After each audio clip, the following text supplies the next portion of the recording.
Hell! Oh, my fucking mic is far away. God damn you. 8 point goodies to all you Ramblemaniacs out there. Goes a little something like this.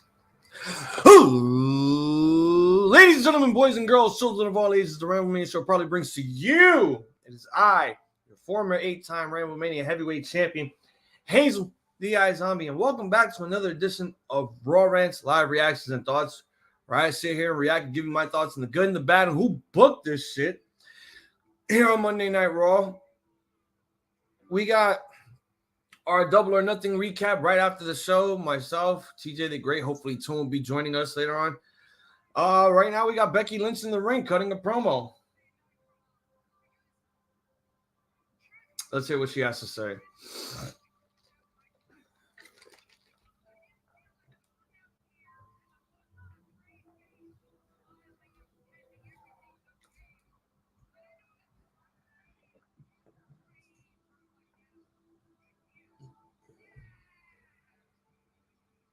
Oh shit, he's holding on to the V3 belt. Get the hell out of here. That V3 looks amazing. I forgot how good the IWGP V3 version looked.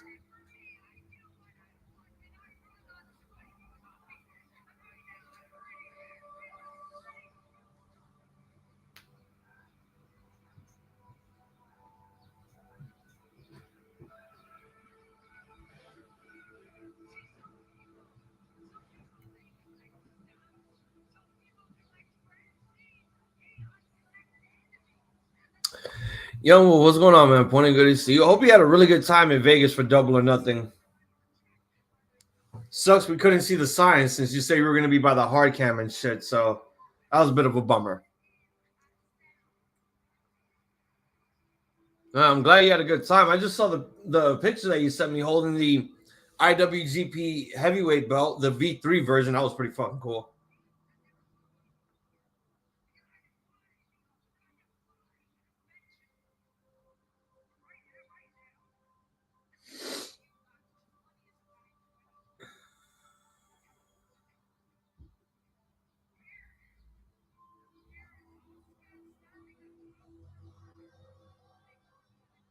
We're going back to 2020, huh? When Asuka won the briefcase. I'm gonna need sir. There's no fucking weed. There's no fucking weed. I hate hitting people up.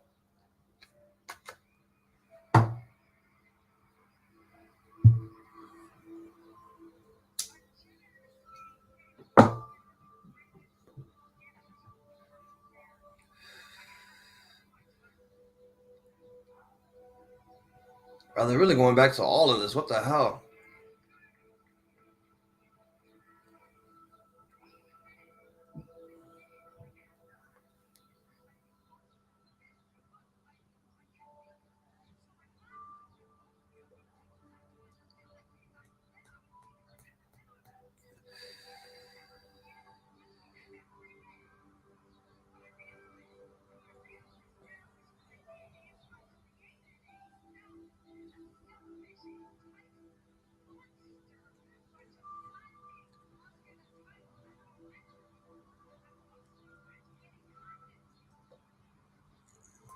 Yeah, that's...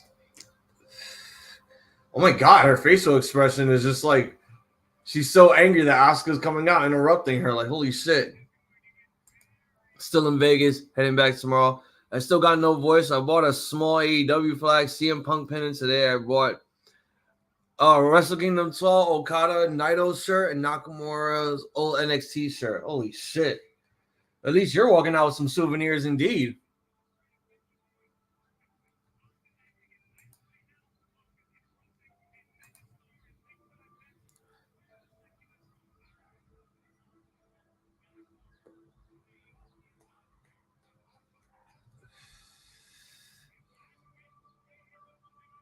All right, now we got Asuka coming out here. She's about to cut a promo on Becky. I hope she doesn't yell gibberish nonsense. Oh, beer. Beer. Forgot I have beer.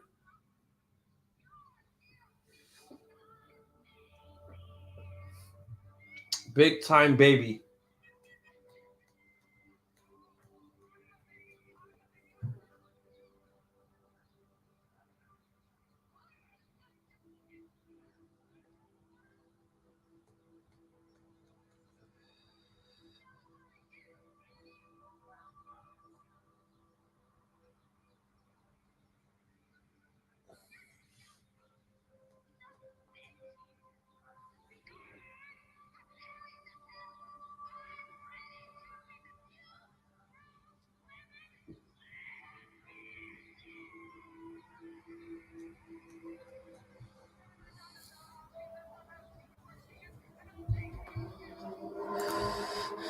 Nah, we're doing that later on after Raw is over.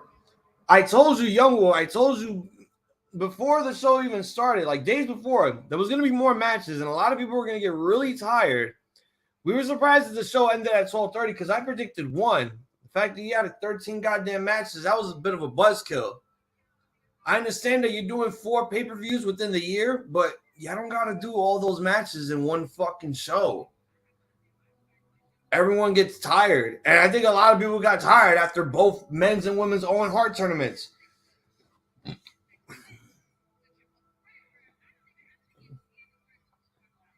But yeah, we're grading everything later on tonight. Hopefully, Twin will show up. TJ will be showing up around the second hour.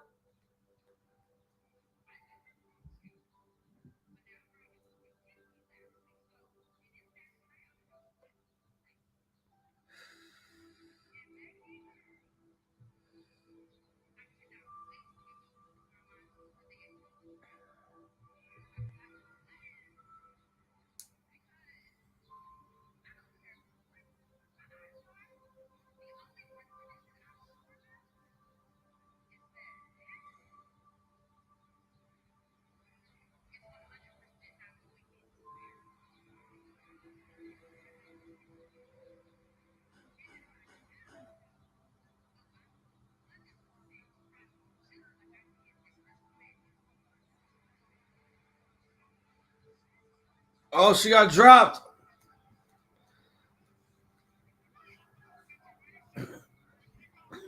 Man, I feel like every pay-per-view that AEW throws out is Mania. If you're going to do all those goddamn matches.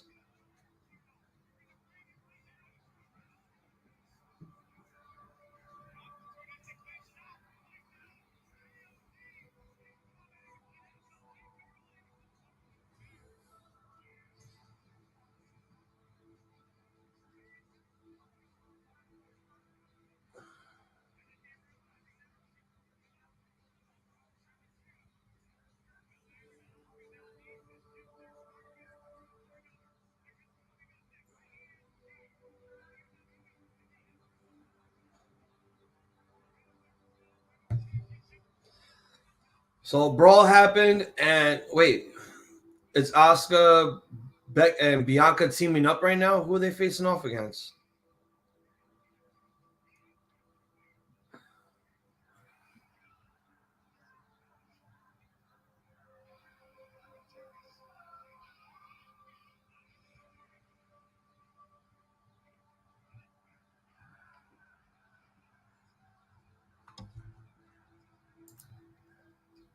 Man, he looked like he literally murdered somebody throughout that. Like when he came back with the gas canister, I'm like, yeah, something happened off screen that we didn't get to see. And he just shows up all bloodied up. I'm like, what the fuck? What the hell happened to Daniel Garcia?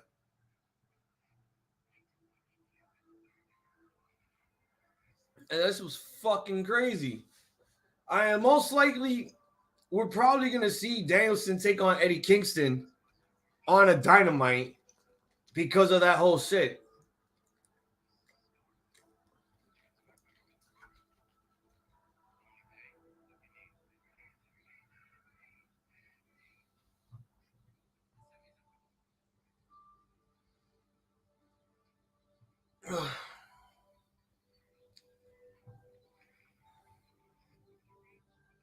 That whole Anarchy in the Arena match was just It basically described it. It was absolute anarchy.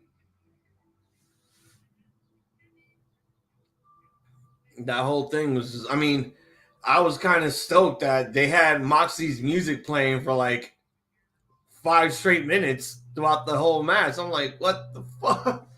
Like, New Jack would be so proud looking up from above, watching this shit. Like, see that? They're letting the music play when the match is taking place.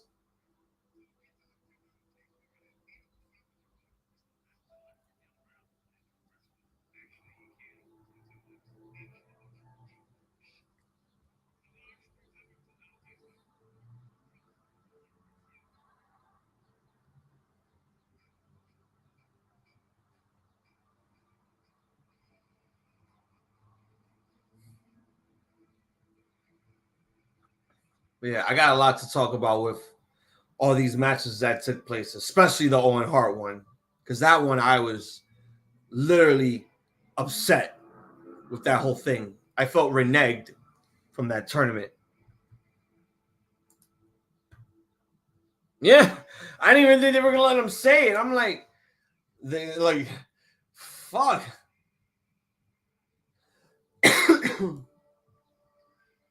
I thought when it would be like those lights out non-sanctioned matches, I thought he would just say it there, like, ladies and gentlemen, shit's about to hit the fan.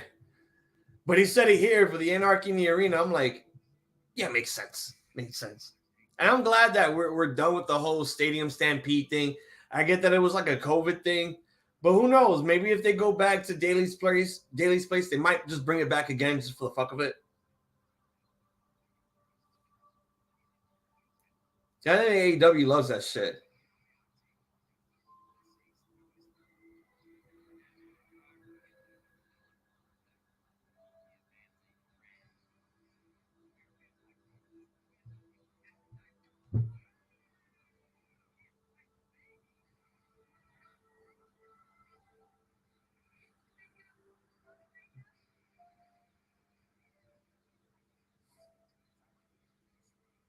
So a NASCAR guy has his own show now? Wow. Oh, so they're facing off one-on-one. Okay. All right.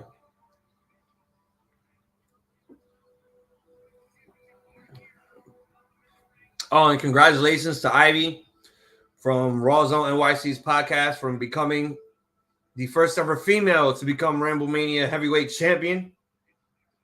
But she does have to defend the title this week, this Sunday at Hell in a Cell against all 4 of us at the Ramblemania show.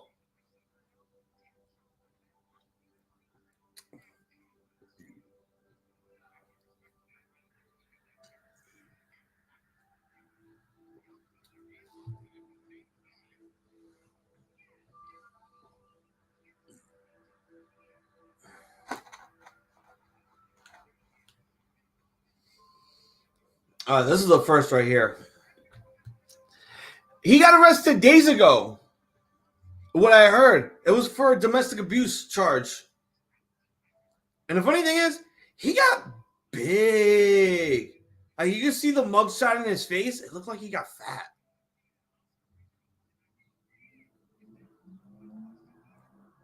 And apparently, like, I do believe he's signed with All Elite Wrestling. And I like, if he is, then they need to take that shit seriously.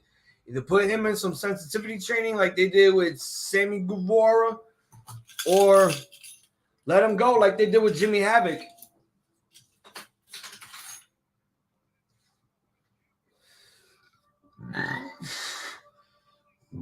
Whew.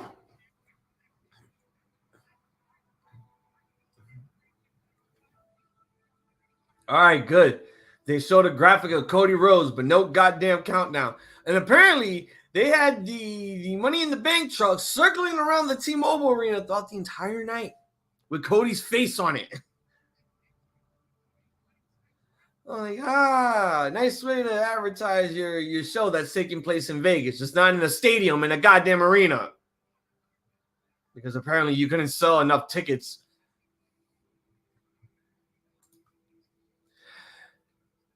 Hey, man.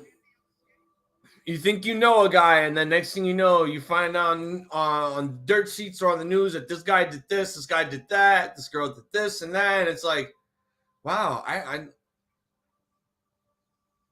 never thought that's who this person really was. I mean, maybe this might have been like some sort of accidental dispute. I've never heard a bad thing about Jake Atlas at all. So hopefully this is just a hopefully this is a wake-up call for him that, like, hey, this is gonna come back to haunt you. So try not to do anything to fuck it up again this time. Because Jake Atlas is a really good wrestler. He really is. He just, he's got to stay away from those bad habits. Oh, nice reversal right there. But Asuka's still holding on to the ankle. I thought the ref was going to take a bump for a minute.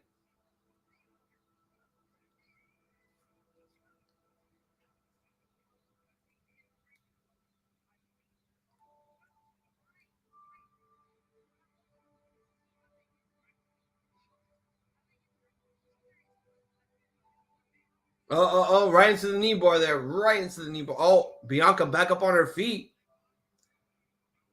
Has her in a Mexican scissors. Going for a deadlift German? Oh, Asuka going for a guillotine. Oh, she got the guillotine locked in now.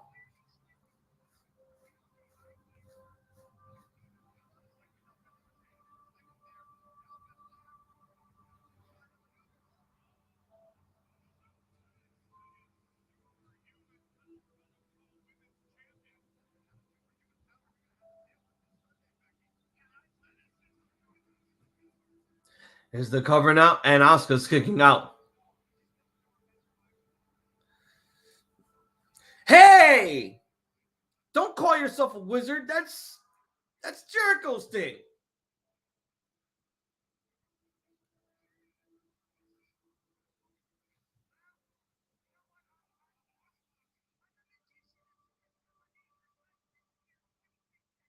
And now Becky Lynch is a magician. She's calling herself a magician.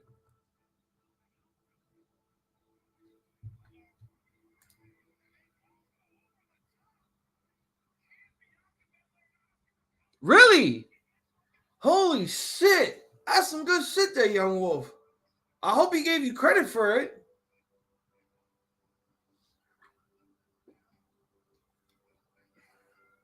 No, because I did see that picture. That with Sammy Guevara's entrance and shit. I was like, wow. You do really good camera work, bro. I don't know why you're not a photographer.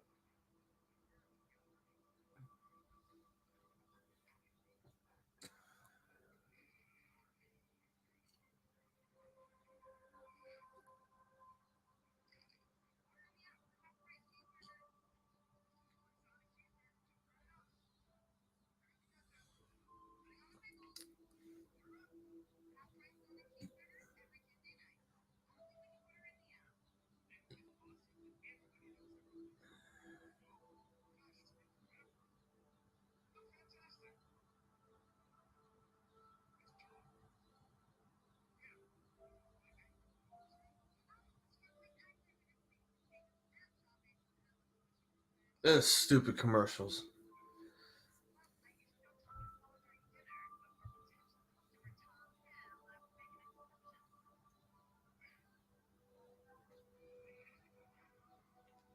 Young Wolf, next time you go to another AEW show, buy tickets away from the hard camera.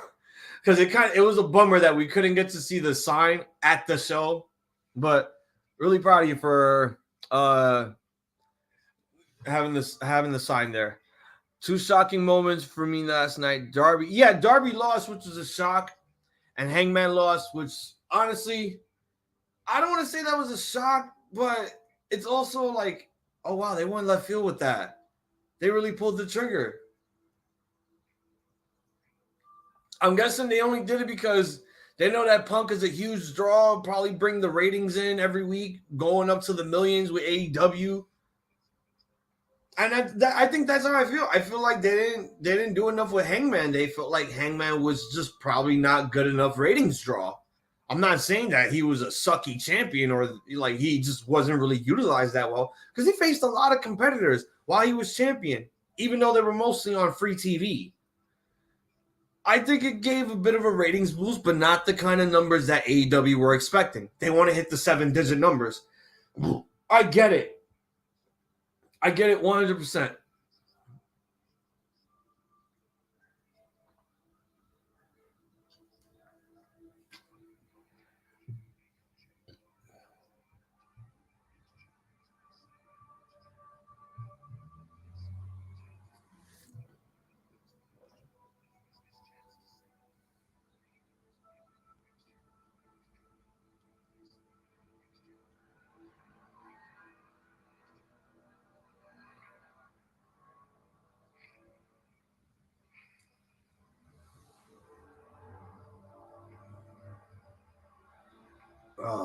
And Jurassic Park.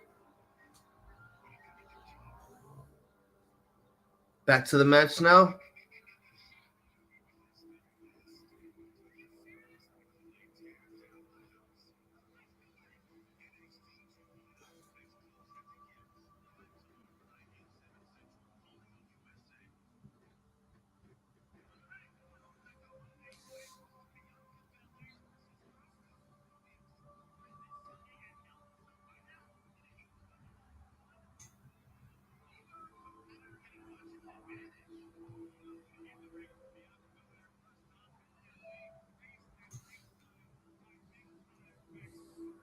All right, back to the match now. Oh, kick right to the gut by Asuka. More kicks. Backhand there. German suplex. That was great.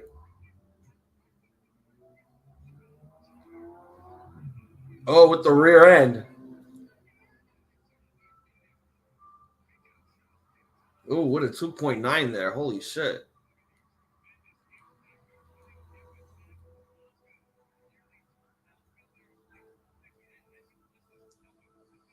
Oh, and they're doing a countdown for this now? So at 10 p.m., we have to watch Shinsuke Nakamura and Riddle take on the Usos in a championship contenders match. What? And apparently Randy Orton is just okay with this. Because Rick Boogs is injured, Randy Orton is injured, who has a back injury at this point.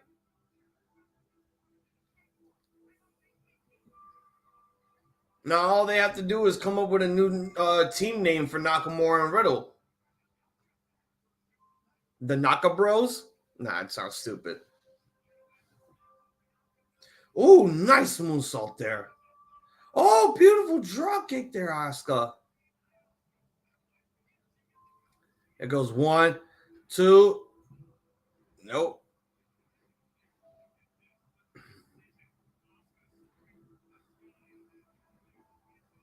That was a pretty good drop kick from the top rope. Oh, goes for a rear and again. Hits the second turnbuckle, though.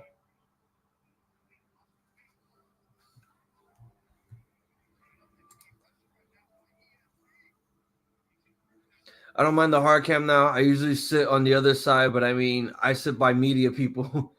I met Denise. Wait, Denise? What Denise? Who are you talking about? Uh-oh. Asuka's knee now. Asuka's knee is a little is tweaked up. Oh, shit. I hope that shit's a work. I better hope that's a work.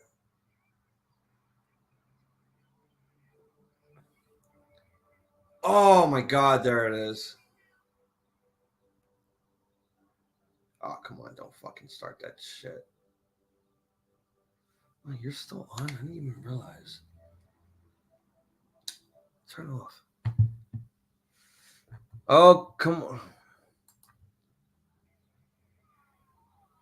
I don't know who that is. So I guess I have to find out sooner or later. You motherfucker.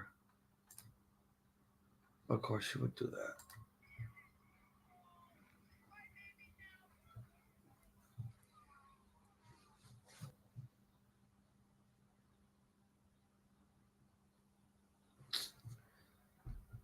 Oh, God damn it.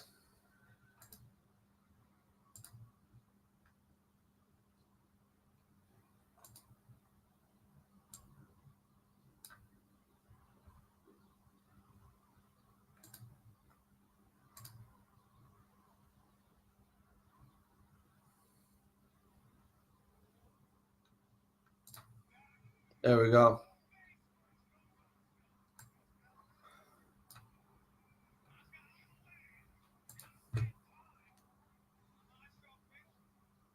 Oh, okay. What the hell? What the fuck was that? Oh my god. There we go. There we go. Now we're back. Oh, with the manhandle slams. Bianca landed right on the back of her neck there.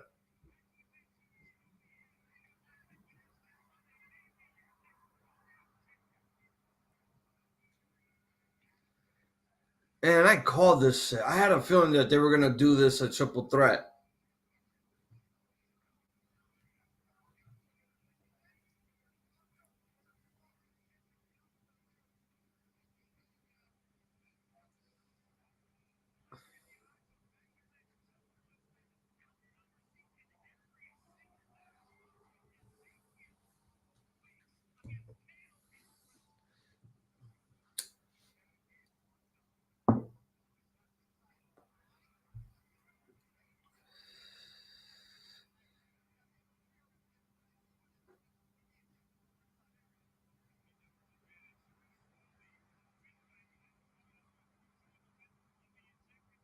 Nah.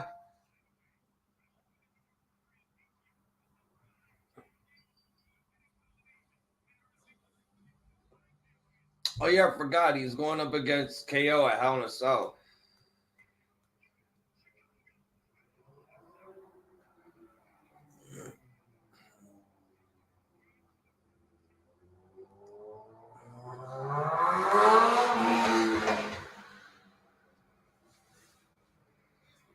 All right, we got the Mysterios coming out right now. Are they going to be facing Veer in a handicap match?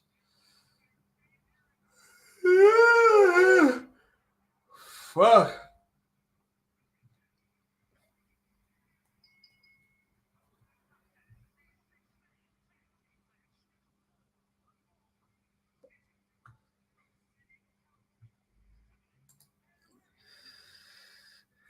Tony Khan and him and MJF had a meeting before leaving Vegas.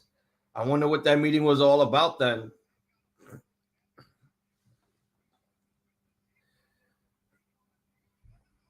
Most likely, we'll probably find out later on today what the meeting was about, or the next morning, which will probably start driving everyone crazy on whether or not MJF is going to be staying with All Elite Wrestling or not. I mean, yeah, he asked for more money, and I don't even know if Tony Khan got the money to even give MJF like that.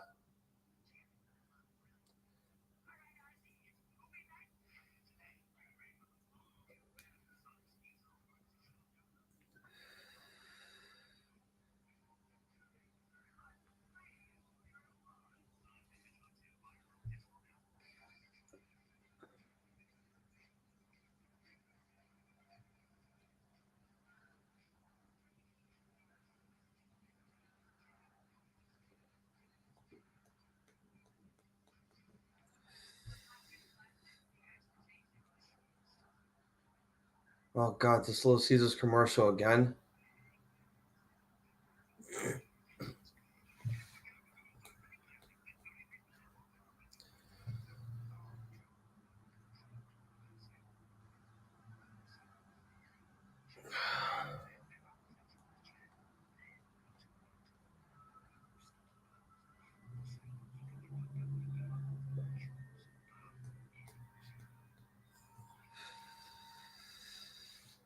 All right, Gecko, don't look at me like that. Jeez, you can back the fuck up.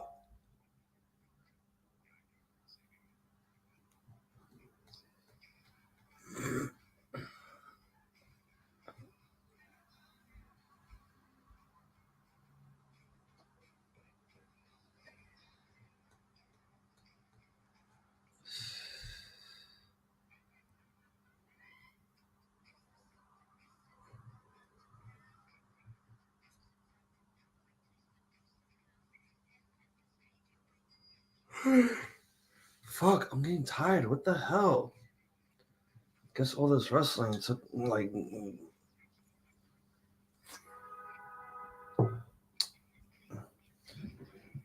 I'll be right back, guys.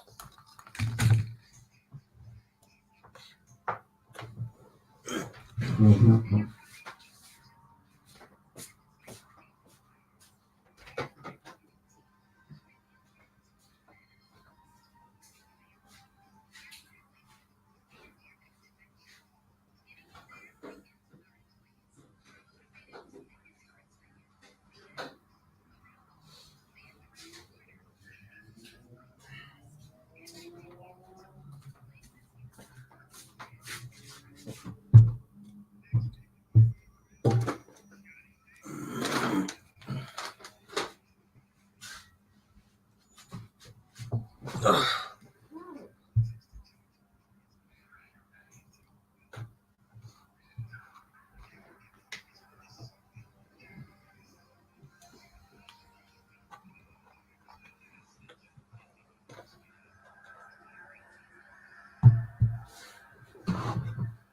Yeah, I get a fucking response soon.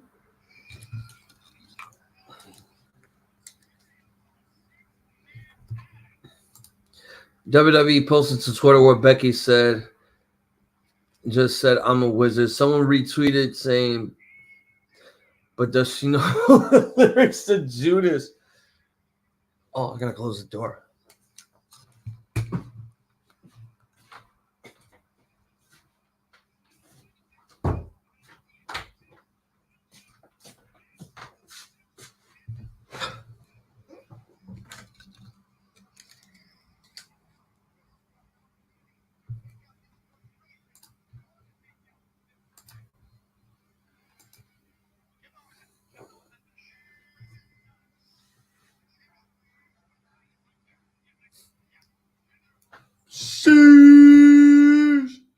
Sheesh, please. This stupid ass quote.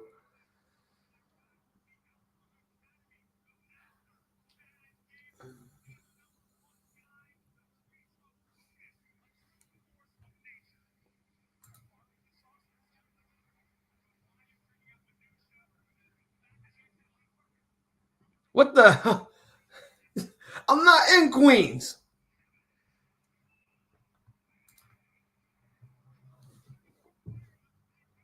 If I was in Queens, then yeah, we take the walk to the deli. I fucking give me like a nice ass sandwich and shit. Probably a chopped cheese. I fucking miss chopped cheese sandwiches, bro. I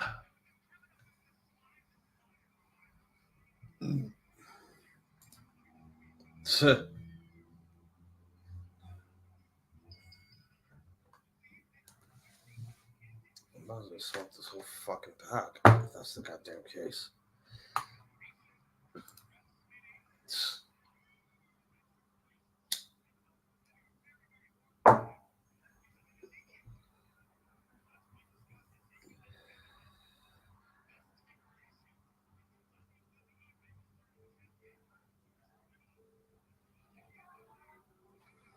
All right, so it's a 6-man tag.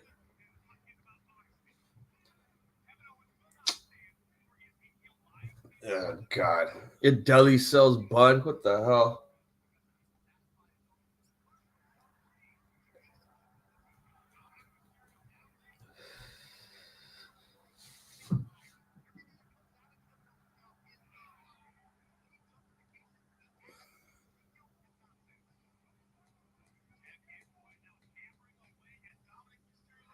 Ooh, nice suplex there, Chad Gable.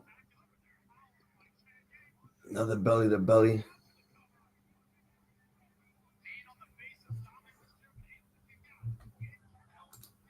I did all that last week. You guys, you saw it yesterday.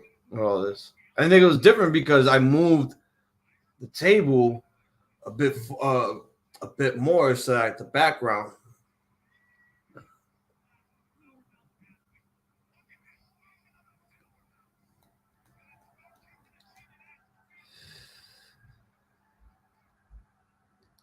Triple drop kick. It didn't even look like Dominic connected on that drop kick to Otis's back.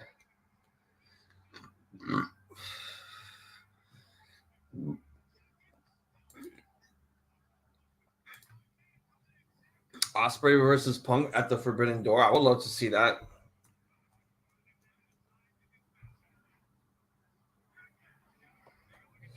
I'm guessing this Wednesday is when we see a lot of the Japanese guys making their way into AEW just to plug the Forbidden Door. I was expecting them to show up last night, at least, so that we can get a taste of what's to come coming in, I believe, June.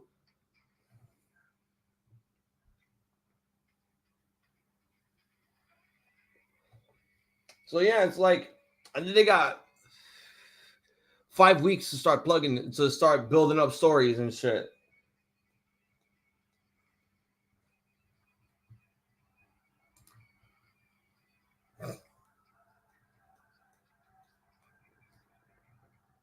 Should try to do that Jeopardy this weekend for before Hell in a Cell. Because I know I'm not going to be busy Friday. It's not like I'm recording SmackDown anymore.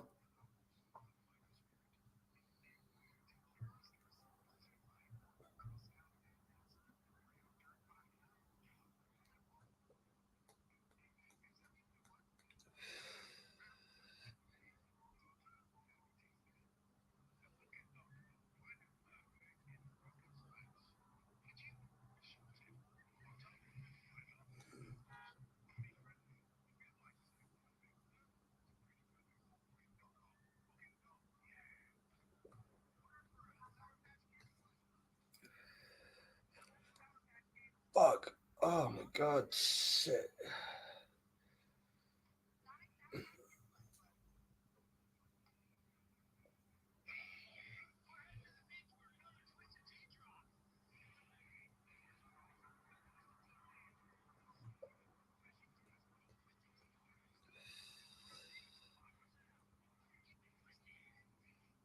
Keep it twisted with the twisted tea. Oh, I don't like twisted tea. I got my favorite beer right here.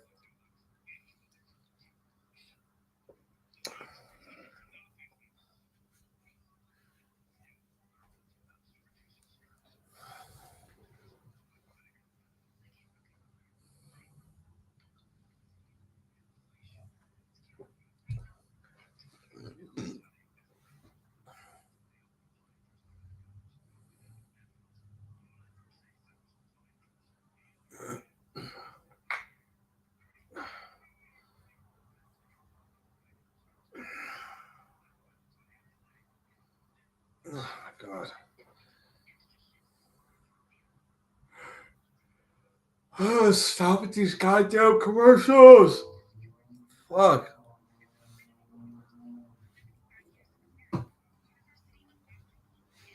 Knowledge of wrestling is shit.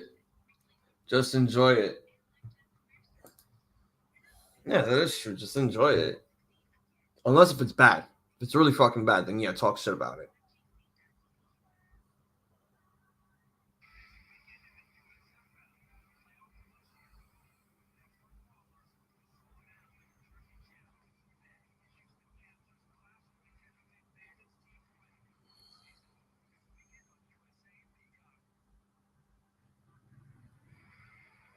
Welcome back to the 6-man tag. Kevin Owens is going after Dominic Mysterio. See, that's how you do a goddamn sharpshooter. You don't go down on one knee. You stand on both of your goddamn feet.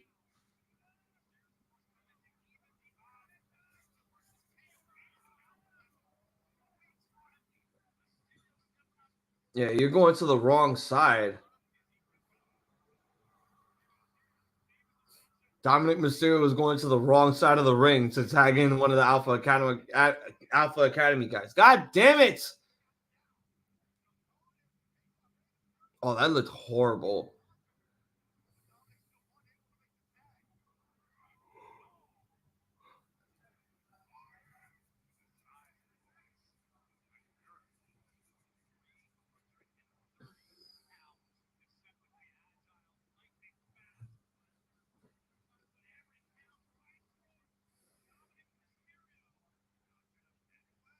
Oh!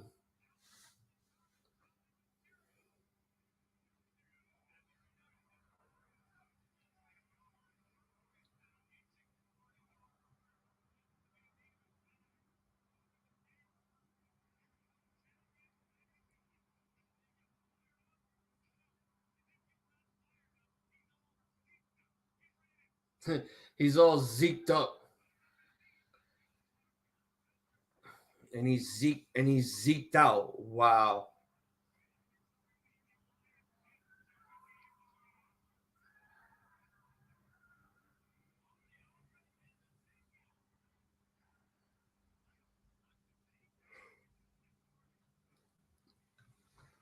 Got Chad Gable on his shoulders with a power bomb.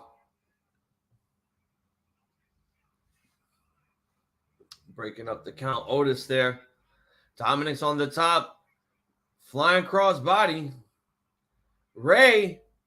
Oh!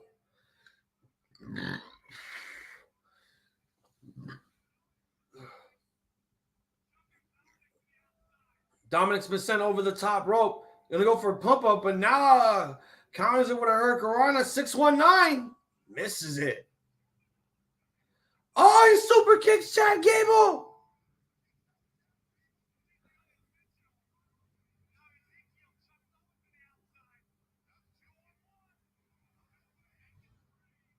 Double 619. Ezekiel going for it here.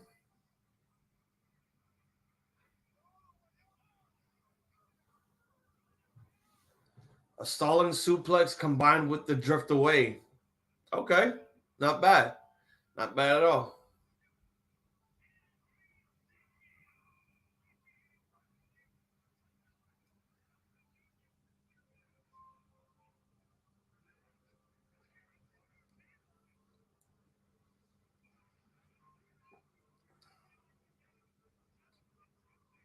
Not bad. Gives Ezekiel a lot of momentum going into Hell in a Cell against Kevin Owens.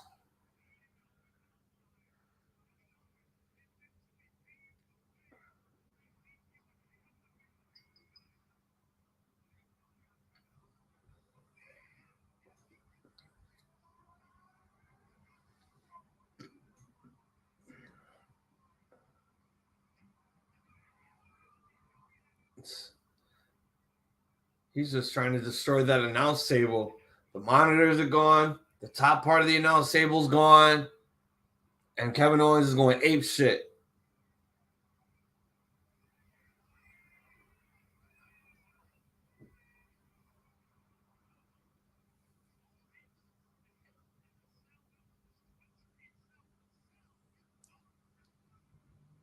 He in Jimmy Smith's face, like, what the hell?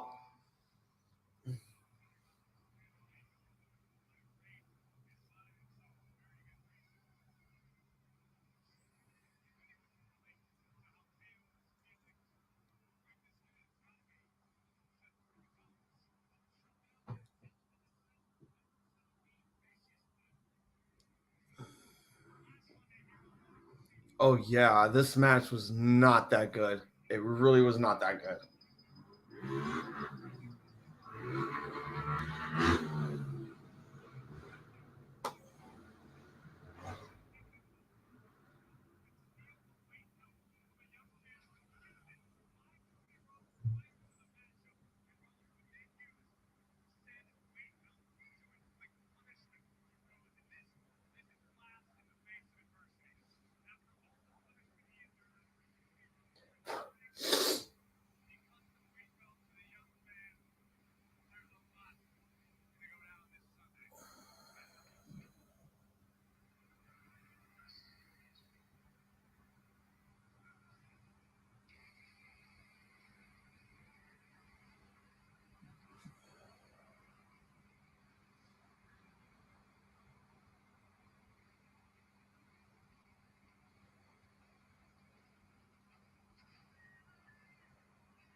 It's Cody! Adrenaline in my soul, motherfucking Cody Rhodes.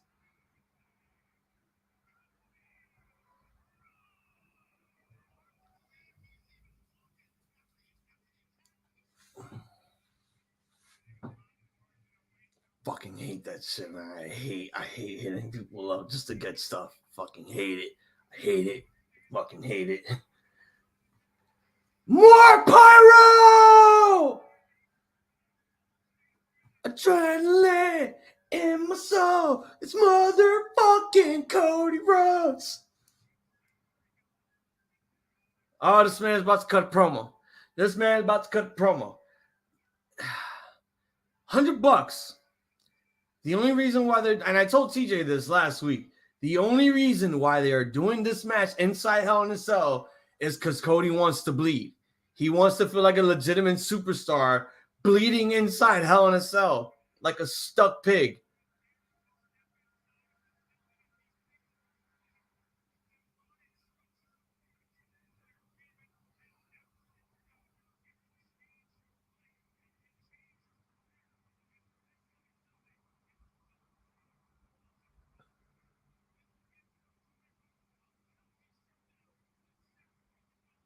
And when you go to commercial again, just get it over with, you fucks. What the hell? I don't need to be dealing with all these goddamn commercials. This just makes me want to blow my goddamn brains out. Like, the fuck?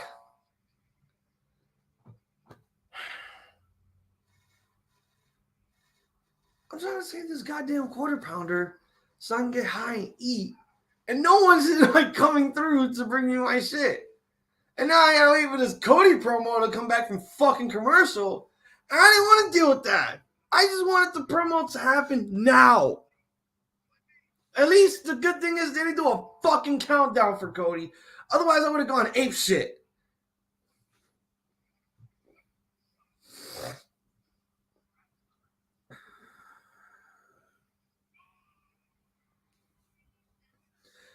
But Young Wolf, are you gonna be listening to Jim Cornette this week? Getting ready to hear what he has to say about certain matches?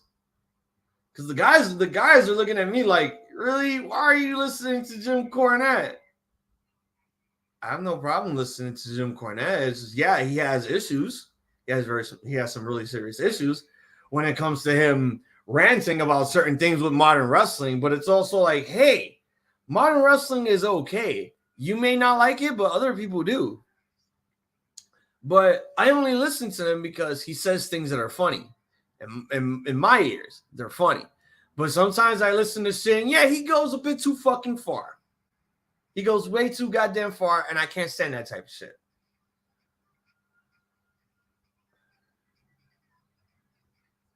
It's like, yeah, I can't believe guys looking at me like, why do you listen to this guy? Because you know what? It's always nice to pick a wrestling historian's brain and learn from his knowledge. Because, you know, most of us want to get into the wrestling business, want to be a part of it. You know, being a part of the wrestling business meaning that you're already on the inside. You know, you probably know everything that's going on. That's how Jim Cornette did it. And then, to be honest, a lot of people bullshitted their way into the business to begin with. Six got a gimmick infringing because TK used "Let's Fucking Go," and I'm gonna listen to all of them currently watch. Well, that was Six's thing, but the minute it becomes a shirt and it's trademarked by AEW, we can't do nothing about it because they trademarked it. It's already on a shirt, so nothing we can do. I mean, it's still going to be a part of us, but it's just like, it's not going to be one of those things where it's like, we got to get a lawyer for this. Because Tony Khan got money. Tony Khan has the money, and he has the lawyers to fucking shut our lawsuit down immediately. So trust me when I tell you, it's not easy.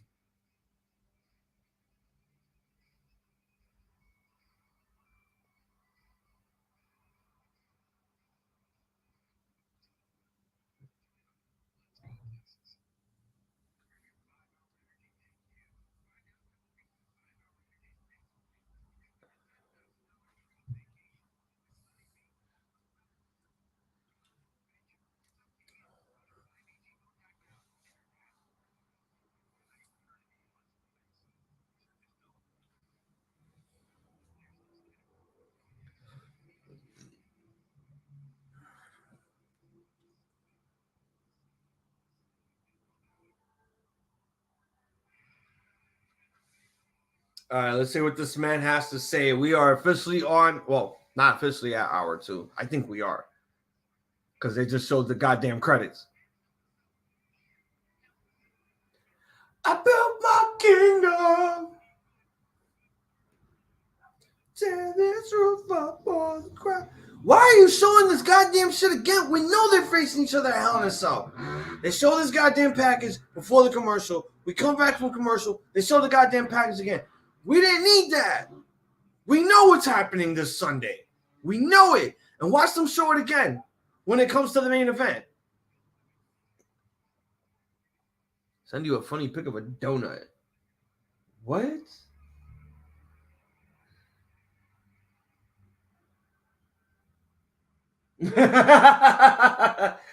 It's a pink poop donut. It's a poopy donut. That's hilarious.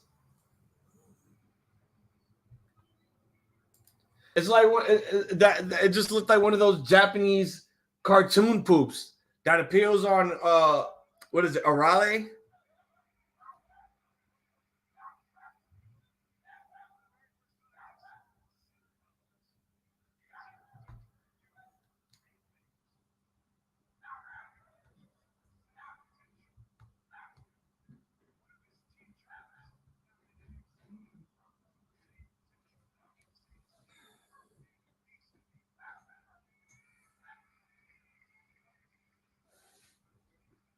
We're talking about Dusty again.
I mean, yeah, because he wants to win. God damn it.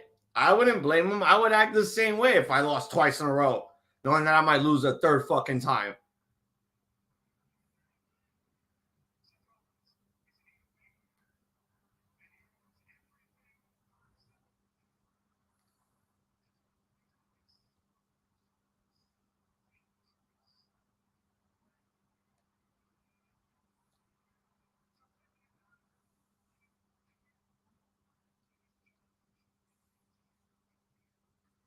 This is going to be Cody's second time inside Hell in a Cell. The first time was with DX and Legacy. Well, just him and DiBiase taking on DX.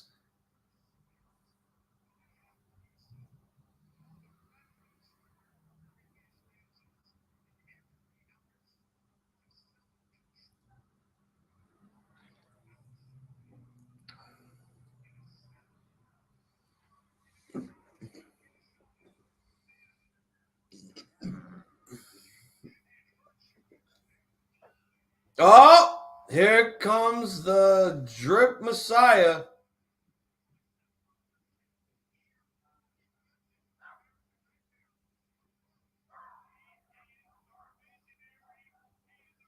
Where the hell is he?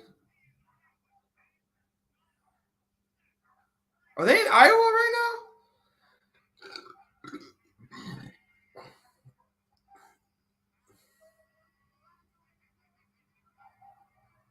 Is he in the crowd? There he is. There he is.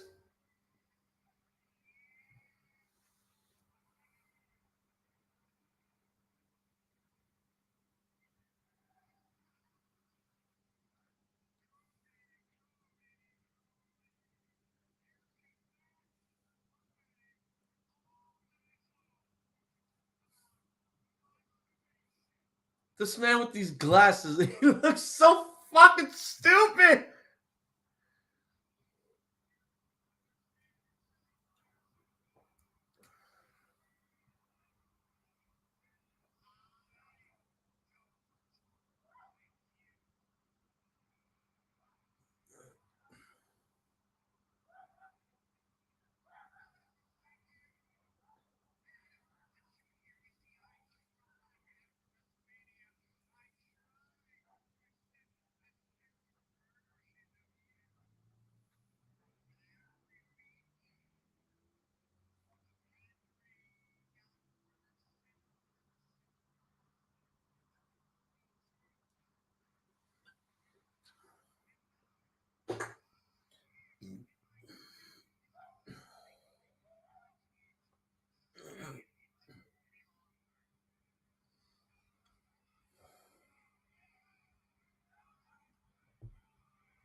Ah, there we go. He wasn't good enough.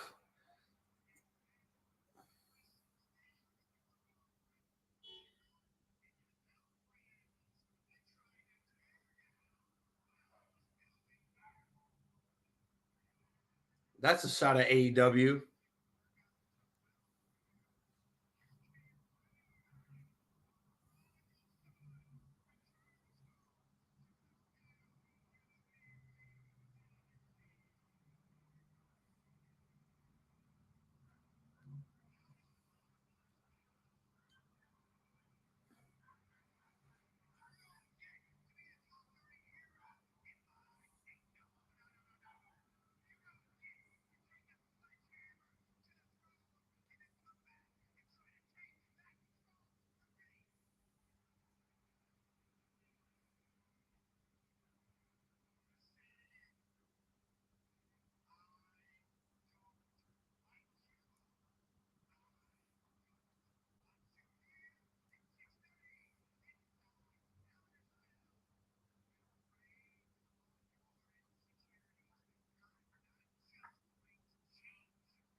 Ooh, nice promo there.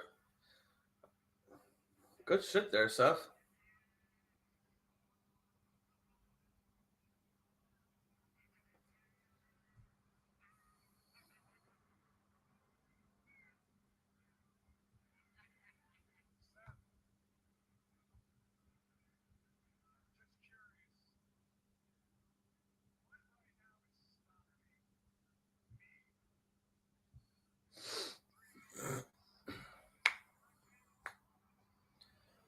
What else did you send me, man?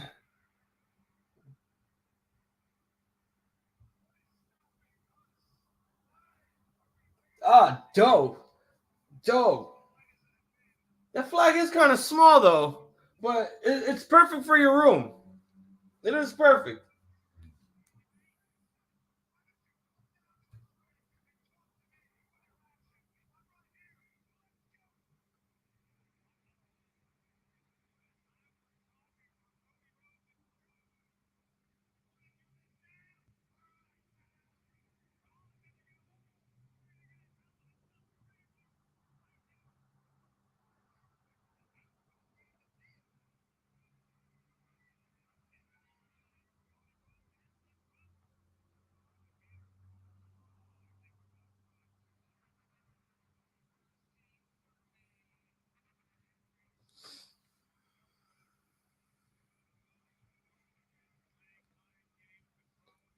Man took off his blazer, his tie, he was getting ready to fight.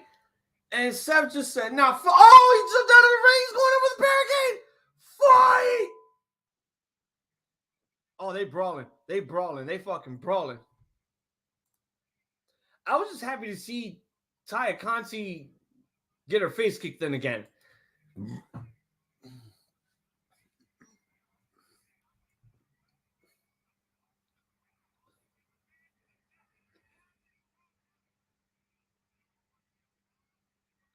Fight, fight, fight, fight, fight, fight, fight. Some people would say that flag is average size, and I might buy the 3x5 flag eventually. Okay, look at those baddies in the front. Oh, barricade broke!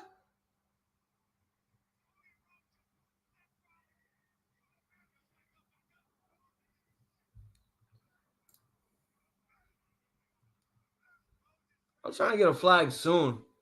I was gonna get the Bullet Club flag, but I don't even know if they have that either on sale. And if they do, it's probably gonna be expensive, especially with the shipping.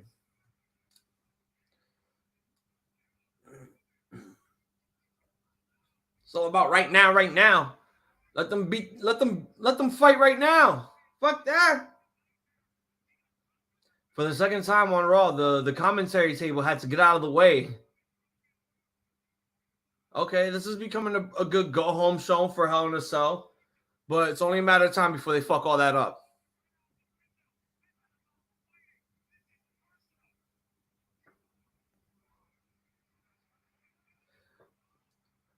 Oh, I thought you were going to do a tope. And they're still fighting.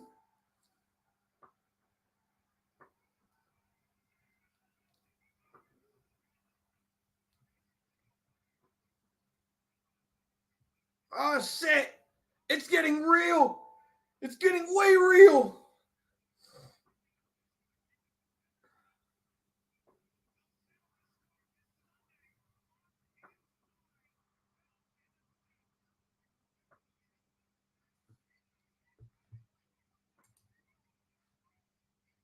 Yeah, they are. The Bullet Club flags are horizontal. They're not vertical like this. They're still horizontal. Oh, they're coming back!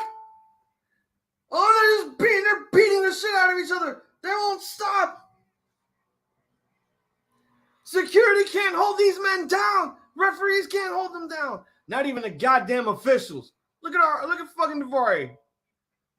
Look at Adam Pearce. He's trying to make sure he doesn't get his face kicked by Seth Rollins' silver shoe. This is oh my god, I just saw Curtis Axel. Oh my god, that's Curtis Axel. Holy shit. Yo. So word, Curtis Axel is now a backstage producer? Get the fuck out of here.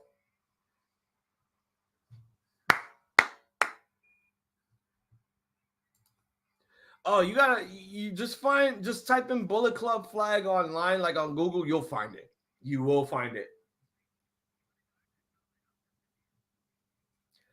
Holy shit. I just saw a wild Curtis Axel appear from out of nowhere in a suit. I guess he's a WWE official now.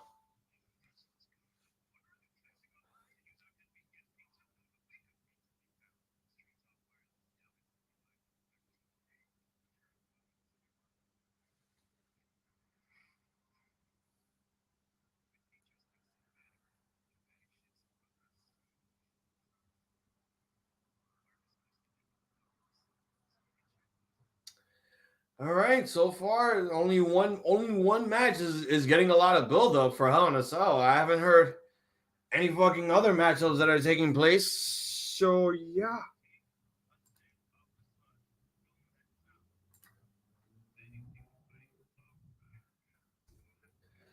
So far, I mean, I know we got a contract signing with MVP and Omos and Bobby Lashley on because I heard there's going to be a handicap match between those two. Yeah, they're doing a contract signing for that shit. And definitely.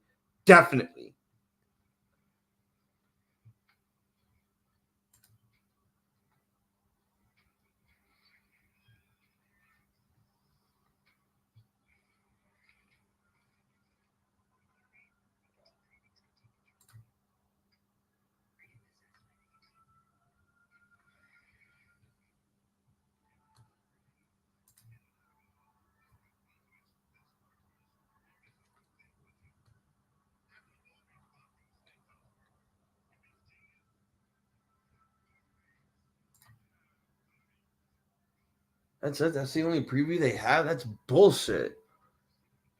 Okay, here we go. Oh wow! So we only got 4 matches in this card.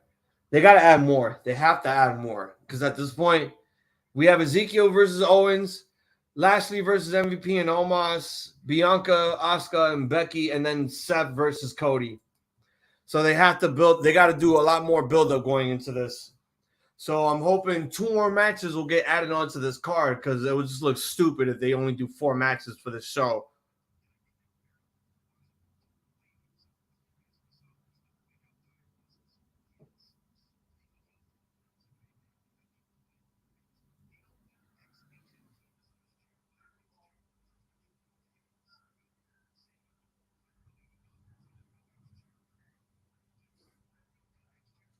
I'll be right back, guys. Wait, hold on. Oh, no. It's just dumb shit.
This is a serious brawl right here, indeed.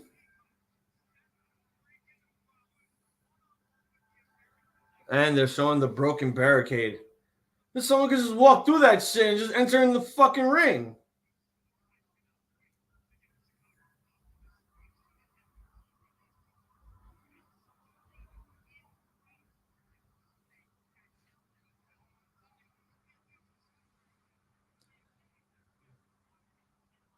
All right, here comes Alexa Bliss now.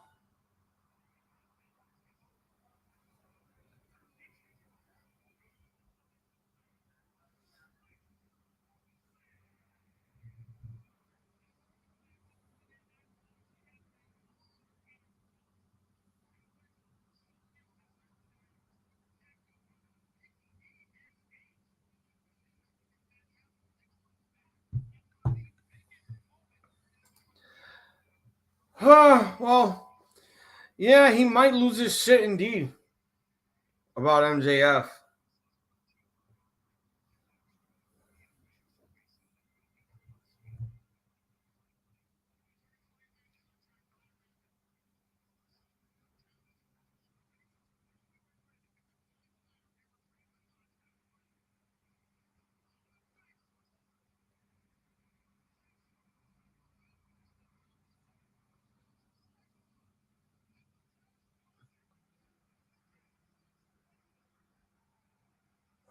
Why are they showing Money in the Bank stuff?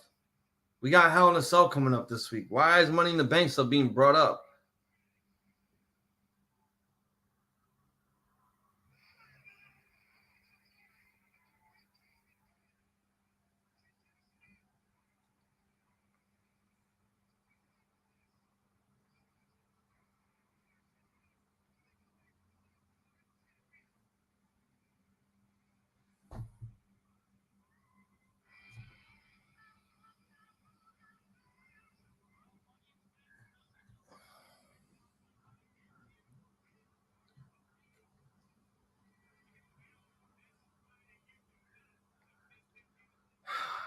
God, man, I know. What the fuck is wrong with this tape? People so long.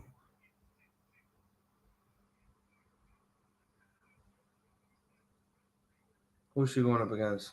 Oh, Dewdrop? Okay. That's a first.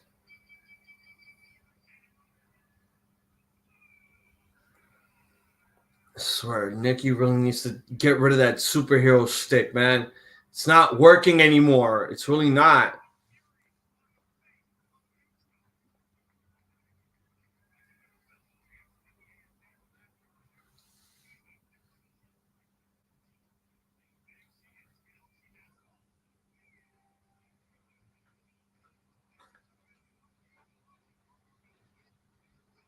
What the hell is that?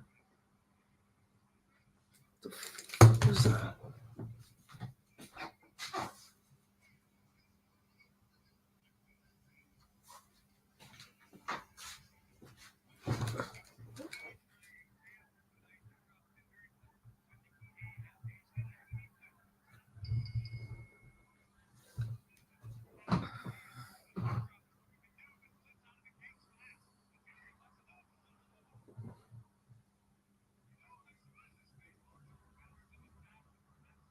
Okay, nice flannel outfit there by Dewdrop.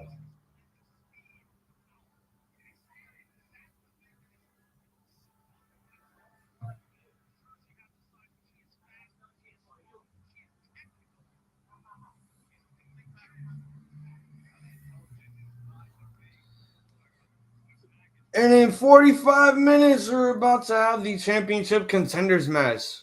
The Usos, Nakamura, and Riddle. Oh my god, we're going to see Nakamura on Raw for the first time. Nakamura is about to appear on Monday Night Raw for the very first time. I think I might have just found my thumbnail.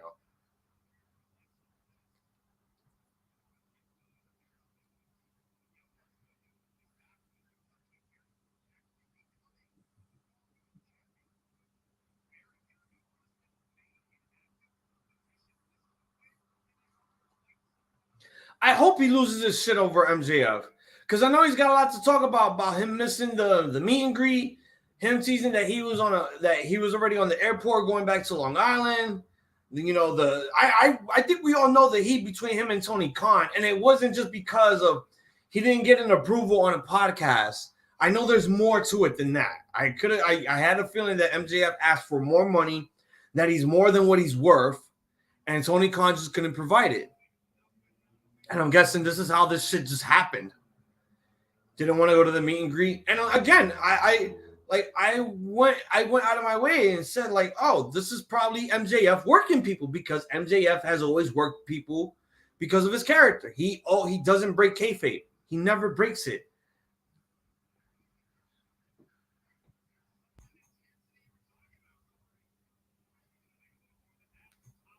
So it was kind of a head scratcher if MJF was going to show up or not. And the fact that he showed up was just like, okay, at the end of the day, he showed up because he still has a job to do. He still has to go out there and wrestle.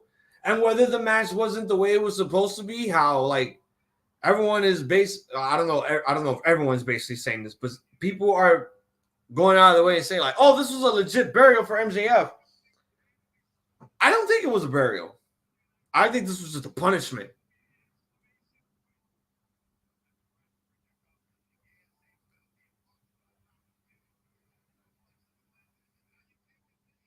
Oh, that's the second person to miss that springboard splash off the second rope. First it was Otis, now Dewdrop. There goes Bliss. I mean, well, there goes a fucking Nikki. Twisted Bliss. Wow, she won from that? That's crazy.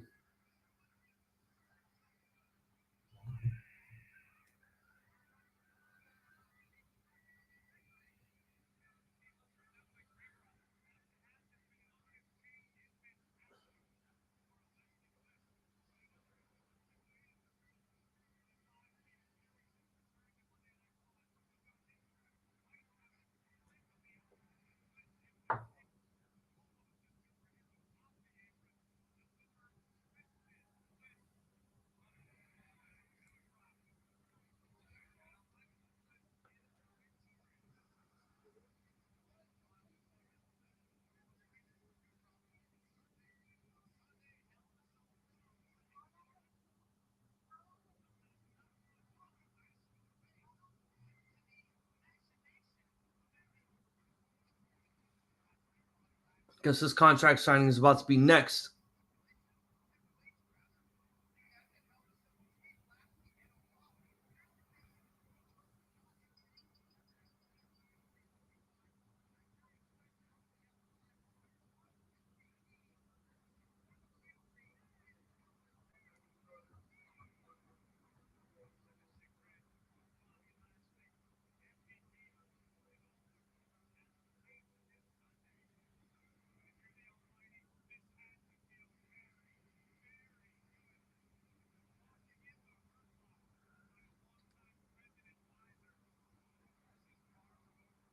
Come on, hurry up, hit commercial already.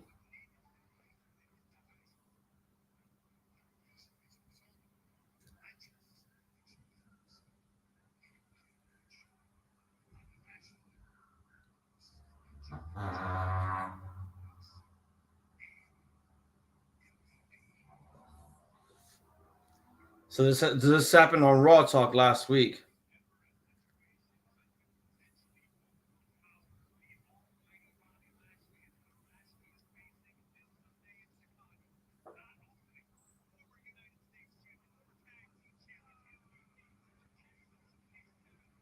The Miz is coming out now. What the hell?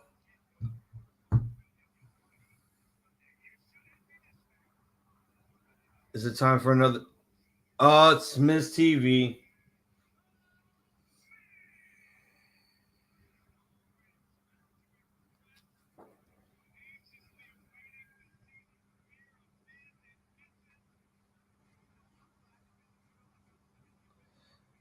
And his guests are the Street Profits.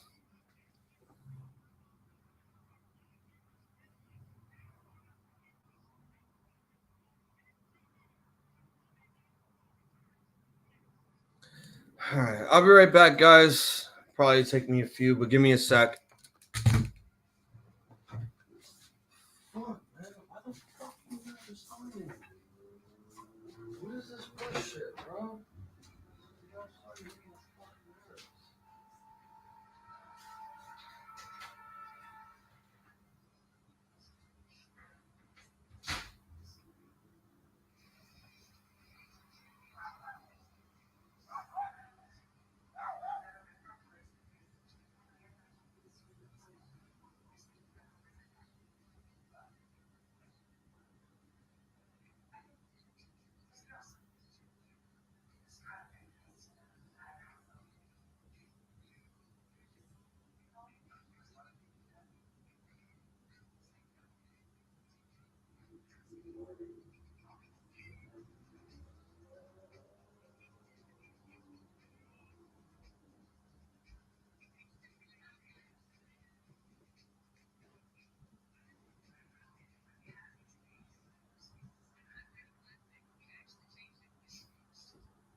Yeah, a few months.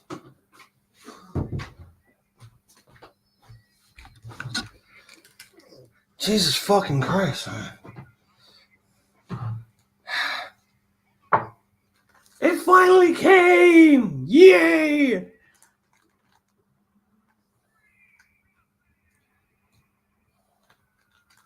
was getting high as shit, bro. Fuck.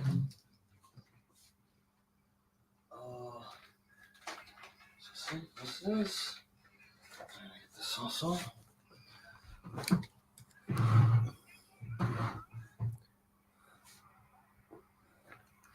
I don't even know what the hell I missed, so I didn't get to hear Miz talk at all.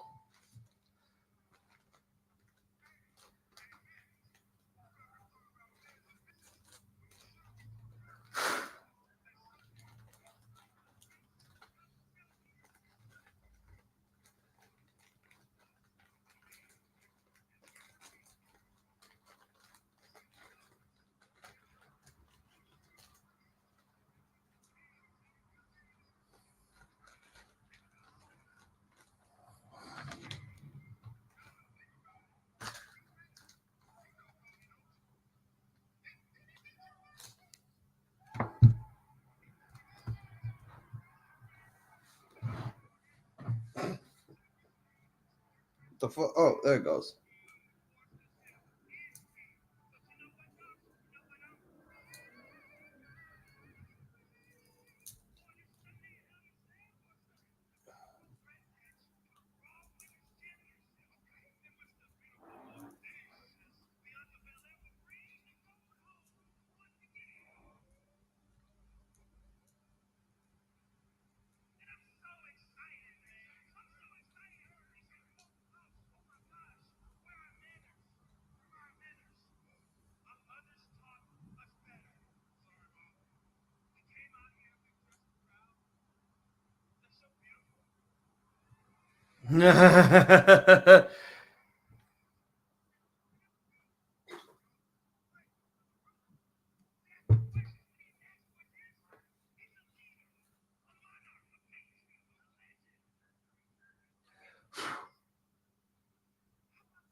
Did someone in the crowd say happy birthday?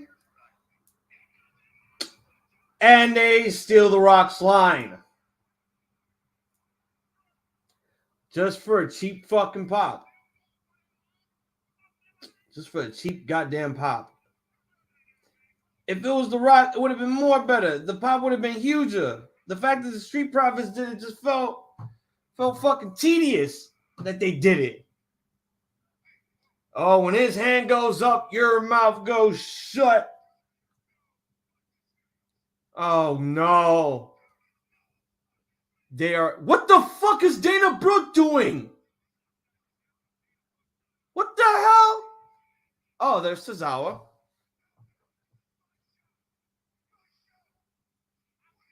Yeah, why are you doing this shit on Miz's show?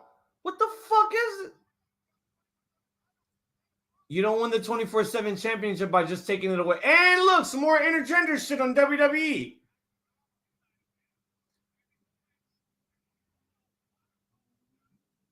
Oh my God, T-Bar. You need to join Judgment Day immediately.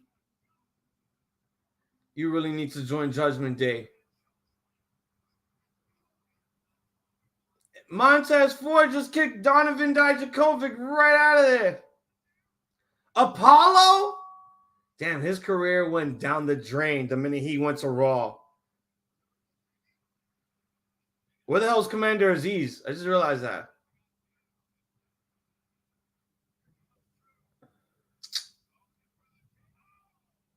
This is horrible. This is goddamn horrible.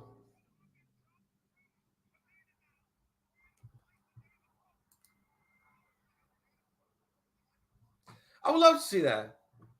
I mean, I'm kind of pissed off that that Jurassic Express actually retained last night because a lot of the wrong people won on that show. I'm not gonna lie. There was a few moments where the wrong people won. Oh, and the Samoan dropped that 1, 2, and Tamina's a 24/7 champion.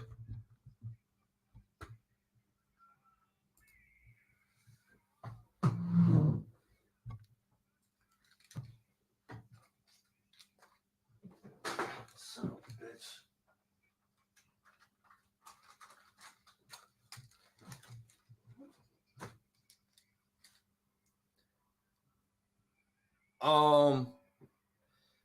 What? Oh! They locked lips. What the fuck's the Miz? Oh, what the fuck? And Tozawa is the 24/7 champion.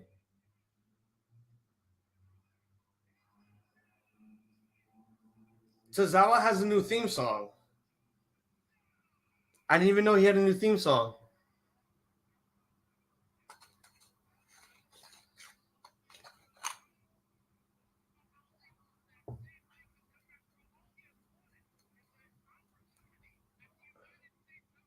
Oh, they're gonna make that into a pay-per-view match also. Ali versus Austin Theory for the U.S. title. They're gonna do that. They're gonna do that.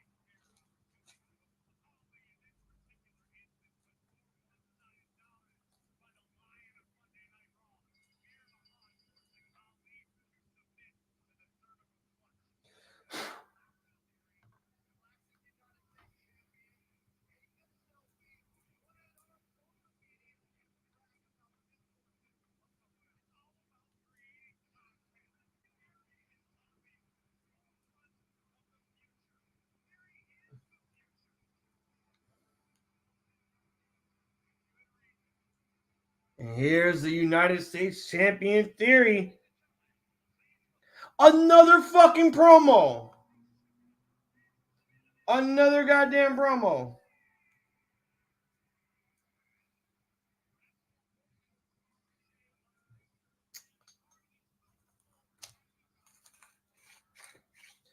Okay, if Ali wins, he earns a future championship match, which is going to be at Hell in a Cell. So he's going to win against Ciampa tonight. Ciampa better not get a jobber entrance.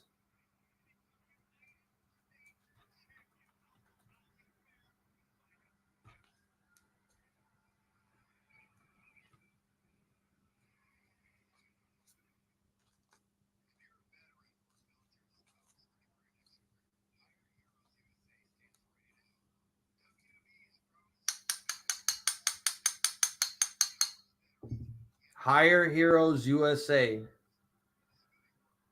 Okay. I like that. And Bobby Lashley being the spokesperson. That's some good shit.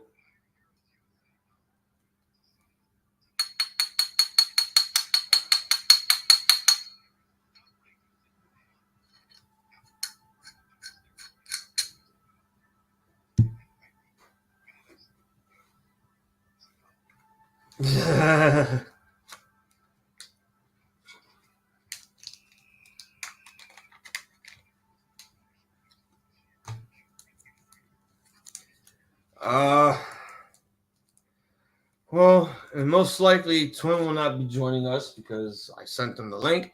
He hasn't jumped on.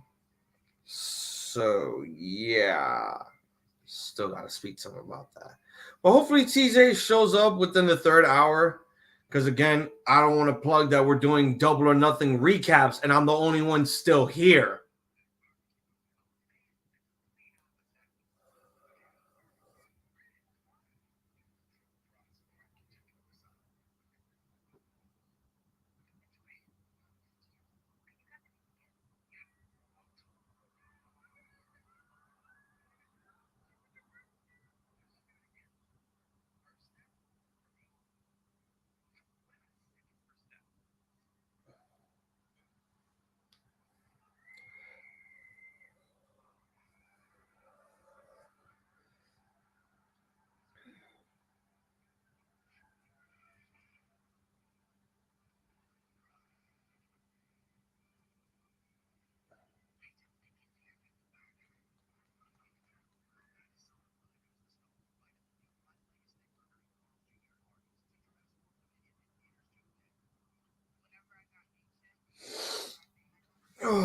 Man.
All right, guys. I'll be back again. 1 sec.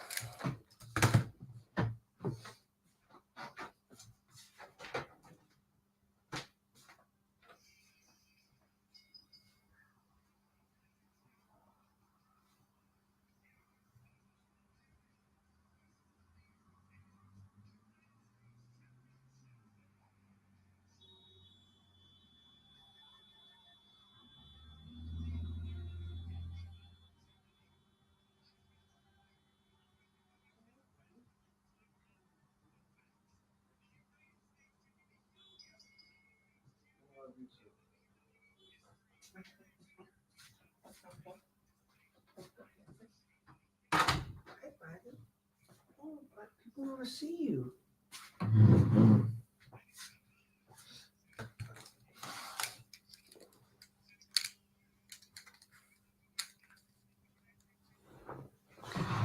And I'm guessing Ciampa got a jobber entrance because I come back from commercial and it looks like the match was already taking place. Right, buddy? Say hi to everyone. Hi. Hey. Worship me. Worship me. All right, buddy. Down you go. There you go.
I'm really digging Ali's, outfit and shit.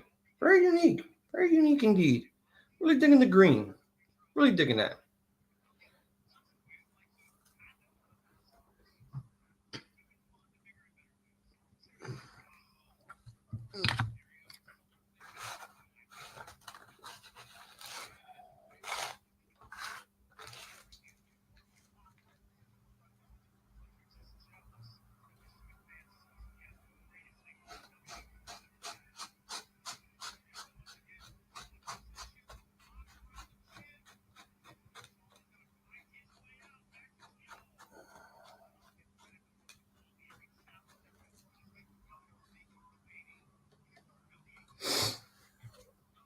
Right to the corner now. It's Ali. What's Ciampa going to do here? Oh, nice counter there by Ali.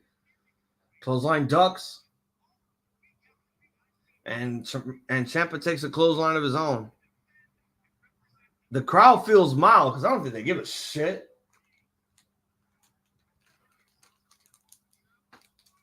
Oh my God!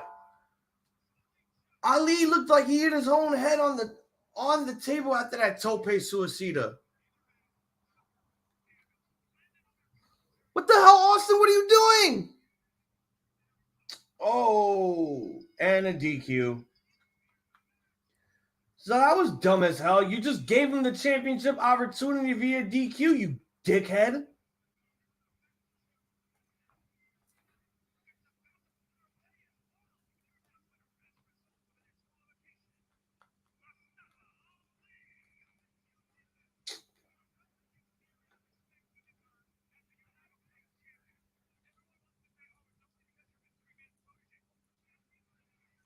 Corey's blaming Byron Saxton for Theory causing the disqualification. That's just complete idiocy. I get that Corey Graves is a heel, but god damn it, be a fucking heel with some common fucking sense. Oh, I'm blaming Byron Saxton for Austin Theory getting involved in the match. Get the fuck out of here.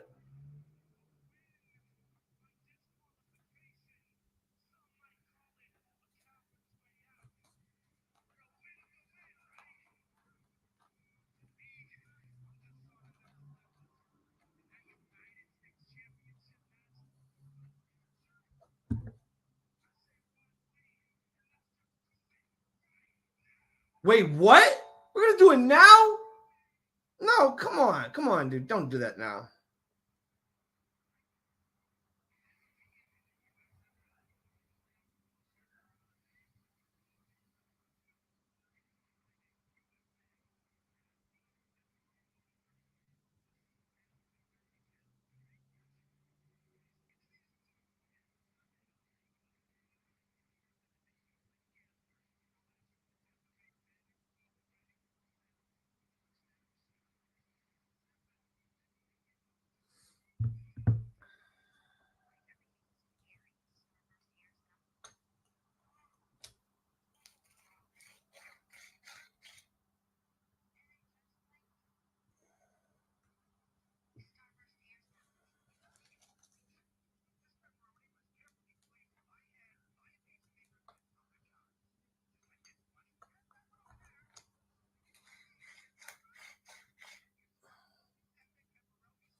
Hot Pockets?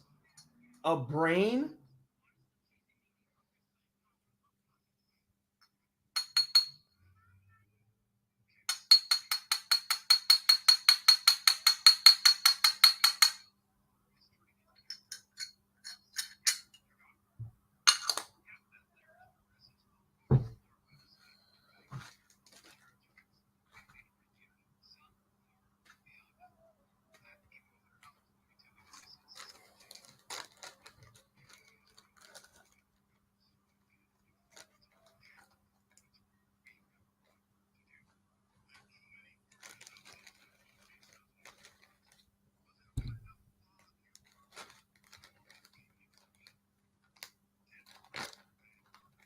Wagyu Steakhouse Burger? Wow.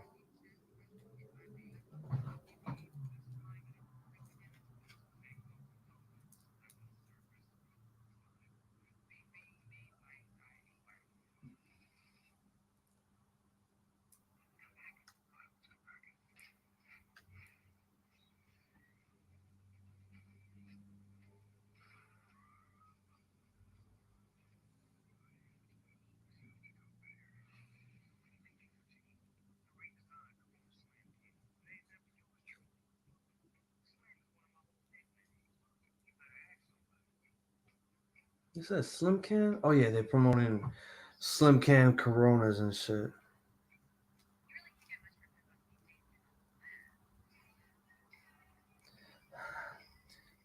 That whole thing was stupid with Austin Theory just causing the DQ for Ali. Like, what? Ciampa could have beat him on his goddamn own, so they just said, fuck it.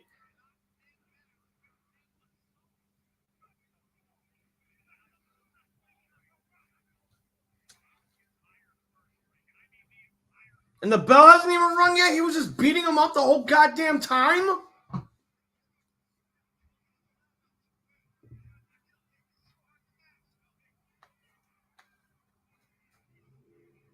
Oh, they're chanting CM Punk.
So I'm guessing they didn't want to do this at Hell in a Cell. They just said, fuck it, we'll do it now. Because we need ratings. We need ratings, goddammit.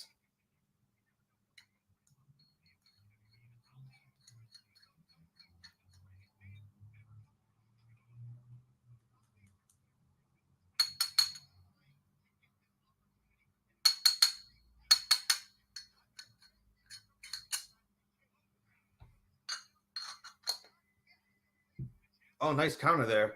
Oh, tornado DDT off the top rope. That was unique. That was a spike indeed.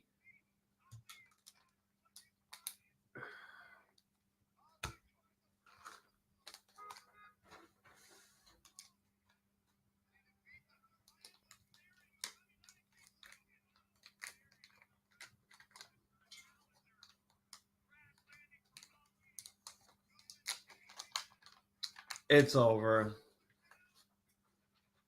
Wow.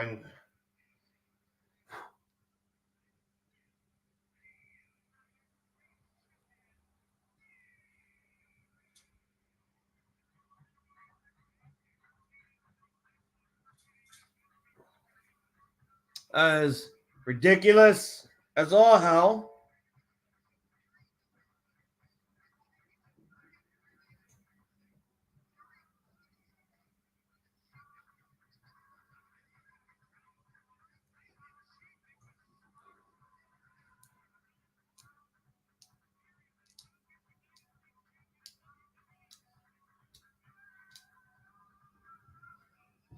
Uh-oh. Adam Pearce has shown up on stage.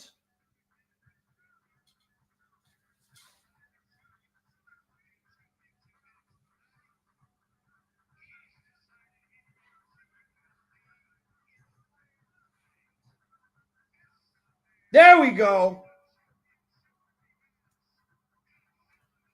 There we fucking go. That's what I'm talking about.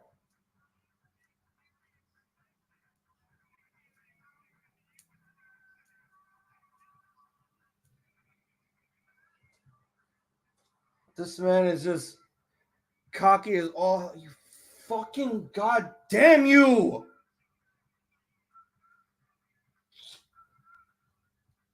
Ugh.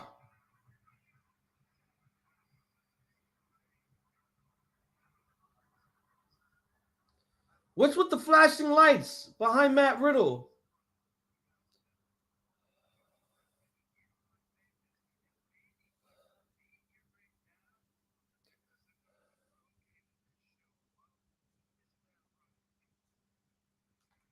What is with the lighting in the back?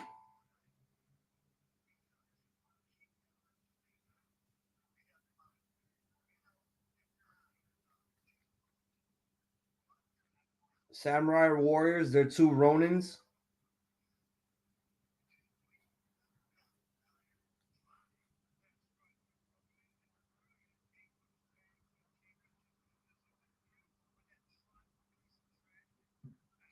Whatever happened to say piece of shit? Man.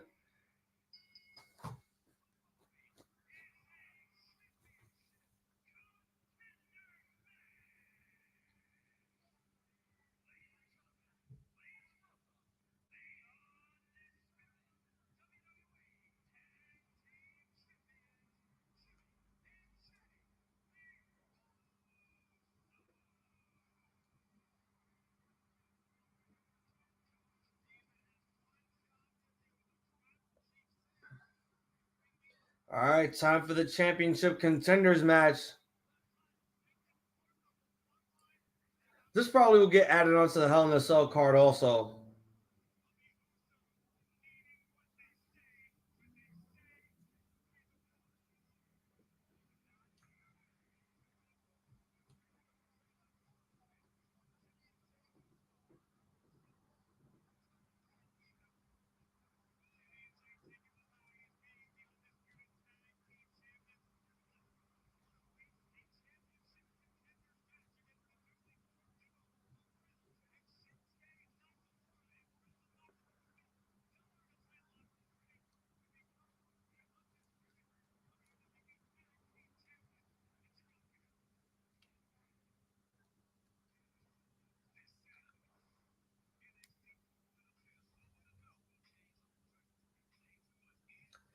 This Saturday is in your house?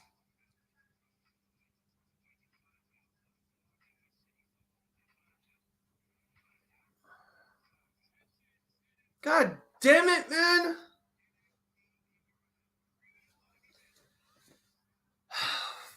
Fuck.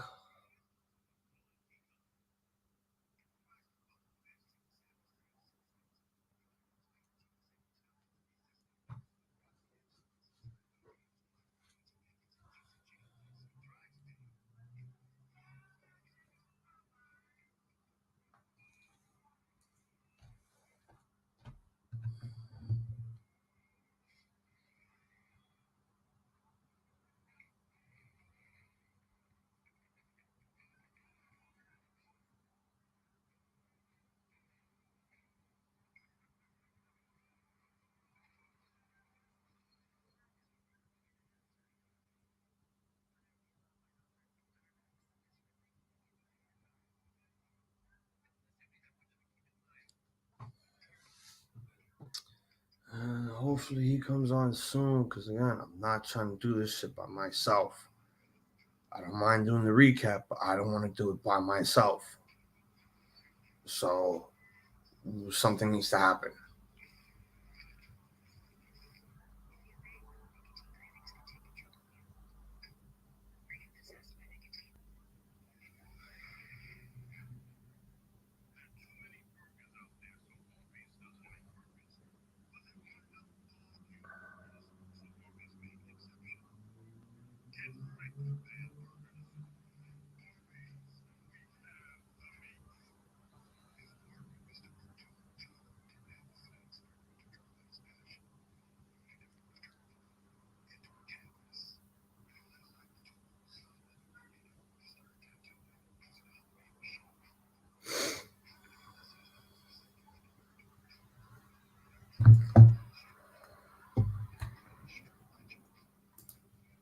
I hope Ancient Bro win. Ancient Bro, you mean Riddle and Nakamura?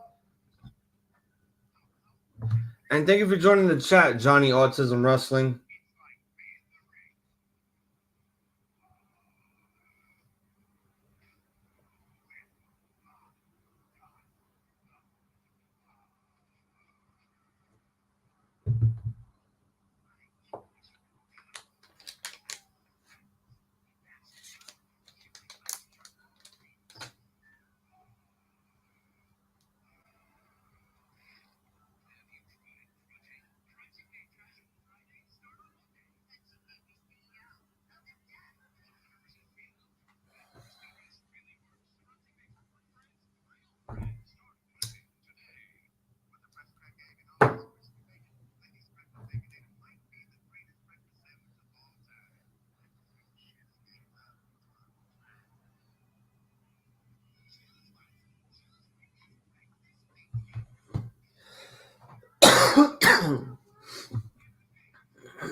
I'm glad that Nakamura has a different outfit. I'm not gonna lie, I wasn't a really big fan of the bell bottoms when he first came to the WWE. The fact that the kid pads are being shown now shows now that he's probably gonna go back to his King of Strong style days again.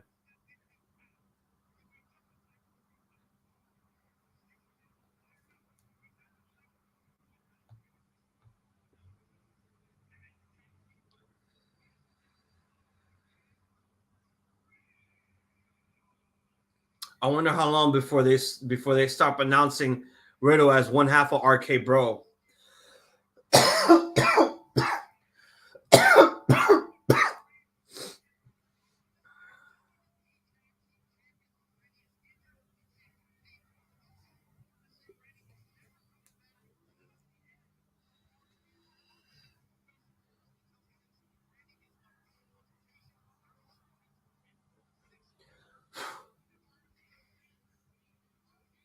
And the giraffes come out to play.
That was horrible.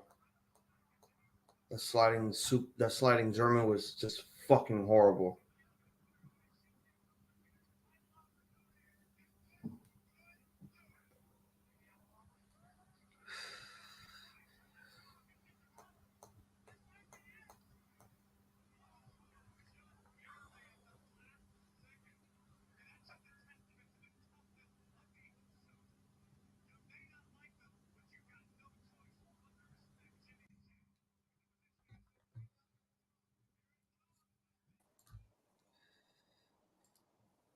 What? I got nervous. I thought nobody was going to show up. Yeah, it's like I told you, man. You may not have had to work today, but I had to work. No, I understand. I understand you. Twin, on the other hand, like, I mean, he probably had to work too, right? No, he said he didn't have to work. Oh, he works at a school. He doesn't work. Yeah. He was off. Yeah, maybe he was busy now. I don't know. He might have been busy. But yeah, I only just got home like 15 minutes ago, maybe. All right, so here's the bullshit that happened. So far, Raw's it's there, but it's just, it certainly is. Has little hiccups here and there. Probably the best thing on the show is Cody cutting a promo. Someone's in the comments right now. Hold on. Oh, it's Young Wolf says Young Wolf, that's the man. That's the man of the hour, the man with the power. Shout out to Young Wolf. I can't fucking talk today. What the hell's wrong with me? Now go ahead. You got it. All right, so probably the best part about the whole show was Cody cuts a promo. Seth is cutting a promo in the crowd like the Shield days. Shield style. I like it. It's walking down the stairs very methodically, very slowly, and I'm like, oh my God, this is Randy Orton all over again. And then they do that moment where if you want to build up a blood feud between two competitors, you have them just fight, and security tries to find ways to break them apart, and they just pull apart. They pull apart. They did like at least maybe 4 pull aparts. Okay. Which I'm 100% okay with because you need to build this shit, and I'm really liking how this whole thing was built. Helena, right? What happened? They're wrestling at the pay-per-view, right? Yeah, they're wrestling at the pay-per-view this Sunday. Okay. We did get a new match added onto the card because it happened a few minutes ago. So this is a dumb shit that happened. So Ali was going one-on-one with Ciampa. A little rematch from like a few weeks ago. I'm like, all right, at least I know this was going to get a rematch. Let's see how this plays off. Theory is on commentary. So if Ali won the match, he gets a shot at the title at Hell in a Cell. Theory just says, fuck that. I'm going to cause a DQ. And since Ali's going to get the win, I'm just going to give him the title shot right now. We come back from commercial. He's beating the shit out of Ali before the bell rings. Yeah. Bell rings, 2 minutes of action. Theory wins. Adam Pearce comes out and makes the match official for Sunday. Oh, okay. I'm like, okay, it makes Ali, it sort of makes Ali look a little vulnerable, number one. Number two, I don't think they never should have done that shit. Just to tease something that was going to happen this Sunday either way. They never should have done that. And I don't think the DQ never should have happened to begin with because how is Tommaso Ciampa going to get wins? Maybe he will join. Didn't Edge post a picture of him on Twitter? He did, but so far, Judgment Day hasn't shown up yet. Well, okay. Maybe that's what happens. They put him in the squad. So I'm thinking apparently what they're gonna do is they're gonna copy what AEW did. They're gonna do a 6-man tag at the Hell in a Cell pay-per-view, and that's when Ciampa shows up from out of nowhere. Oh, and what they just did with House of Black and Death Triangle. Yes, okay. Yes. Oh, and In Your House is this Saturday. Oh well, yeah, it's a fucking so I don't know. I don't know if we want to do predictions for that. Fuck no. I don't know. I ain't even watching that shit. I don't think. I mean, I'll still watch it live. I'll still record it live just for the fuck of it. Nah, if you know what, if you do it, you do it live. I might pull up and I don't know if I'll watch it, but I'll be there because I know we have Hell in a Cell this weekend also, and I think they made this announcement for In Your House like during the first hour of commercials. I'm like, wait, really? I thought we were gonna wait till June 12th to do this shit. Well, I mean, it was a takeover, so I guess they're just moving the takeovers and removing the takeover title and then just making them. That's the event now in your house. But they've been removed that. They removed it when we did War Games. No, yeah, I know, but that was on a Saturday, right? That was like a pay-per-view event. Still, no, War Games was on a Sunday.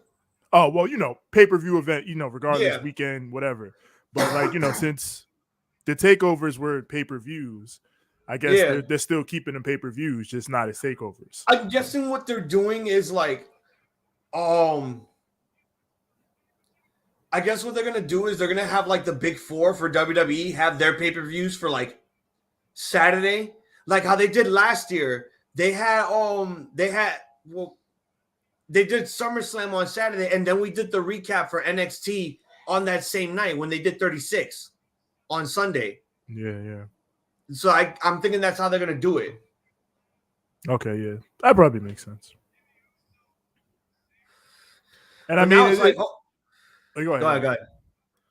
Oh, I was just gonna say they always did like doing that thing where they have the NXT and then the main roster on the same weekend. It's a good weekend of buzz and money or whatever. But that only happened when it was like the big four pay-per-views, and I kind of really like that because it's like, all right, we're gonna get this show, which will probably be way better than the main roster show. Then the next day, here's the main roster show. Let's see if it'll exceed its expectations from the developmental now indie show, and it didn't.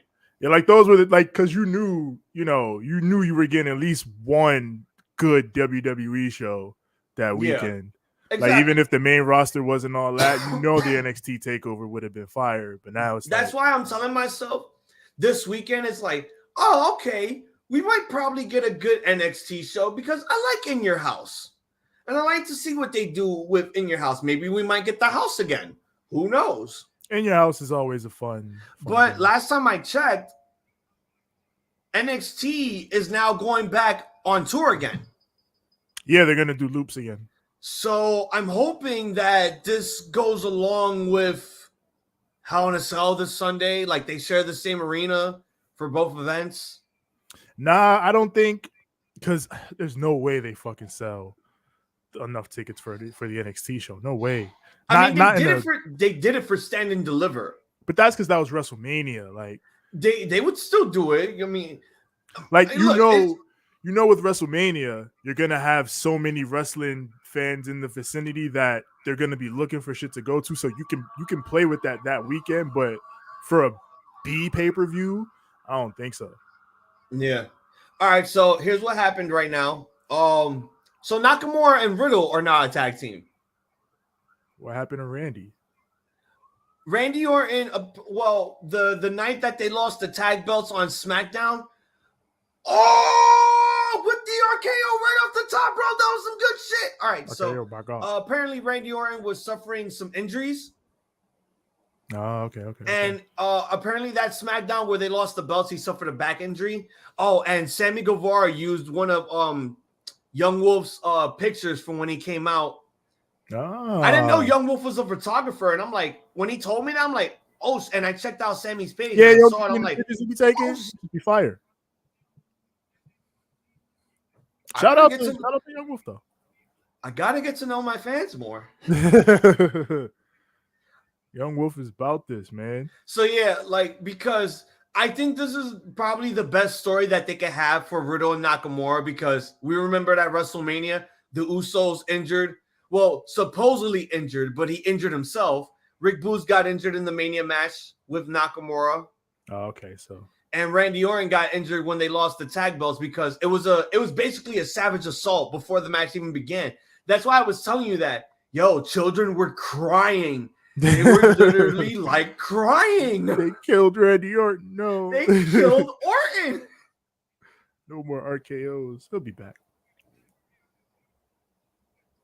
I'm trying to get GTA Vice City right, but it's going to take a minute. So, I forgot. You said you were going to play in dedication to Ray Liotta. Yeah, I'm trying to get that right, but it's still in process. So in the meantime, just remember, no music. So in the meantime, I'm playing Red Dead Redemption. Hey, at least you can put that on the Yeah, put that on the background right now. Because once the show is over, you switch back to the Double or Nothing stuff, and then we do the recap.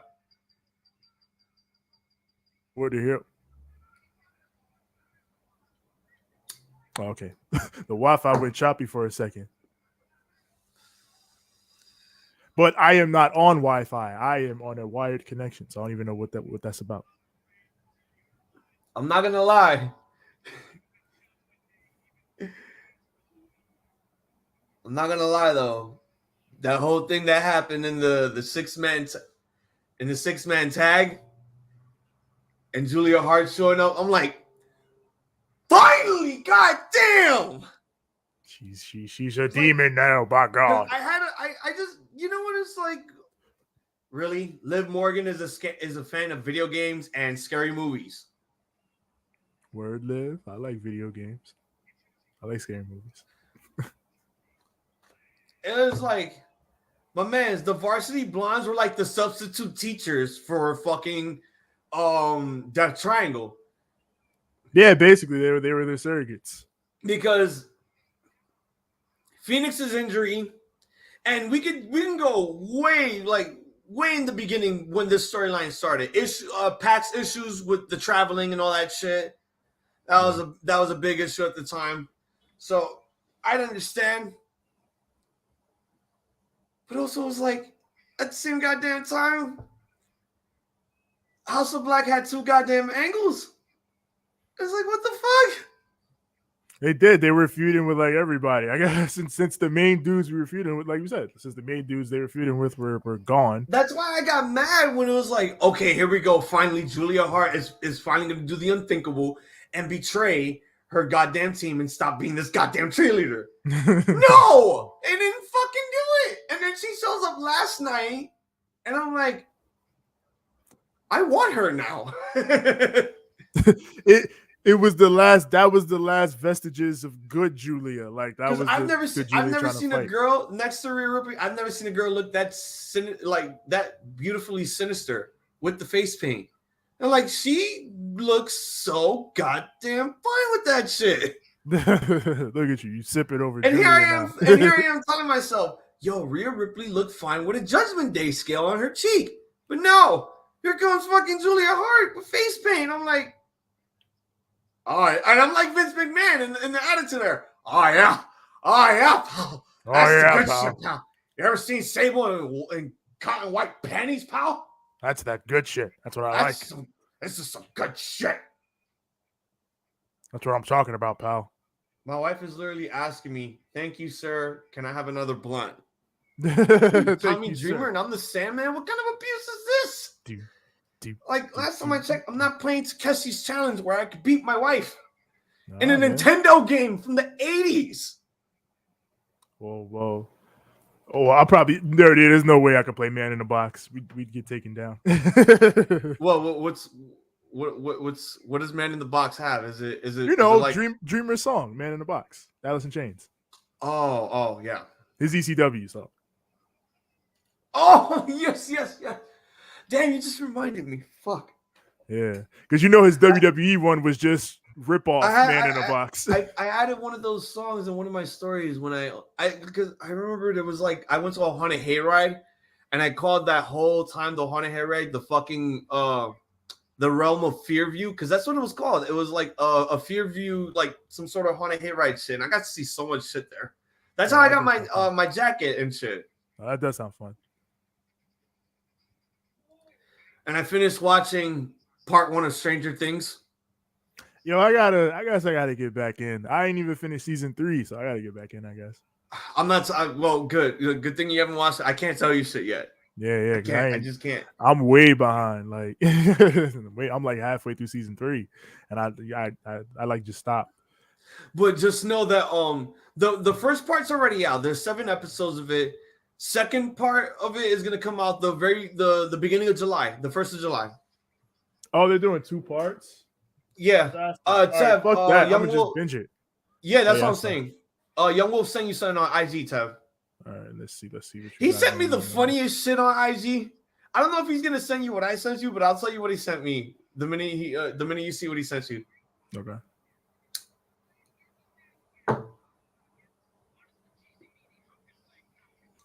What the hell? What did he show you? It's fucking googly eyes on. What is this? It's a donut? Yes, it's a pink donut. Donut. Do you know what that reminded me of? What? All right. Do you remember Akira Toriyama's second greatest anime series? Dr. Slump? Oh, that was he never made that into an anime. He wrote that. What was the second one? Arale. Yeah. So you remember the crossover episode that they did with Arale and the guys from Super, right? Where she whooped Vegeta's ass, yeah. So much fourth wall breaking.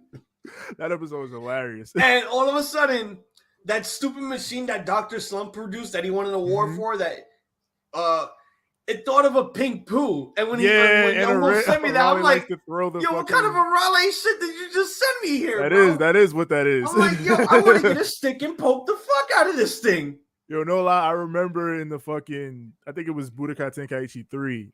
I think that's the one she was in. And I remember they used to use, I was like, yo, who the hell is this? Because I didn't know about Dr. Slump at that time. So who the hell is this? So if you remember Dr. Slump, because that's basically what the series was made off of. Yeah. His greatest creation was Arale, this super humanoid android that could basically break the laws of fucking physics. Man. It's like one karate chop onto the ground, the whole world is like cracked in half. Yeah. Fucking Goku was like, whoa, she's strong. Oh, he sent you something else also. You're gonna like this one. Let me see. And remember also, Goku met Arale when he was just a little boy, when he was fighting the Red Ribbon Army. Yeah. I think this was during, Purple, the ninja, or I believe it was General Blue. When Blue, because it was Blue. Which one was it that fucking, I think it was Blue. And then Goku just killed everybody. He killed the whole Red Ribbon Army. That's the only, like, because he was a kid. Those are the only bodies. Let's generally say he didn't kill the entire Red Ribbon Army. Not all. He got help from Android 8.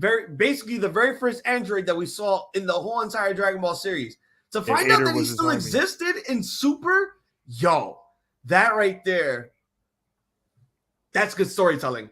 Yeah, even though a lot of people didn't like, even though a lot of people did not like the Goku Black saga at the ending.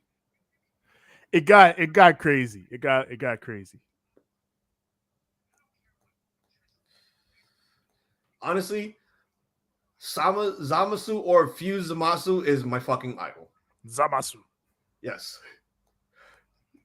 He's your idol. He wanted to fucking destroy I love the talk. I just multiverse. love the talk when I relish in victory. Do you know how many times I want to tell you guys to just fucking hearken under me? For God's sake. I am a god. I, the great iZombie, and the universal law, the universal power, and yes, the universul being. All those whose light I shine upon shall be obliterated. Let me put on his red dead. Come on, man. What kind of come on, man. That would be the best heel work I'd ever do if I get back in the ring. I mean, yeah, you gotta get in your fucking WWE mode. Am I at the No, I can't do that. I can't do all that. You gonna have to cut those. He was cutting promos. WWE this style is promos. The third this is the third time that they are promoting this match. What match? Here's the bullshit. Cody comes out to do a promo. They plug their match at Hell in a Cell. They show the match card and everything. We cut to commercial. We come back from commercial. They show us the same goddamn thing again. Cody versus Seth inside Hell in a Cell, right before Cody's about to speak. I need you to know. And now they're showing us the entire Hell in a Cell card, and they showed us Cody and fucking Seth Rollins again. They gotta get you on that match. Young Wolf is eating Cajun shrimp. He said his mouth is on fire. Is that spicy like that? Or you just not about that spicy? Yeah, that shit gotta be spicy. Man, I get fucking Cajun spices on everything I could possibly get them on whenever it's available. But I like spicy food. Yeah, same here. I just won't. I'll test my limits when it comes to spiciness, but do not start me with just the source. Oh yeah, with straight up Yeah, hotness. do not start me off with just the hottest of all hot sauce that could probably kill. Oh, they're doing it! They're doing it! What are they doing? They just added this match immediately. What match? So it's the Bullet Club taking on Judgment Day. First of all, they are not the Bullet Club. You don't acknowledge that. First of all, you talk about AJ and Finn, right? Yes. Fucking AJ was kicked out. Let's not forget that. Finn Balor was kicked out also for AJ Styles to take his place. Exactly. Both the niggas was kicked out. Oh! Wait. Moment of silence real quick. I hear a new theme, and it sounds badass. Bullet Club. Oh my God, Rhea Ripley's theme goes fucking hard as fuck, bro. Metal as fuck. I love it. But no brutality, huh? No brutality. No brutality. But she still has brutality on her Titantron. These niggas don't. These niggas is disrespectful. No. That's right. Oh my God. You know what? One more drink of whiskey for fucking my brutality. Take that whiskey bottle. I'm loving the new theme. And I'm loving the transformation of the new Titantron. It looks like she has biomechanical chromed out angel wings. Oh, okay. That sounds kind of cool. It looks amazing. God, when you guys see her, they're not gonna show that on Sunday at Hell in a Cell because Judgment Day is gonna come out together. No, are they? Yeah, I mean, well, duh, they have to come out together. They're a faction. Yeah, I guess you're right.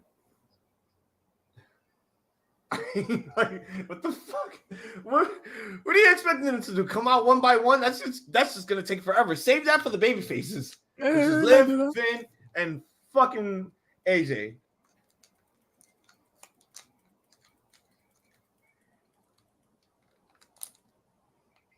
I hope this is the last Jurassic Park movie we're gonna get. Probably. I mean, shit. I don't want to say that because. If this shit make a bunch of money. After I saw The Lost World as a kid, I thought that was the very end. Man, I still remember when I went to the movie theater to see Jurassic Park 3. I went to the movie theaters just for Lost World. Fucking like I remember we'd had to go to Blockbuster to go get Jurassic Park on VHS, and then maybe a Jackie Chan movie, one wrestling tape, and then one video game. Lost World was like the first movie I ever had like fucking ending fatigue with. I remember, I think my dad had it on tape, and he was watching it at his house, and I think I fell asleep like when the T-Rex, when they get back to the city, and then the T-Rex, right when the T-Rex is about to show up and rampage through the city, that's when I fell asleep. And it was still like 20 minutes to go in the fucking movie. I was like, yo, this is long, man. What's going on? You know what was so cool though? Like we didn't have we had VHS, but we had one thing that I can honestly say was probably like really cool. Do you remember Laserdisc? I ain't never had no Laserdisc, nah. I mean, I know what Laserdisc is, but yeah, we never. Yeah, they were giant vinyl CDs before DVDs were like a popular thing. It came out in like the 80s. And my stepdad had Jurassic Park on Laserdisc, and we were watching, and we were like, oh my God, look at the quality on this fucking movie. Until DVD showed up, and they were like, wow, the quality just gets better every fucking time something new comes out. Yeah, when DVDs first popped off. Shit, I still got like, my mom still has like a bunch of the ones from when she first started buying DVDs, but it was going crazy when DVDs first got going. But yeah, my stepdad has like, he probably still has his Laserdisc, and he probably still has his like favorite collection of movies like Shaft, Jurassic Park, The Lost World, maybe the first Die Hard movie, and probably The Exorcist. Good shit. Yeah, I had a bunch of shit on mainly tape back in the day. That was the one fucking part of the transition that fucked me over, like, because I used to love recording shit on tape. And same here. I used to love doing that shit too. Like, bro, you don't understand how my Mondays were. It would be like bi-weekly. 1 week I'll record WCW and I'll watch Raw. The next week I'll watch WCW and I'll record Raw. I did shit like that. Like, I had shit where I recorded like whole blocks of fucking like, you know, Tsunamis or Saturday morning cartoons or whatever. Then when DVDs come along, it's like, damn it, you can't do that anymore. Yeah, word. You are unable to ride your horse in camp. Bitch, I just was. I was OD riding my horse in camp.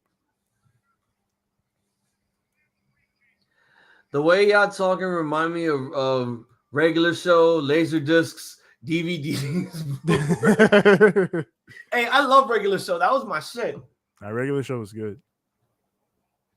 That was a good show. That was when they were starting to get a little bit like young teen adult oriented with regular show, because they got away with saying stuff like pissed off. I'm like, where the hell is the commentary? Oh, they dipped. Fuck you, Micah. I forgot it's Memorial Day, and Corey Graves is wearing an American shirt. Oh, God bless America. And Carmella.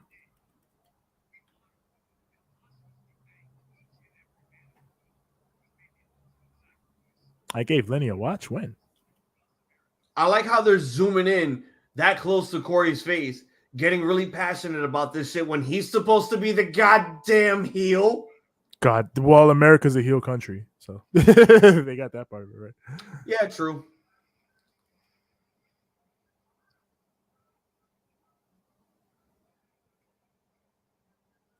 By God, he's back. I gotta go to bed though.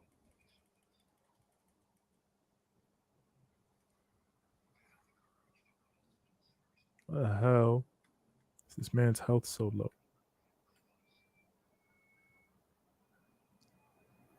America's the biggest heel in the world. Yeah, we on top of the game. Next to Russia, China, Germany.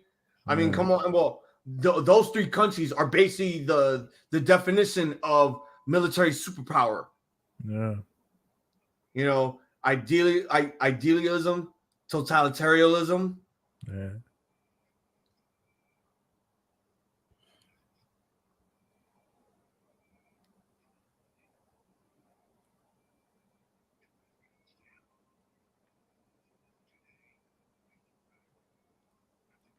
I'll be right back. Hold on. Go for it.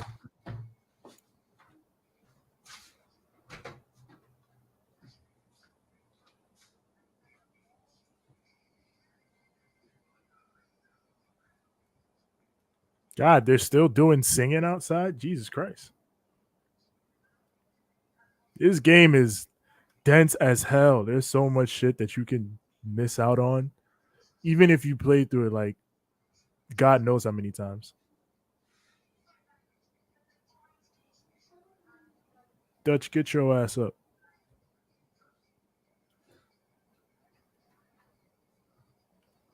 Get your ass up. I'm not going anywhere. You're staying with me. Tommy T, what's going on? Because I said so. Man.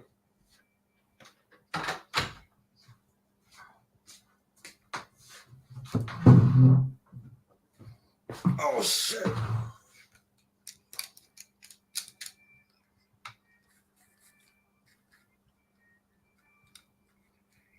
Come on, Loki. Let's look at some Americana propaganda going on right now. All right.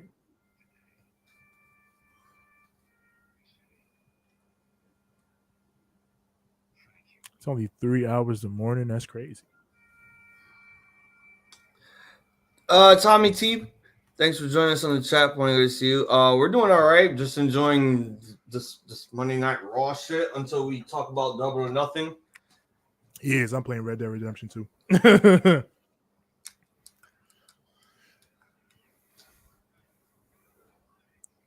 We get it. You love this country, you fucking fans. God bless America. Home of the corrupt and brainwashed. Mm-hmm.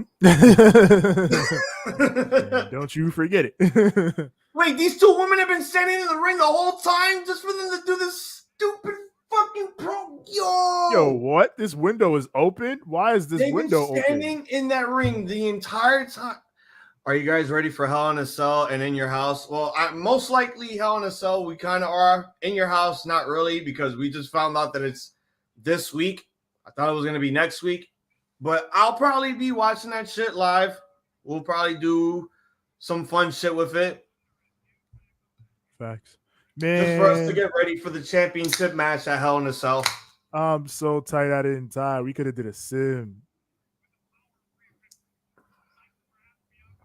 We could have did dumbass In Your House and then a sim. Yep.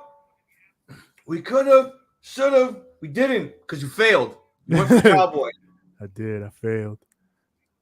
I thought the Cowboy was going to fucking do it, man. I believed in Hangman, man. I still believe in Hangman. It's like, you're partially to blame for this. You lost go for all of us at the Ramblemania, so this is how you know the Forbidden Door is fucking real. It is very much real. And then we got that coming soon also. So now we got to start watching AEW for like the next 5 weeks in order for us to get ready for Forbidden Door. I have to get ready for Forbidden Door. I was gonna say, I always watch AEW, so yeah, but Forbidden Door is mainly like our thing because you and I are only the New Japan guys, so we have to get ready for this shit. Yeah. Why the hell can you do that? Like, with shit, we gotta. Oh my god. Are you gonna be able to watch Dominion? I'll watch it. Maybe not live, but I'll watch it. No, we're not gonna do that live because I don't have any more days off. I'm done. Yeah. I'm done. But I mean, I'll still watch it, but we could probably talk about it on one of the Raws that we go live. Yeah, we'll probably do that. Yeah, because we haven't done anything New Japan in a while, and I feel bad that we didn't get to do a recap for Wrestle Kingdom. Yeah, well, at least you got to do it live. No, I got to do it. I just got to watch it live. There was only one day where I watched the whole show. The other day, I couldn't take another day off. Yeah. So I only watched the main event while I was heading to work. That's when I hit you guys up and I told you that I won. And I was like, oh shit. And I think it was a close call too. Like if I look back at the chat history, I probably have to look at the score again. Oh, probably, yeah.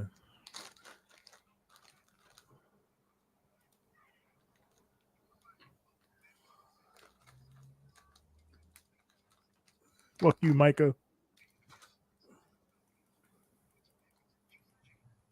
Where's this letter, son? Let me finish this shit.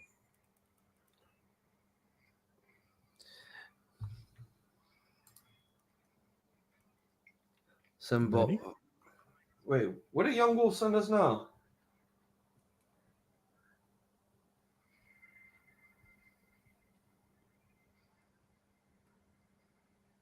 Oh, I forgot. He got some souvenirs from from Vegas. Oh, fire! He got a Wrestle Kingdom 12 shirt with Okada and Naito. Naito. That's when the Ingobernables action is really gonna pop off when Naito shows up. Oh well, now it's about to get even more serious since. Yeah, we know about the location change, and we know that Cody's face was on a truck plugging Money in the Bank, hovering all around the T-Mobile Arena. It was like, hey, guys, you remember there's another company here, but we're different from them. We provide a different product because we're sports entertainment. Yeah, you like that sports entertainment from the Jazz? We're the leaders in sports entertainment. The sports entertainers. God, that man, Matt Menard, god damn, bro. He died. He died. What I want to know is, how the hell did Eddie Kingston get all that blood after him and Daniel Garcia were fighting in a freight elevator? Yo, yeah, what the hell? I'm guessing we just got an off-screen death scene because we didn't see Daniel Garcia after that. I was going to say, yeah, Daniel Garcia was not seen again after that until I think the end. He was killed. Eddie Kingston murdered that man. We got a lot to talk about. We really do. That and I cannot wait to get my fucking frustration out on the fucking Owen Hart tournament. I can't wait to get that frustration out there. Yeah, I got frustrations with that too.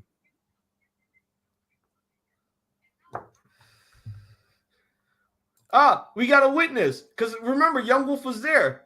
He murdered Garcia. he probably ran out of his seat and said, yo, fuck this. I'm a photographer. I got to get this footage. I got to get the footage. I got to get the clips. I got to get the scoops. Young Wolf, you probably stayed after the show. Did CM Punk cut a promo at the end? Did he say, saw a picture of him. This belt that I'm holding is more than just a belt. This belt is power. But this mic is power. And all of you people fucking fell for it. He did it right after the show ends. Stupid old man, I'm a snake. I saw the media scrum, and Tony Khan was sucking this man hard. He does that every media scrum with Punk. I feel like he's on the cocaine. I feel like he's pulling a Herb Abrams. Nah, that shit was great when he fucking went off about the fucking Bischoff shit. That's fucking bullshit. You can now tell that fucking Eric Bischoff is banned from AEW now. After saying those remarks on CM Punk. Nah, Bischoff is just grifting because Bischoff is not that stupid. Like, I don't think Eric Bischoff is that fucking stupid to say something to mean something like CM Punk has been a financial flop. Like, he made them huge money within the first week he was there. Like, Bischoff is smarter than that. He's just digging into that fucking anti-AEW Maybe he's fan saying base. that it's only a matter of time before CM Punk becomes stale. Maybe that was what he was trying to amplify. But again, the way he said it, a lot of people took it the wrong way. I mean, because it was a dumb, like, if you're looking at it objectively and from the standpoint of what Punk has done financially, it's a fucking stupid thing to say. But again, like I said, Bischoff is fucking, he knows what he's doing. He's jumping in on that anti-AEW crowd, getting them clicks, getting them ad dollars, first podcast, whatever. And again, Bischoff also got to understand that there's a company that Jeff Jarrett is back in WWE. Yeah, he got they said he got an executive role in WWE, like a high-level executive role. Oh, speaking of executive roles, who I just saw out of nowhere throughout that Seth Rollins Cody bro? Who? A wild Curtis Axel appeared in a suit. He's a backstage guy now? Yeah. Apparently. The Axeman. Let's go. I'm guessing he's a backstage producer or an agent or a WWE official. I mean, everyone backstage is a WWE official. Good for him. Good for him. It's just different positions, just the same goddamn name. Yeah. Oh, damn. Damian Priest looks amazing in a suit. I'm digging the new suit he's wearing. Oh. I couldn't leave the seat because they went way across the arena. Honestly, got like some footage, got Wardlow killing MJF, the ladder spot, people singing Judas, and the Punk promo after. So there was a promo after. What did he say? What did he say? Did he turn heel? I saw there was a picture of FTR holding him up on his shoulders in the ring. Holding up Punk? Yeah. Well, technically, we're still in the spring. It's only a matter of time before the summer comes. Maybe we might get Summer Punk 3. It's only a matter of time before this man reveals his true colors. I mean, he was kind of teasing that he was kind of revealing his true colors. This is the main event. Okay, it's time for the main event. No, the match is still. Wow, they're really giving the woman the main event spot. This is like the 4th week in a row that the women are main eventing.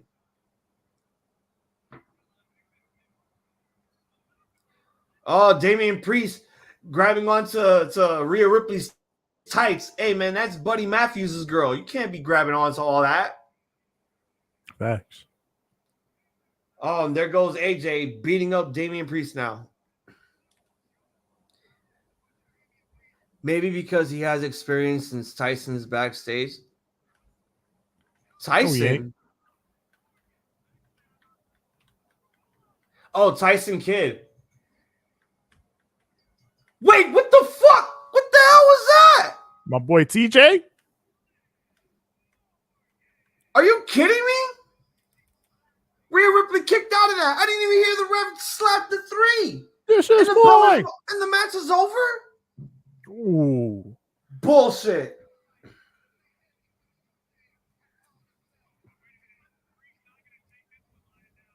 Yeah, word. What the fuck? Like, this was ridiculous.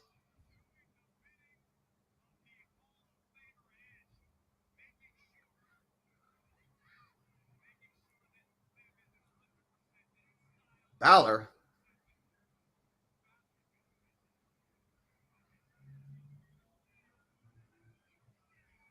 Uh-oh, Damian Priest is getting in the ring. Oh, so what's the main event then? Is it the the main event is the contract signing.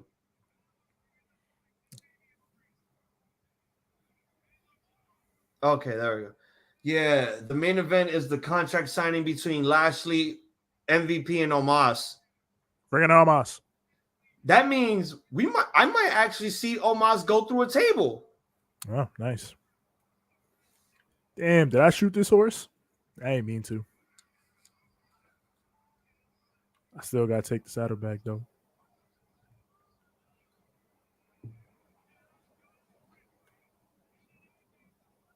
No.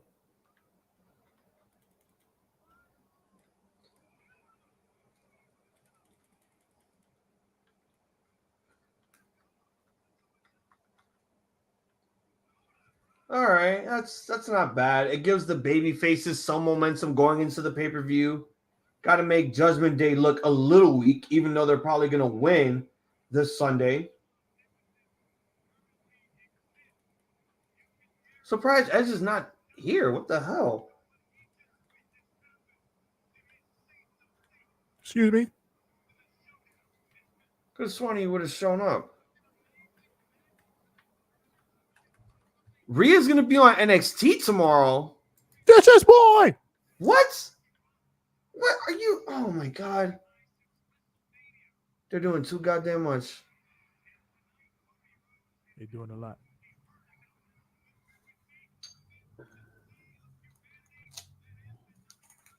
Oh, my God.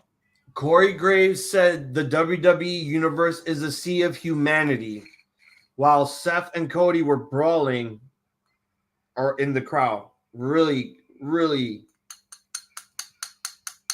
a sea of humanity. Going? That sounded stupid as hell.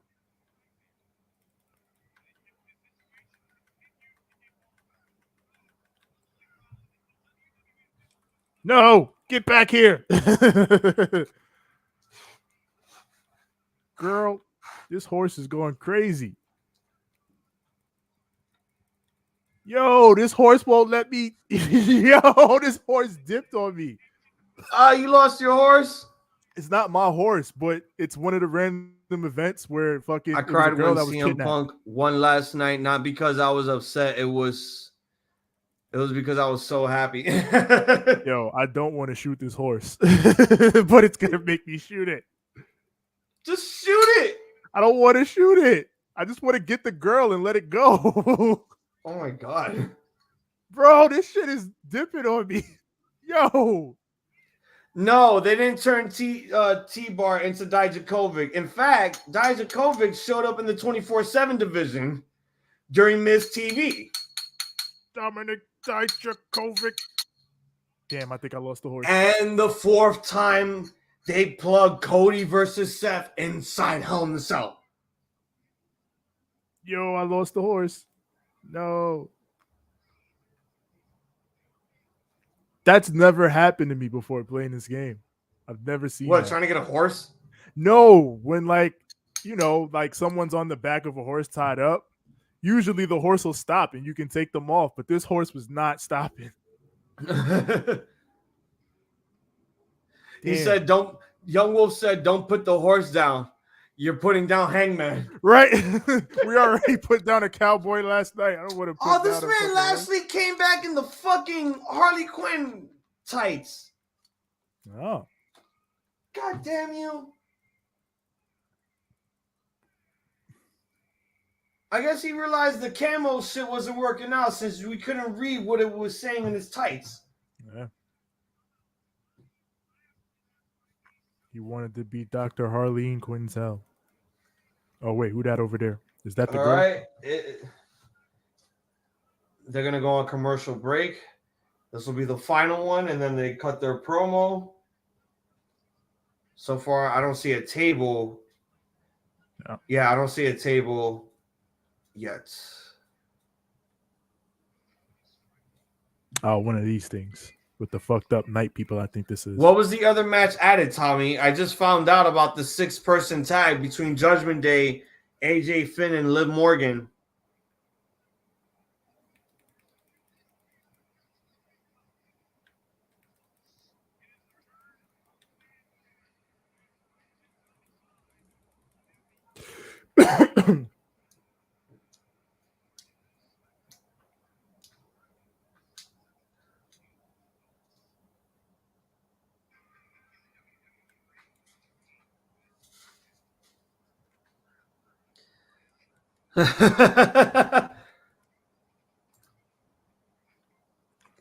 Or said, "Fuck you." I saw what you did to my I knew about that also. They brought it up in a backstage segment that Ali is going to be facing Theory for the U.S. title. You know, it's been a minute, boy. I've been this high. The horse said, "Fuck you." I saw what you did to my cowboy. Facts. Predator. What predator? Who? Oh, a snake.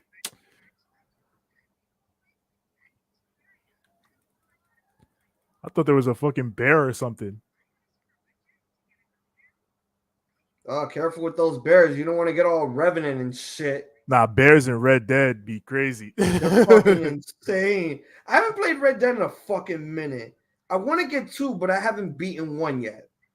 So I gotta play 1 again in order for me to get the hang of things. You should play 1 because then it makes the story of 2 hit even harder. Like, so yeah. And 2 is one of the best games ever made. Like, definitely get 2 when you can. I just had to buy some new skins for fucking Call of Duty because I didn't even know that they had Godzilla, King Kong, and Mechagodzilla as like a bundle pack. I'm like, what? Oh, there he goes. Shit now. There he goes. And the snake is punk. And he escaped. All right, and fucking snake is gonna take out my horse. Like, you stupid old man, I'm a snake. Like, you old snake in the grass looking motherfucker. I don't have a bounty here. I didn't do anything here. At least not that I remember. I ain't shoot nobody. I ain't robbed nobody.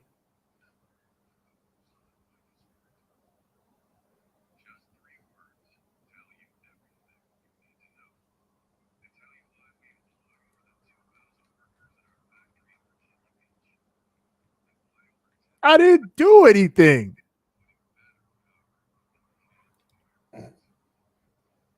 Did you fail the mission already? No. I just went up to talk to some people, and he was like, "We don't want any more trouble from you." I just got here. What do you mean? What the fuck? I just got here. What the fuck?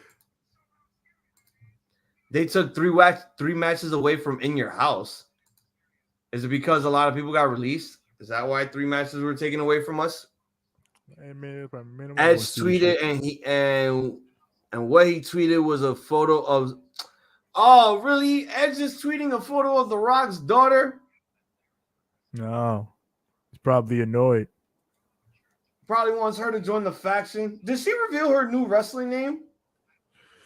Oh yeah, they gave her a new name, right? Because I saw people on Twitter like, "Why would you not name The Rock's daughter after him?" And it's like, because it's The Rock's daughter, bro. Because I saw a thumbnail from Pro Wrestling Unlimited on YouTube, and I'm like, she got a name change already? She hasn't even wrestled. So I'm trying to figure out what the hell's her new name. They're probably prepping her up, and I want to see why people are getting so fucking upset about it. Like, man, it's just a fucking name change. And for her, I honestly don't mind that. Like, it's like what they did initially with Charlotte Flair. Like, they weren't calling her Charlotte Flair. They were just calling her Charlotte because they wanted to step away from the fact that she was Ric Flair's daughter. Because, like, how do you live up to being Ric Flair's daughter?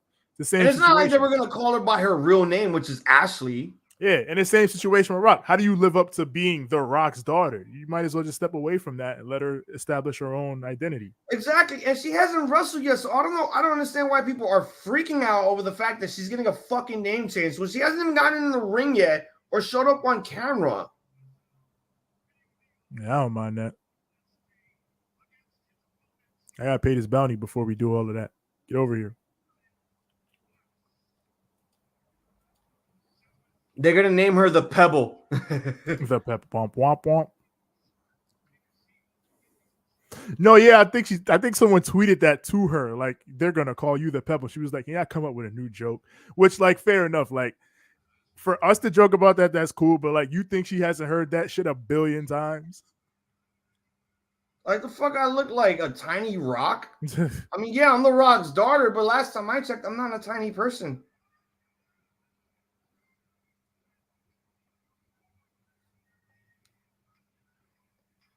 I mean, you don't want to call her the Boulder, because that's just gonna sound really stupid. That's Rock's Impact name. The Boulder. Ridge and Bridgewater Mouth North is saying to me.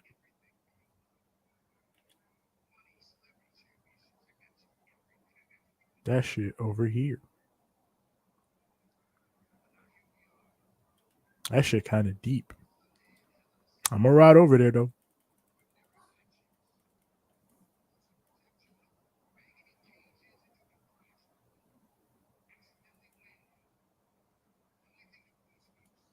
That wasn't an accidental win. That was a stupid win because Omos was just standing in that cage like, what do I do? I did my job. Was I supposed to win? Which way did he go? It's like, oh, how about this door? Can I get out this door instead of just standing here like a fucking idiot? No way. That Fabian Eichner cannot be Giovanni Vinci. No way. That's Fabian Eichner's new gimmick. You can't do that. You can't fucking do that. That's just going to be wrong. We already have an Italian that's fucking Tony D'Angelo.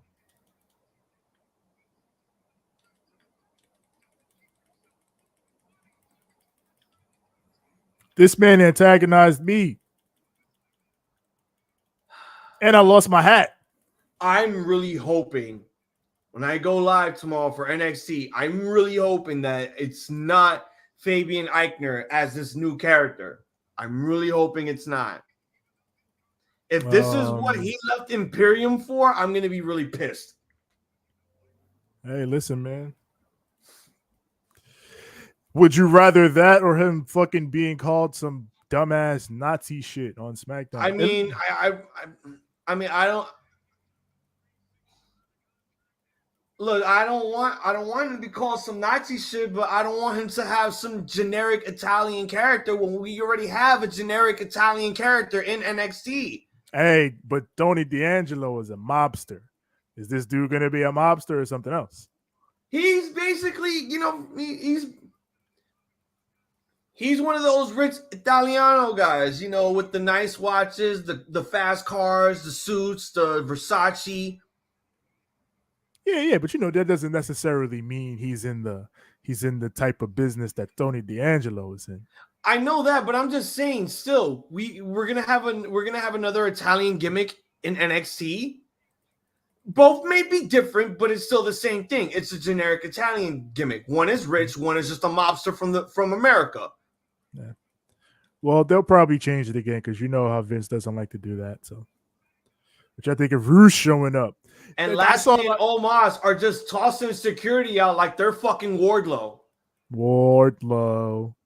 But fucking, I saw a lot of jokes about Rush. Like Tony thinks MJF is causing the problems. Wait till he has to deal with Rush, which is hilarious. But that's dope as hell, honestly. I love Cedric that again. What the hell, man? Used to dream I had it all. Now it's mine. I won't let go. Shelton, I mean, no, not Shelton. What the fuck, Cedric? What are you doing? How many times are you gonna kiss MVP's ass in order for him to bring you back into the faction, even though I don't want you no more? Trying to get back in the gang. Nigga, there is no gang. The gang is MVP and Omos. He's trying to get with MVP and us, right? That's what he's trying to do, but that shit's getting annoying as hell. Oh. Like MVP told you a bunch of times, fam. He not interested. Omos pulled out a table.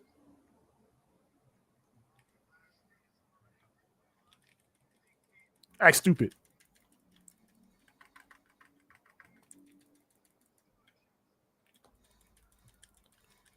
Oh, shit. Get the fuck. Oh, man. Omos is about to get speared through that table. Get that ass stabbed. Bitch. Where's my hat? Where's my hat? Oh my God. Omos went through the table. My God. Wow, really? Spear right through the table. Music plays. Credits show up. Show's over. That's Monday Night Raw. That was fucking raw. TK got to call Cedric and put him on Ring of Honor. Yeah, that man needs to go back to Ring of Honor. Whenever his contract is up, hopefully. Or that man gets released. I mean, it's only a matter of time before WWE starts releasing more people. They haven't done it yet because they only released a bunch of NXT guys, so can't really say that much about it. All right, so this Raw is, was okay.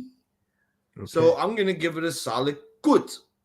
I like the opener. I liked Asuka versus Bianca Belair. That was a good match, something that we've never seen before. A lot of DQ. A lot of DQ finishes. Probably within 3 matches, there was DQ finishes. And I'm getting sick of that shit. I'm getting annoyed at that shit. We got more matches added on to Hell in a Cell. It was an okay go-home show. The whole Cody, Seth Rollins thing was probably the best thing of the night because they just let them brawl for like a good extra 5 minutes. And I think that's what we needed in order to build up this pay-per-view because there's only one Hell in a Cell match. There's no other Hell in a Cell matches taking place here. So 7, I believe 6 to 7 matches, but only one of them is Hell in a Cell.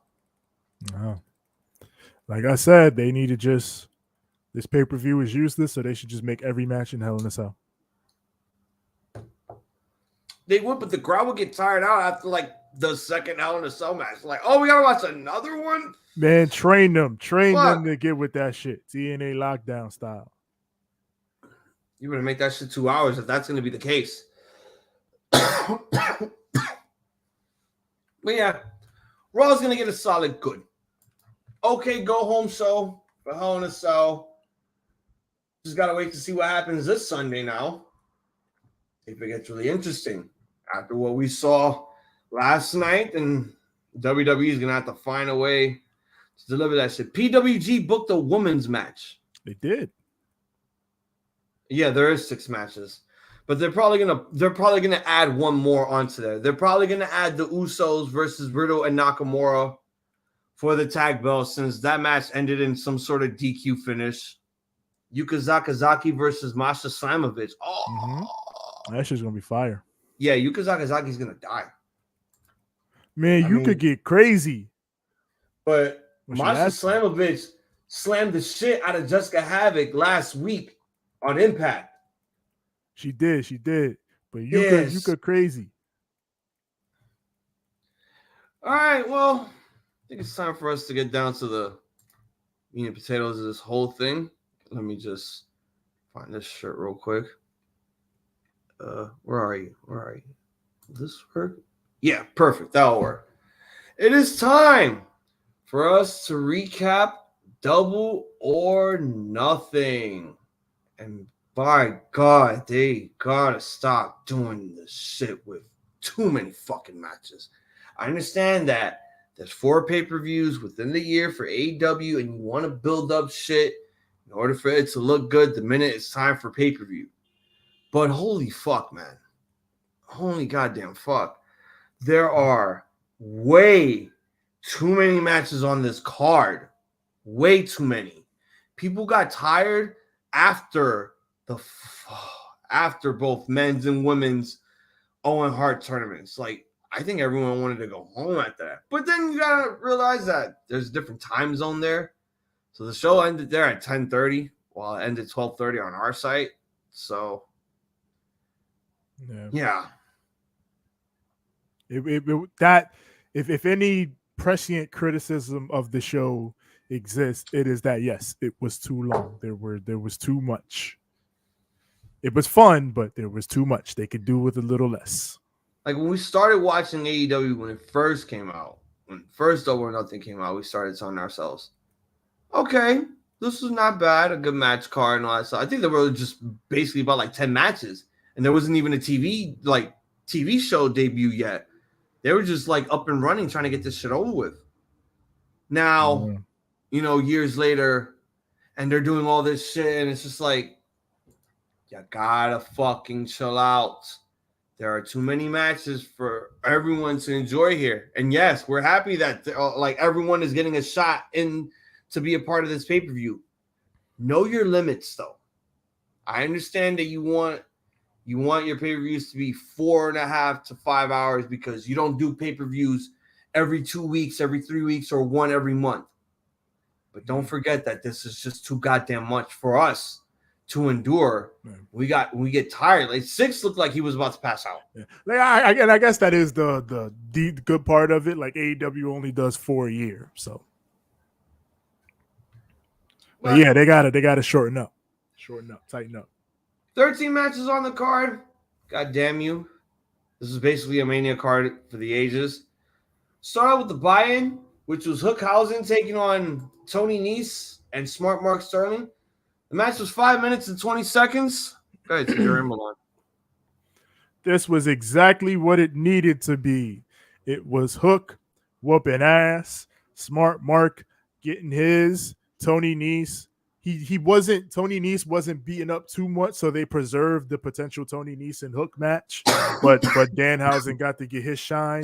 So everything in this match worked exactly as it needed to. It wasn't like a 5-star match or nothing, but everybody played the role exactly how it should have been. It helped everybody involved. So I'm going to give this a solid good. I can honestly say that, the crowd was amped up for this, legitimately. I mean, sometimes I wonder to myself, why do they put these guys in these fucking factions, and then all of a sudden they're teaming up with someone else that's not in that faction? Like, why is Hook teaming up with Danhausen? I'm not saying that this is a negative thing, but it's also like, okay, he's not in Team Taz anymore. That's weird. It's odd couple shit. That's the thing, because, that catches me so off guard, because look at the best friends. Roppongi Vice is now back. Chris Statlander just said fuck it. Danhausen said fuck it. It's now and Wheeler Yuta just joined another faction and said fuck these guys. I'm gonna go where all the blood is, and I'm gonna make my name somewhere else because these guys aren't making a name for me. And the only person left is Chuck Taylor and Orange Cassidy. Yeah. Well, Orange is injured, so I'm sure they'll do more best friend shit when Orange is back. And last time I checked, weren't they on Chaos?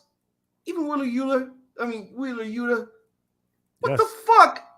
Is Wheeler Yuta still in Chaos? He should. Like, Okada should look at what he's doing now. Like, actually, he was in Best Friends. And when Rocky Romero showed up, it was like, all right, I'm putting all of you guys in Chaos because Okada said it was okay. And I'm like, cool. All of a sudden, he's in another faction. I'm like, wait a minute. Isn't he still in a faction in Japan? Man, little Kazu about that shit. But again, I mean, he's in the Best of Super Junior, so I don't know. I haven't really watched this, so maybe he's not with Chaos anymore because he's with the Blackpool Combat Club, but I'm getting off topic. I got to see Smart Mark wrestle for the first time, when I went to go see that show that had Max Caster in it.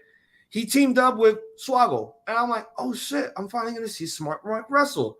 And I'm thinking, okay, this guy has mostly been a valet. He's friends with Matt Cardona, Brian Myers, and Swaggle, since they all run that major, figure show that they have together. And major figure pod. Yeah. So I'm thinking to myself, all right, this is going to be good. And Smart Mark is a comedic wrestler when he's not serious as his managerial role. Not bad here. Not bad. He did his work. He did what he could, and that was great.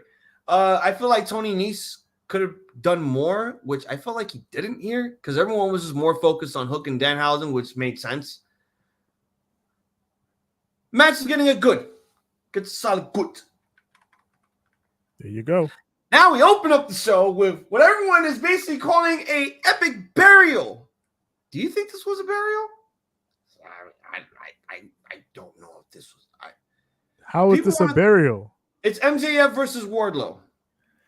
But okay, I don't know who's calling this a burial, but I'm not even going to give that. Like, this is what the whole damn. I heard it from Wrestle Talk, and I don't want to say that like, oh, because of them. It's like everyone's saying it. No, the way they said it was because like of how the match basically.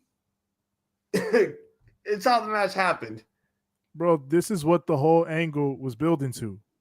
Wardlow hitting. I said it on Banter Club like every week.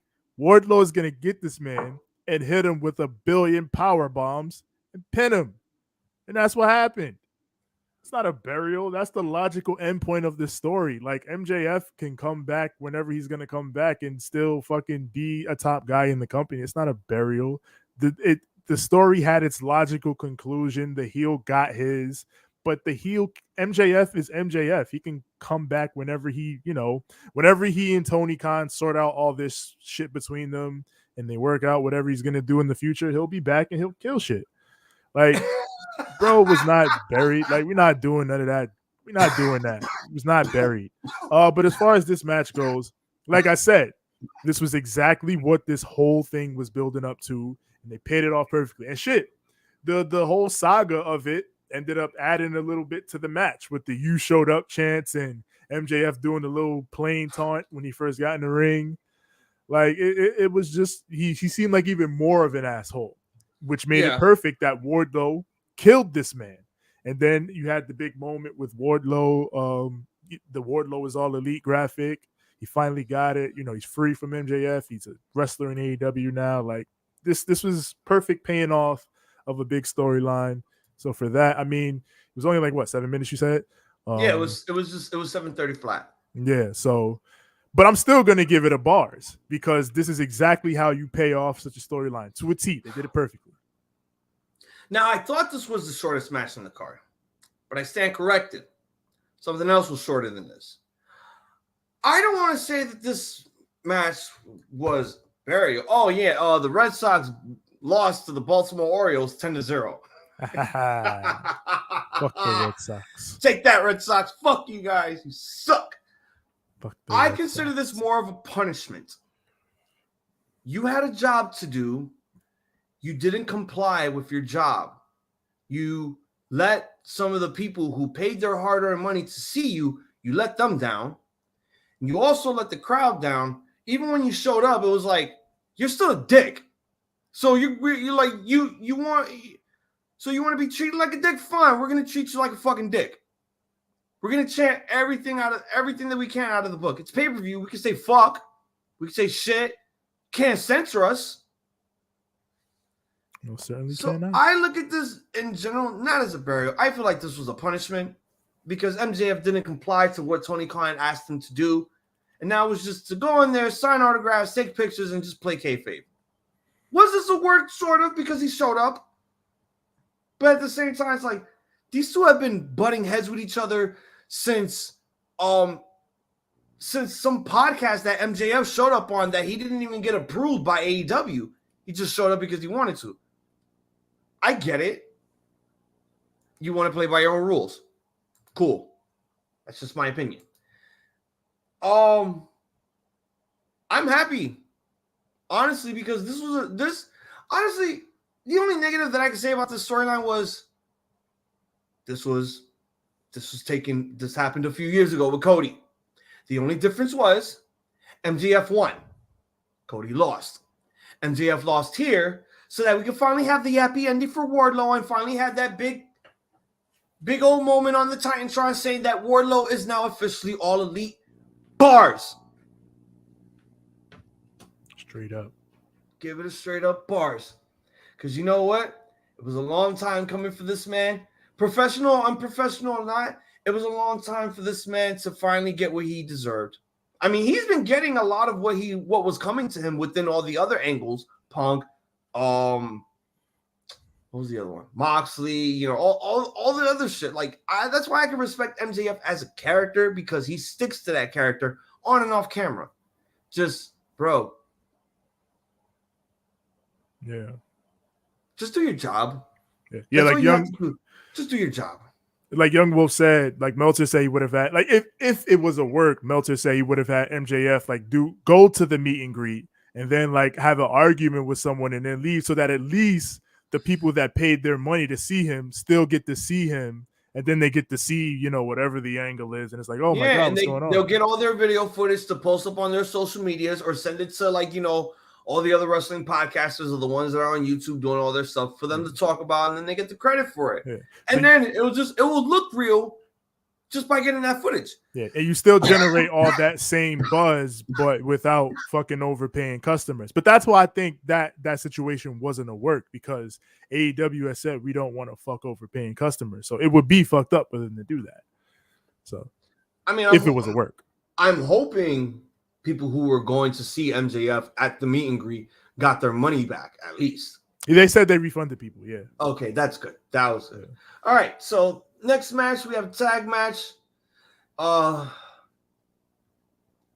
Hardy Boys taking on the Hardy Boys 2.0. The match was 19 minutes and 15 seconds. Ramble on, TJ. So a lot of people had talked about how, they weren't as into this match because they've already wrestled the Hardys and the Bucks. But watching this match, I feel like it was for the better that they've wrestled before, because they have a level of rapport and chemistry with each other. They know how to work with each other. And that helped, because you could tell in this match, for one, I think Jeff got hurt at a point. He was. I'm not gonna say he was like sloppy throughout the entire match, but there were some moments where we watched it and we were like, "Oof, oh, yeah," because I think he got hurt like early on. But with that, and like clearly the Hardys are older and banged up and slower and everything, so the Young Bucks were able to slow it down and put it within the framework so that the Hardys wouldn't have to do too much, and it still ended up being a decent match. Like, because thankfully the Young Bucks really are one of the best tag teams of all time, just in general, but in particular at structuring a match and laying things out. So I think in that regard, it was good. And obviously this was not the best Young Bucks Hardys match you'll ever see. Like, there's better ones because they've wrestled before, but I still think this was good. I think more than once, like twice. I noticed it. I don't know if you guys noticed. Did you notice that the Young Bucks had to work the same pace as the Hardys, because the Hardys are not as quick as what they used to be in the Attitude Era? That's what I'm saying. The Bucks, they slowed it down. They worked a different pace, and they made it work. So that's why ultimately I'm gonna give this match a solid goods, because the Bucks, like I said, they're great at structuring the match and working to the strengths of their opponents, as opposed to just, we're gonna do our Young Buck shit all the time, which people mistakenly think they do. They don't. They know how to work with people. I think, honestly, because when I woke up this morning, I rewatched this whole pay-per-view. I rewatched the whole thing before I decided to finish up Stranger Things with Amanda. Hold on, let me read these comments real quick. Jeff lost his boot or something. He didn't lose it. He just like, the boot was broken, I think. I think he broke his boot. Yeah, I think the boot was broken, or he just didn't adjust his boot correctly before he got out there. Getting Malcolm in the theater coming out, definitely teased Johnny and Candice LeRae very, very soon. Hardy's was amazing. I'm looking for Kushida this Wednesday night representing New Japan Pro Wrestling. It makes sense, yes, because we need to start promoting the Forbidden Door. We got 5 weeks of that shit. And I think we should get Wheeler Yuta versus Kushida for the Ring of Honor Pure Championship. It's just Pure Championship, not the Pure Television Championship. Samoa Joe has the television title. But yeah, I would like to see Kushida versus Wheeler Yuta for the Pure title, or just in a special singles match.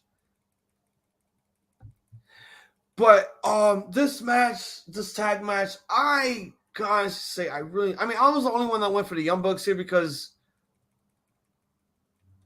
it made sense.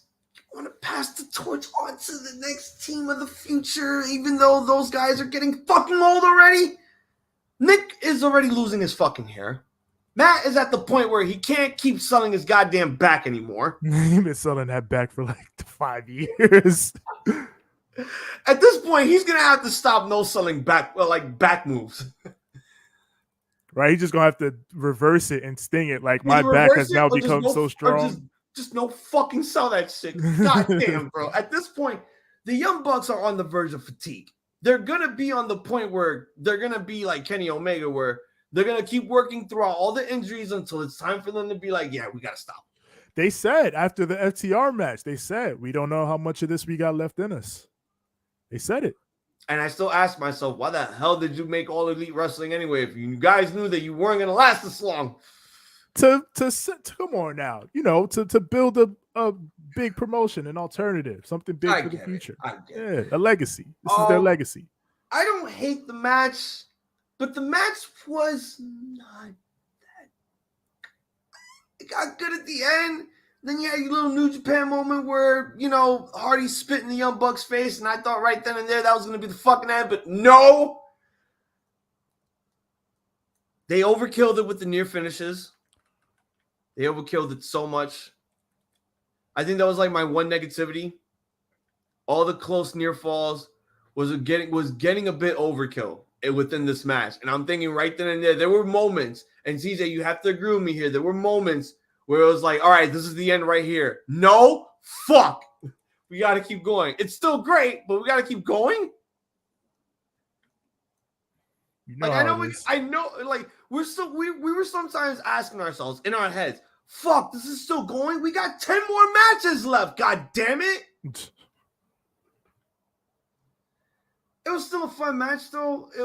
Again, sloppiness coming from Jeff Hardy. I think he really needs to take a break because he was already on the verge of fatigue. The minute you had him wrestling in AEW doing all this crazy shit, I think you should have had him start off on a slow pace and then do all the crazy shit for the pay-per-view. Jeff probably wanted to do that shit. But again, you got to look at it from his age, too. You can't just jump the gun immediately and want to do all this crazy shit just because you're in All Elite Wrestling and you want to boost the ratings and shit. It's not helping the demographic, and it's not helping you in general if you're just putting yourself on the verge of fatigue. Shit, don't you want to get some rest so you can continue to wrestle? Let's go away so my brother can wrestle more. Like the hell? They'll do fine. They'll do it fine. It was still a big, huge feel because the story was good, and I still respect the fact that like they were still telling stories within BTE because it still comes full circle. It came full circle here, and I enjoyed it. Yeah, the match was a little meh, but it was still a good way to pick the crowd up because there was still more matches coming up. I'm going to give this match a solid good. They got to work on something else more. I think the only reason why I'm going to give it a solid good is because this was just a regular tag match and not like how they did last time in Ring of Honor with the ladder matches and shit. That match is crazy. That was a 5-star awesome match right there. If you want like the 5-star crazy Young Bucks Hardys match, that's the one to watch. The Ring of Honor ladder match. Now we got Jade Cargill defending the TBS Championship, the host title, against Anna Jay. This was the shortest match of the night by 5 minutes. 7:25. Ramble on, CJ. All right. Well, the first match that Anna Jay and Jade Cargill had was really good for their experience level. Like you wouldn't have realized how inexperienced they both actually are. But this match, you kind of saw how inexperienced they actually were in the early going. Like, and it's a thing of, sometimes when you're young in the game, you're gonna find something that hits, and sometimes it's gonna be a little clunky. And in the beginning, it was a little clunky, but you can see that they're clearly getting better in that they were able to slow themselves down and get it right. And then by the time we got to the point where they started overbooking it and they had fucking the baddies and John Silver and Smart Mark and all that run in, then it was fine. It was going. So yeah, basically it was a lot of that. Like they booked a lot of crazy, people coming in to try to stop Anna and setting up it was kind of a setup match, to be honest, because Jade wins. Then you have, Stokely come out, and he's with the baddies. And then Athena comes out, and she's with, Statlander and Anna Jay. So it looks like it's going to be like this big 6-woman deal. So, yeah, the match was more or less a setup match for, a future feud and setting up Stokely with Jade. So in all those respects, this gets a solid goods. Yeah, these women, these two women have a lot more to prove in the upcoming future. Like, this match it proves that they still need more work. I'm not saying that they're still green as goose shit. They're still improving week by week. I'm loving Jade Cargill. I'm loving the gimmick. I wasn't really feeling the baddie section until she started her own baddie section. Now I'm thinking to myself, okay, if she loses the title soon, maybe we might get Britt Baker and Rebel and, finally wrestling, and Jamie Hayter taking on Jade Cargill and her baddies in a 6-woman trios match, probably on a Dynamite or a Rampage or whatever the hell. If you want to book it, book it. I'm just saying, that's just fantasy booking on my end. But again, I'm looking at this from like a perspective of how good these two women performed. They did okay. It wasn't bad. Yes, it was clunky and weird at the very beginning. It really was. I felt like, I felt like both of them were just lost within the first 5 minutes, and then it started getting better. The minute everyone started showing up on their cues and did whatever they needed to do, the match started picking up. I think from the ending, from post-match, I think that's when it started becoming interesting again, because here we have Chris Statlander, we have Stokely Hathaway. I'm still asking myself, where does this leave Mark Sterling? I guess we're going to have to watch Wednesday, because that's probably going to be the official firing for him, because he's with Tony Nese, and sometimes he shows up with MJF a time or two whenever he's needed by him. But he does show up on the promos or in the interviews saying that he is working under MJF. So, yeah, I could probably see that still happening also, now that Wardlow is finally free from MJF's clutches. So, honestly, within everything else, I think we kind of predicted it also that, oh, shit, Chris Statlander showed up, and we said it. Oh, this is it. This is the match. This is the match right here. And, like, when we said that, this is what we basically said. This is the match where Jade Cargill is finally going to lose the title, because it's finally a long time coming for Chris Statlander. Let's give the alien her championship reign, and she'll take that shit to not moon, but probably to some galaxy. I'm going to give the match, honestly, it's going to get a high bad 2.5. Yeah. I mean, by the way, when I was saying this is the match, I meant Athena, but Statlander is also a good call. I say Statlander because, like, when you give it to Athena, it's going to feel like this is what they should have done in the first place with WWE, and now they do it here. Yeah, you give Athena her props because she can be a fucking pillar of a division. Yeah.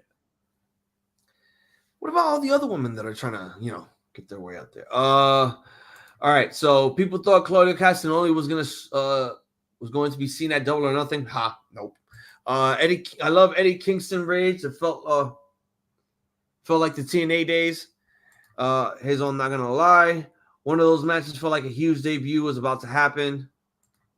The only debut predicted I got right was Athena. And last but not least, Surf Wrestling. Oh, no, there's more. Surf Wrestling says, if you guys know Savannah Evans, that should have been with Jade Cargill. No one else should have.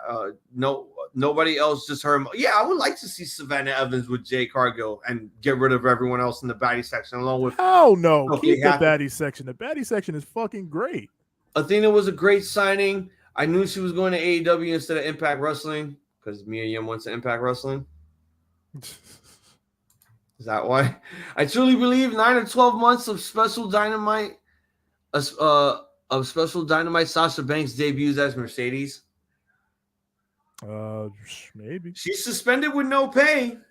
Yeah, that's the problem there. Vince says, fuck it, and they're probably gonna freeze her contract, so she'll have to work with them to get out of it, or it's gonna get ugly. Yeah, once they freeze that contract, the minute it's frozen, they're gonna add more onto your contract, because the minute that shit's freezing, it's gonna get unfrozen, and all that time that it was frozen is gonna get added to the time you resign. Mm-hmm. So it might get ugly, and it might get ugly indeed. Probably for Sasha. I think Naomi's going to talk her way back into the company. maybe. I see that happening. All right, so the House of Black taking on the Death Triangle. Another 6-man tag. This was 15 minutes and 35 seconds. Ramble on, TJ. This shit went crazy. What are you talking about, man? This shit went crazy. As I expected. Like, these guys just went balls to the wall, crazy spots, fucking big dives, big sequences, and a solid story as it built toward the end, with them all finally like, all right, we're fucking tired of you and your shit, Malachi Black. You're going to die now.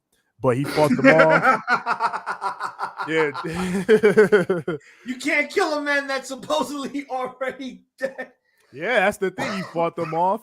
And then even, the finish comes and Julia turns. She's a demon now. She's with the house. And, like she posted on Twitter, the house always wins. They always find a way to end up on top. And they got the win there. So, fucking great match. Like, thank God Brody King's okay. He almost killed himself on that dive. Oh, my God. I mean, listen, man, when it's going crazy like that, I understand. You got to go for it. But this match was fucking great, man. Straight up, these are 6 of the best in the world. Like, these guys all are fucking the shit, all cool as hell, all have great fucking skill sets. Bars, straight up bars.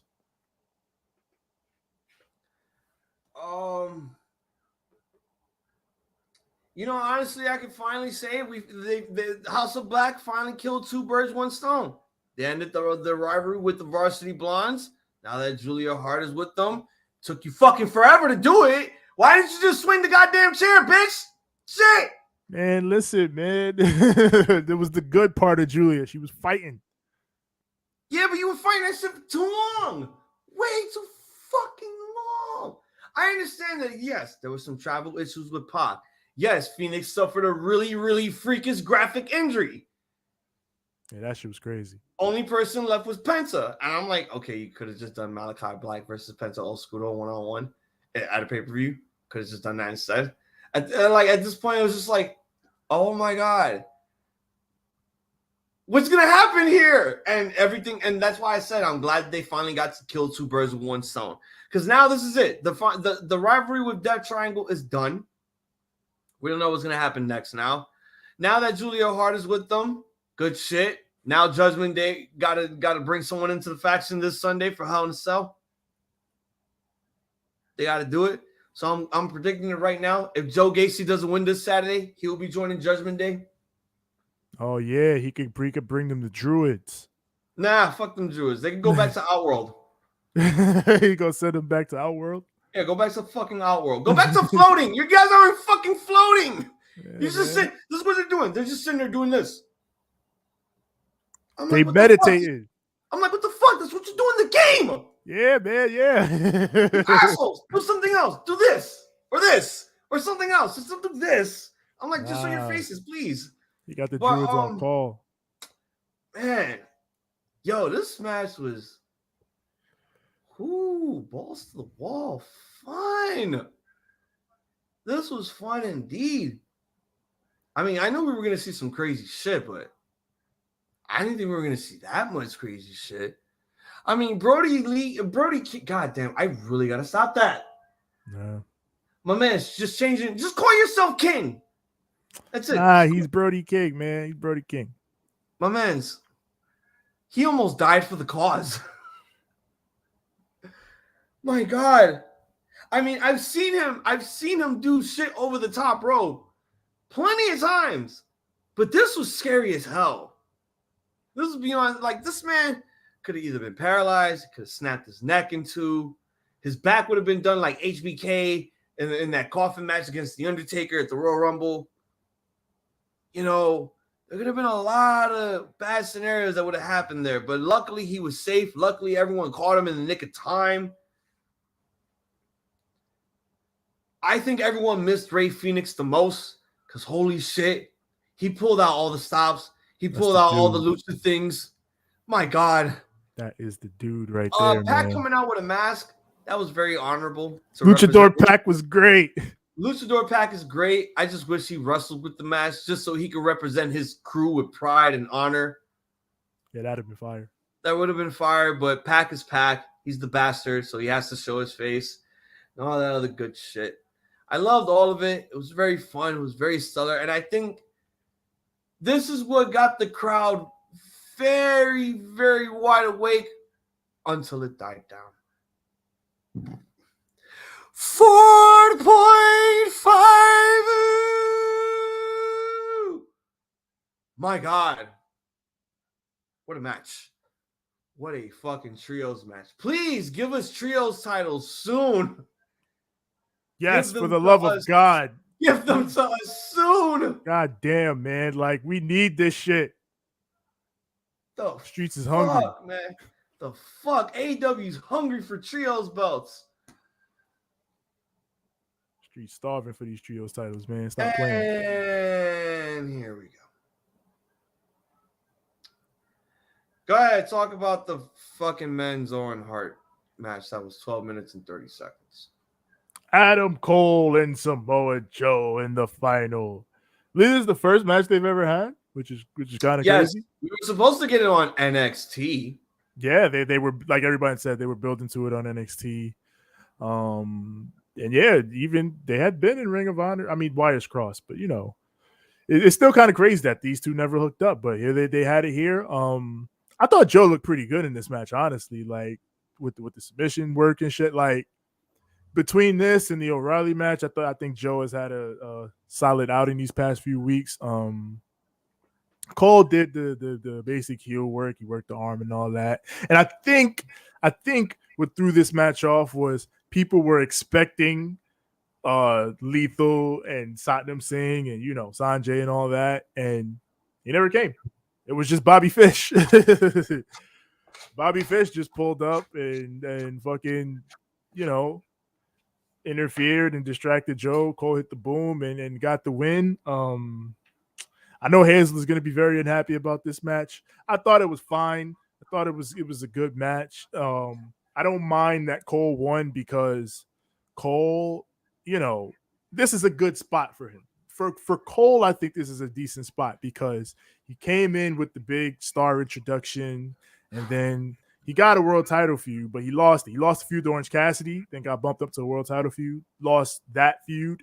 So this was a good thing to give him a big win.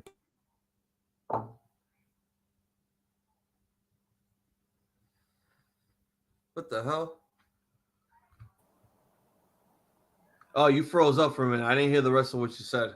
No. Oh, well, solid goods for this match. Let me switch the thing real quick. Do you want to talk about the women's one real quick also? And then talk about what happened after? Okay. See, that match was 13 minutes and 20 seconds. So Hazel's going to likely bury the fuck out of the men's final. I'm not going to bury this women's final, but man, and when the Banter Club episode comes out, you're going because this is based off that. Like I said it on Banter Club this past week. I feel like in the past year and a half or so, the women's division has picked up in terms of the talent they've acquired, in terms of the women that they already have, how they've improved. Like we talked about Anna Jade, and you know, so many of the other women they had at the start have improved over the past few years. But it feels like in ring, Britt has stagnated. Like she's not catching up at the same pace as a lot of the other girls. Like it's like I said on Dynamite, to go from that Toni Storm Jamie Hayter match to that slow, weirdly paced fucking Britt Baker Toni Storm match on Dynamite was like, man, come on, man. And then Britt won, so you know it felt like that hurt Toni. And then this bro, like this match technically was fine, but like Deeb and Thunder Rosa smoked this shit. Yes. Smoked yes, indeed. It. Like, and again, for what is supposed to be the finale of this tournament, they gave Ruby Soho fucking rancid. They gave her the live band performance and then did the WWE thing of, well, you're gonna lose though. Like, yeah, I told you guys that. Man. There's been moments where shit like that happens, and it's like, oh, she's getting the big entrance and all this other stuff. Oh, this might be the possibility that they're gonna fucking give her this push. No. Exactly. That's some WWE shit. Like, because every time they've done the special entrance shit here in AEW, it's panned out. Like, remember when the Lucha Bros got the big entrance and Thunder Rosa got the big entrance? They won. So, like, Ruby gets the band. It's like, okay, Ruby's going to win. And then the whole story going into this from Arthur Ashe last year was fucking Ruby has never gotten to win the big one. She's always come just short. She got to Britt at fucking Arthur Ashe and lost. So the whole fucking thing was supposed to be her journey back to this point. And once again, here's Britt Baker standing in the way of her big win. She cut a whole promo on Rampage talking about how, you know, I'm going to get my fucking revenge on you. It's the receipt is coming. Like, and then she loses? What? What the fuck? Okay, you want to know why I feel like they made that happen? She said it in the package promo. Britt Baker is her Achilles heel. Basically, she's the one woman that she can't beat.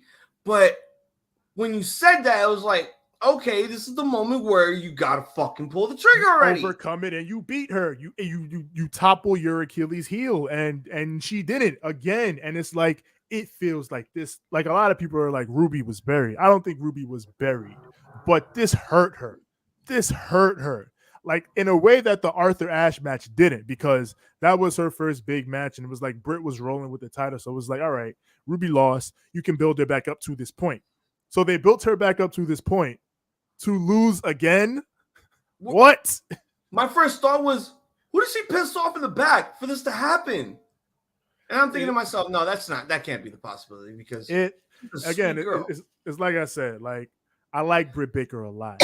Don't get me wrong. I think Britt Baker is dope. She's a great promo. She's fucking beautiful. Like, big talent.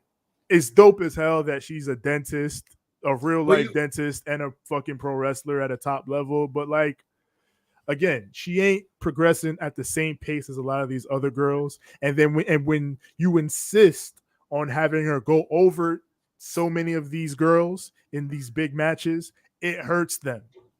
And I feel like this hurt Ruby. It was not good booking. I feel like this was not good booking. And you also said it. Like, you also literally said it.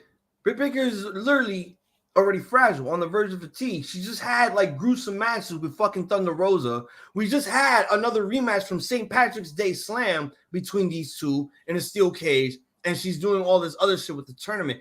You would have think that Tony Khan would have been smart and said, take this loss and take a few weeks off. I want you coming back 100%, and then we'll have something for you. No, just all this other shit. But yeah, give your grade and then talk about the whole presentation with belts and such. Or do you want me to talk about this so we can go forward? No, I'll talk about it real quick, and then you can talk about it. But I was just gonna say, like, with Britt, man, it's just she didn't need this. She didn't need this at all. Like, Britt is established. She's a top woman in this division. We know this. Like, Britt Baker, the crowd goes crazy for her. They do the DMD. She didn't need this match. I feel like it hurt Ruby, and I feel like the match was okay, but it didn't elevate anybody. So a high bats.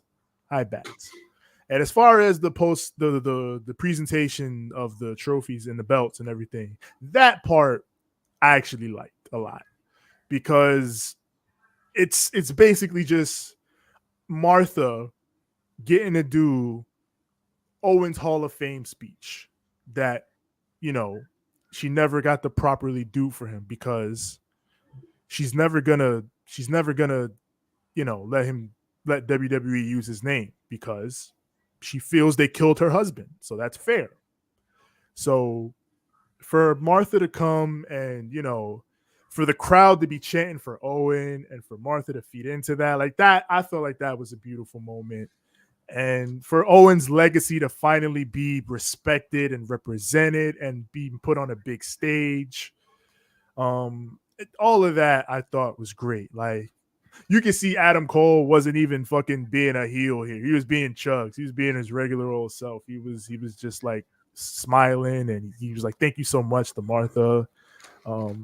So in terms of the presentation, I like the presentation a lot because it was about Owen. Like at the end of the day, this was about honoring Owen's legacy on a big stage in a way that we have not been able to do since he passed, and we finally got to do it. So that was great. So yeah.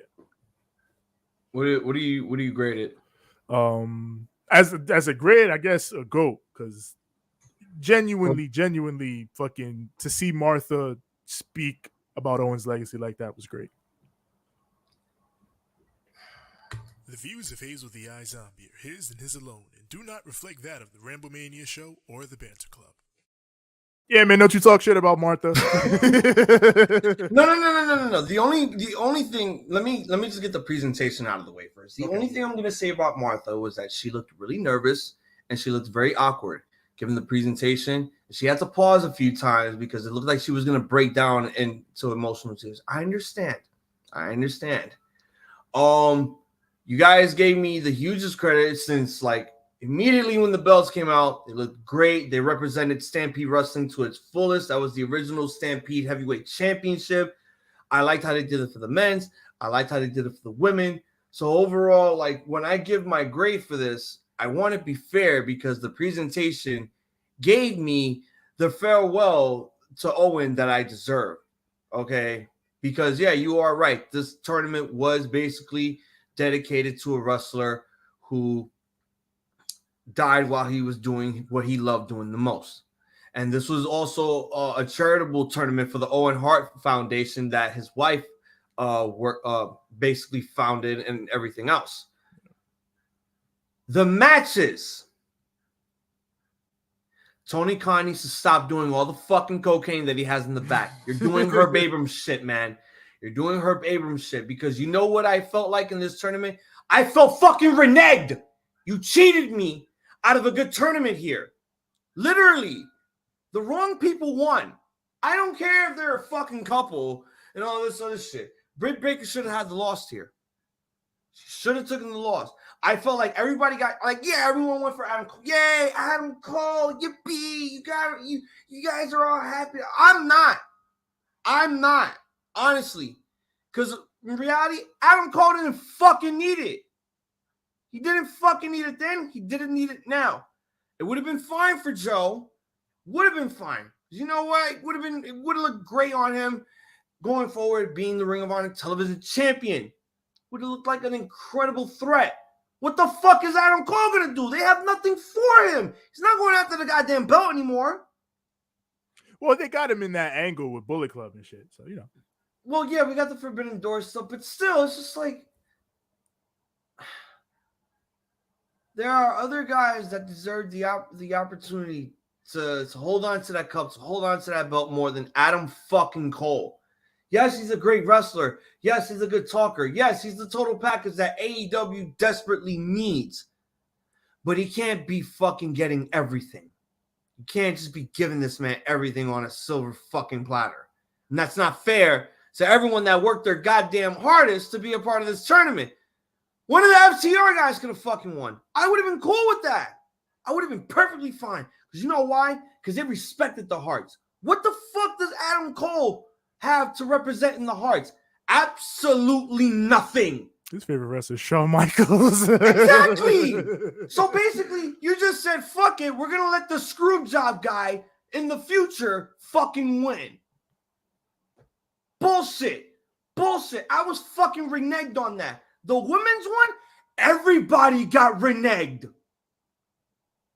Everybody got cheated out of a moment where Ruby Soho should have been the one claiming the victory. But instead, let's give it to Adam's bitch. She ain't got to be all that now. Come on. Well, I'm making it all that now. The disclaimer got put up for a reason. That's why. Let's give it to Adam's dental oral bitch. All right. Look, Britt Baker is an amazing wrestler. She's an amazing talent. She is a great talker after she's improved her promo skills with Tony Schiavone. But goddamn it, she didn't need this. She did not need this. Not one bit. Not one bit. And the reason why is because, yo, you had all these other matches that she could have had 5-star caliber star rankings for, from Dave Meltzer with Thunder Rosa and all the other women. Now that she's not women's champion, I don't understand why she needed to get another belt that they're going to have her keep along with a trophy. It just made no sense. You should have gave it to the underdog, and that's the one that everyone was really putting their hopes on, even including all of us. And Ivy got the win off of this shit.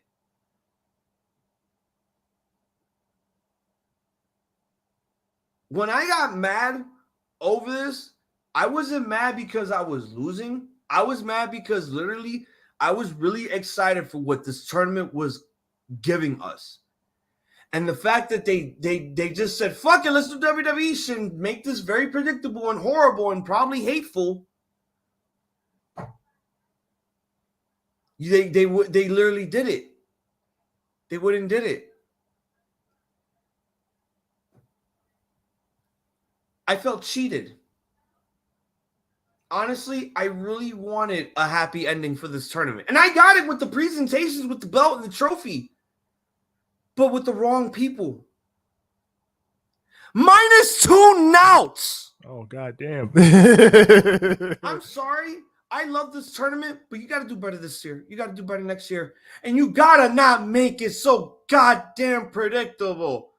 Oh, the couple's wearing pink. Guess who's going to win?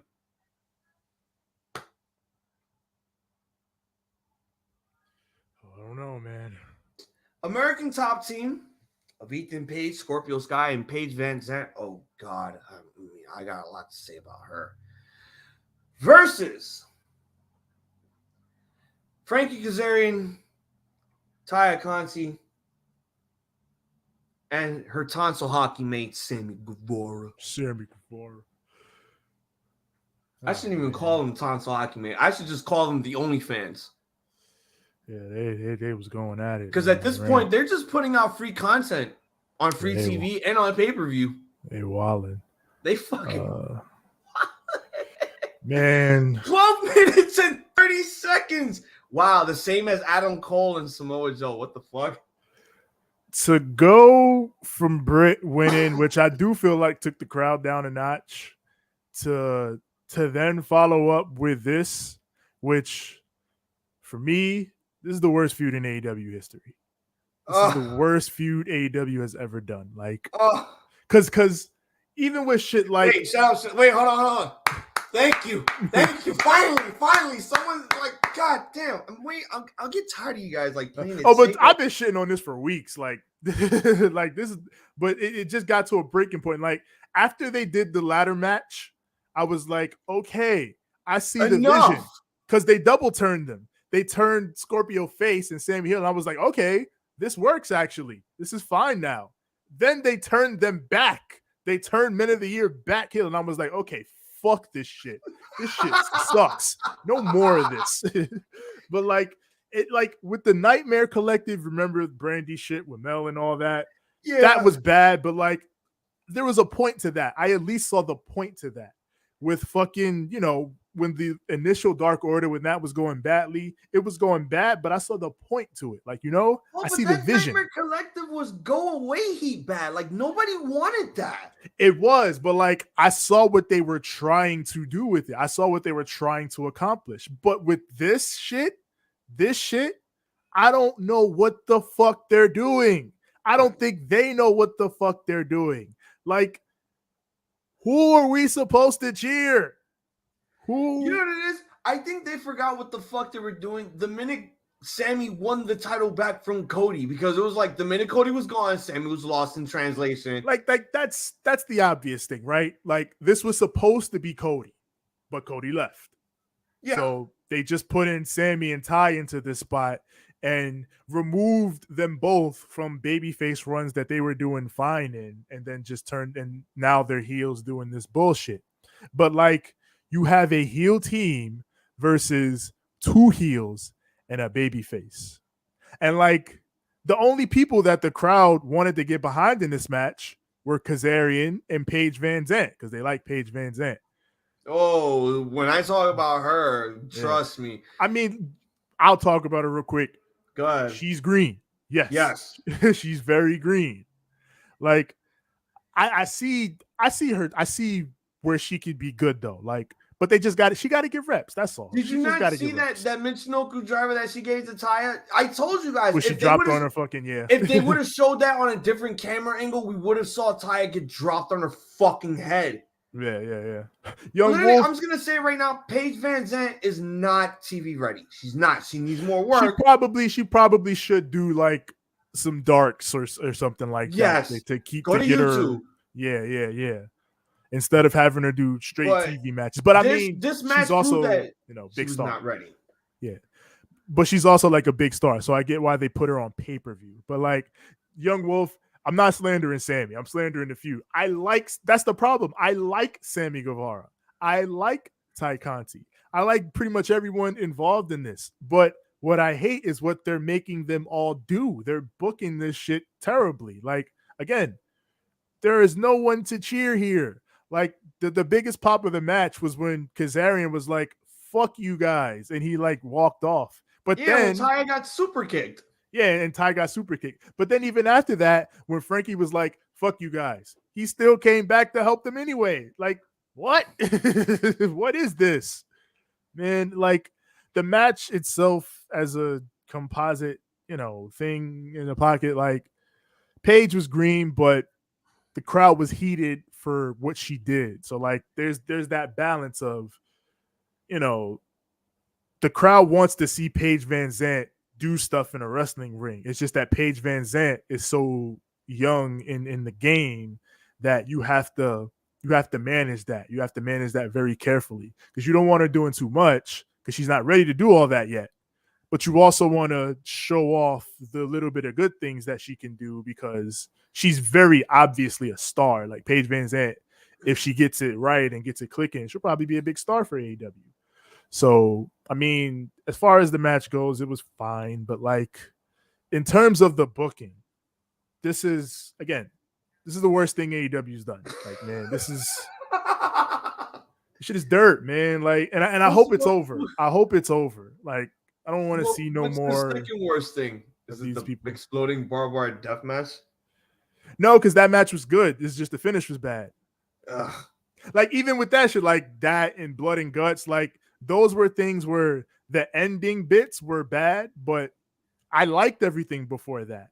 With this is like, man, I ain't like nothing y'all doing. Like, I love the ladder match and everything, but after they turned Men of the Year back heel, it was like, all right, I'm done here. I don't care about this no more. I don't want to see this no more. And I hope it's done. Like, I hope Scorpio moves the fuck on to whatever. But even then, all of these people are damaged goods for me now because of this feud. Like, they're not even collateral damage. They're just damaged goods. They're useless. Like, with the constant Dan Lambert bullshit with the way he talks about women is like, that put me off. The fucking, I don't know, man. Sometimes I wonder to myself, how are you even allowed to say this type of stuff on TV, Dan? Are they allowing you to get away with this shit? They are allowing him to get away with it because there are children in the arena hearing this shit, and they're probably asking their parents, like, Daddy, what did he mean by that? Ask your mother, son. What's a whorehousing? I don't know.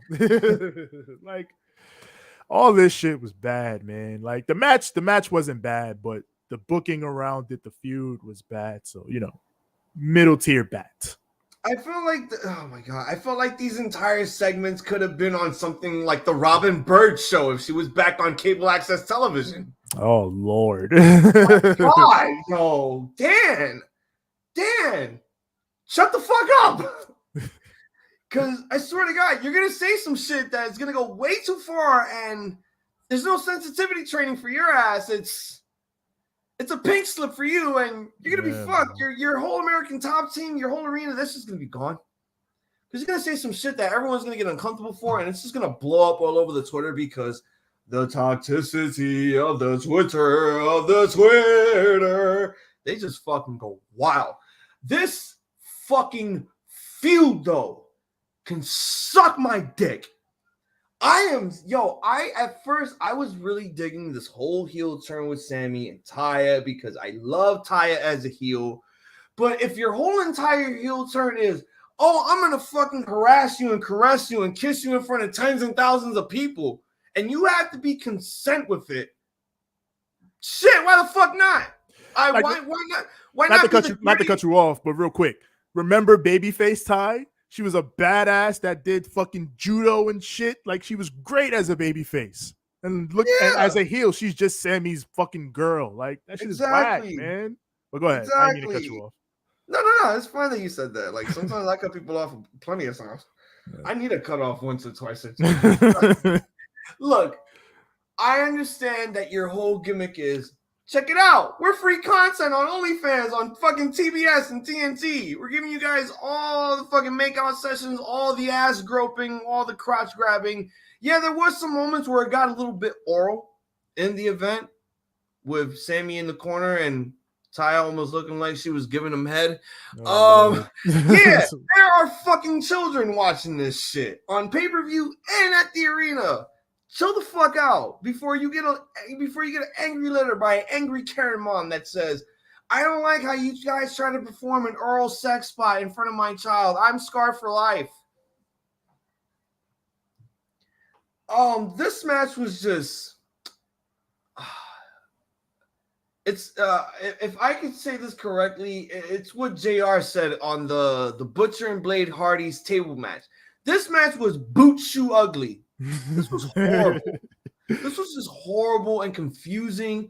Frankie Kazarian deciding whether he wants to go rogue or not. Like, oh, fuck you guys. I'm leaving. Oh, here's my chance to win. Let me get back. Did someone just had a brain fart and say, you got to do that? I swear to God, Frankie should have just been like, no. How about you let Sammy do that since he's the one that looks like a dumbass doing all this crazy shit that's going to kill him every week. The whole angle was trash. The whole thing with Scorpio and Sammy was trash because you had to hop into... This was the most hot potatoing I've ever seen in AEW, and I fucking hated it. How many ladder matches are we going to see in AEW Dynamite? How many? How many are we going to get on fucking free TV? Well, let's hope Sammy doesn't leave because then they might do another one. Because at this point, it's like you're overkilling the gimmick matches. And it's so funny how every week there's always a gimmick match. You're overdoing it. It's becoming overkill. Take it fucking easy. Just be a wrestling show. You don't have to do all the crazy gimmicks and shit. Just be a wrestling show. And this match proved that it just wasn't a wrestling show. It was just basically rated R content sports entertainment at its finest because it's heels versus heels. It was so confusing. Why did they do a double turn? Why did they turn American Top Team heel and then turn them heel the next week? Why did this whole thing have to happen? Could have just gave the title to Scorpio Sky, have them face other people instead of having Sammy go after the belt again. And it just looked so stupid. By the way. Who booked this shit?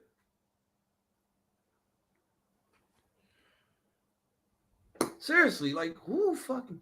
And Paige Van Zandt, get the fuck off my TV. You are not ready. Go to YouTube, where I will probably not see you still because I don't watch Dark and Dark Elevation. But you're going to get better. You really are. But this was not the perfect opportunity to make your debut. I understand that you're a former MMA fighter and they only did it because it's a big fight field and they wanted to sell tickets because you're in it. I get it. But you were not ready for this kind of, you were not ready for this kind of matchup. You were not ready for this type of crowd. You are not ready to be in that ring. You need more time. All right, so Kyle O'Reilly taking on Darby Allin. The what the fuck moment of the night. It was 9 minutes and 50 seconds. Now, as crazy short as that sounds, I love this match. I was waiting for you to say that. I thought this match was really fucking good, man. This honestly turned the show around. Like, not that the show was bad up to this point, but like This woke everyone up. Yeah, this woke everyone up. Like we talked about, you had the Owen stuff, and then that fucking Sammy and feud, that shit. So that kind of brings everything down. But then this match brought me right back up, and from this point on, spoiler alert, everything from this point out was a banger in my eyes. And this shit, like, Darby Allin it's almost underrated how good of an actual wrestler he is, because he does so much crazy shit. Yes. And he's just known as the crazy stuntman doing all the crazy shit. Yeah, but he's actually a really good technical wrestler too. He is. Yeah, and like he showed that with Kyle O'Reilly. Like, it's unfortunate that, and Young Will talked about it, like Darby he rung his bell, he got hurt. So that's unfortunate. But even still, I thought, like, Kyle is so fucking good, man. He'll work around you if he got to. And for the latter match of this, he was clean with it, man. Just the counters, the ingenuity of everything. Like, even like, though it ended up being fucked up, even the tope into the guillotine was crazy. Like, conceptually, it was crazy. Yeah, that first tope, my God. Yeah. He literally ate shit off of that fucking mat. I'm surprised that his nose wasn't even broken. Yeah, man. Nobody does a tope like Darby Allin. The only one that comes close is fucking Rey Fenix. Yeah, word. But yeah, man, I thought this was really fucking good. I'm giving this bars. Again, all I gotta say to myself is, they gave us a reason. Whoa. They gave us a reason. And I'm just like, why? Why did you give us this reason? We really wanted, shit, GTA. We really wanted Darby on this shit. We wanted him to go over. But you gave us reason. And I'm still asking myself, why did they do it? They had to give you a reason right quick. You know what I'm saying? Why? Like, is it time for Undisputed Elite to finally break up already? Holy shit! Not yet. Well, maybe they're setting Kyle up for Bobby Fish. Bobby Fish just played assist like he's the fucking forward at an NBA game, while fucking Kyle O'Reilly is shooting the game-winning shot, winning matches against Darby Allin. What the fuck? This is like Okada losing the fucking Jay White at Wrestle Kingdom. Holy shit, nobody saw this coming. And this is what woke the crowd up, because everyone was stunned, like, wait, what? He beat Darby? He saw the vision. Cool! The only thing that I could say about this match was that this match was basically punishment. Punishment indeed. I think Darby just wanted all this. If he just wanted to get himself bludgeoned and beaten by an MMA guy, cool. I'm okay with it. I mean, sometimes if he wants to put the guys that are coming in over, that's cool too. I mean, he is one of the 4 pillars of the company as we speak here. So I think it makes sense. Yes, it was kind of shocking. Yes, it was out of nowhere. But are we honestly mad about it? Fuck no. Hell no. Because he gave us reason. Damn right. And this match is getting a fucking bars. Bars.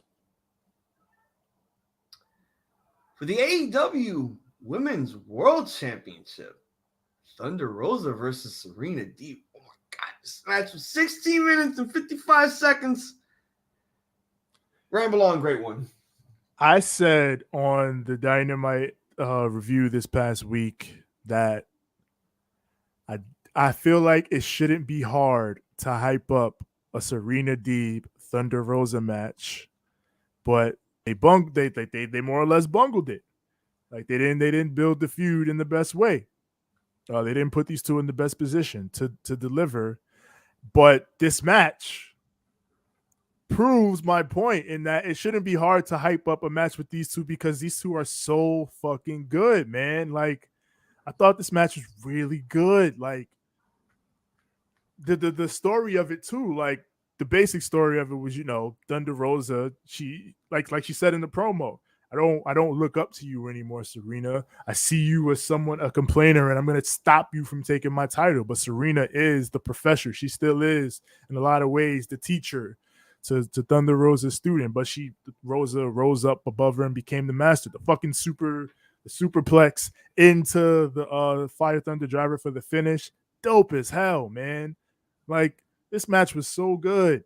And it goes back to what we talked about before with the women's division. Like, when you have talent like this, you should put them in better positions to succeed. Like, and it's unfortunate that they weren't put in positions to succeed on the build, but they had a great match here. So hopefully, Tony Khan is looking at what he's got going on in this division, and he can put these people in the right position now. I feel like the setup with the Jade and Anna Jay match was good. I feel like this was a good match too. So hopefully we're going to get this women's division in a better position following this. This gets a highest of goods. Whew. I watched these women wrestle in NWA when they were on Power on YouTube. They put on really good matches. They really did.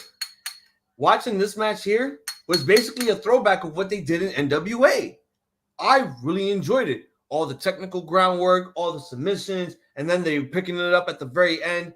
I love these two's character in that ring because they told a really good story, and both of them had a really good story to it. I could honestly say this was my match of the night for the women. Yeah, because the crowd, after the crowd woke up from the stupid American Top Team 6-man tag match, after they woke up from the Darby Allin match, they knew that like shit was about to start picking up again. Yeah. And this match actually woke up the crowd and it got them more hyped again. I think they wanted to see more out of this. I think they wanted 5 more minutes of this. This was 16 minutes and 55 seconds, close to 17 minutes. I'm perfectly 100% fine with how this was presented.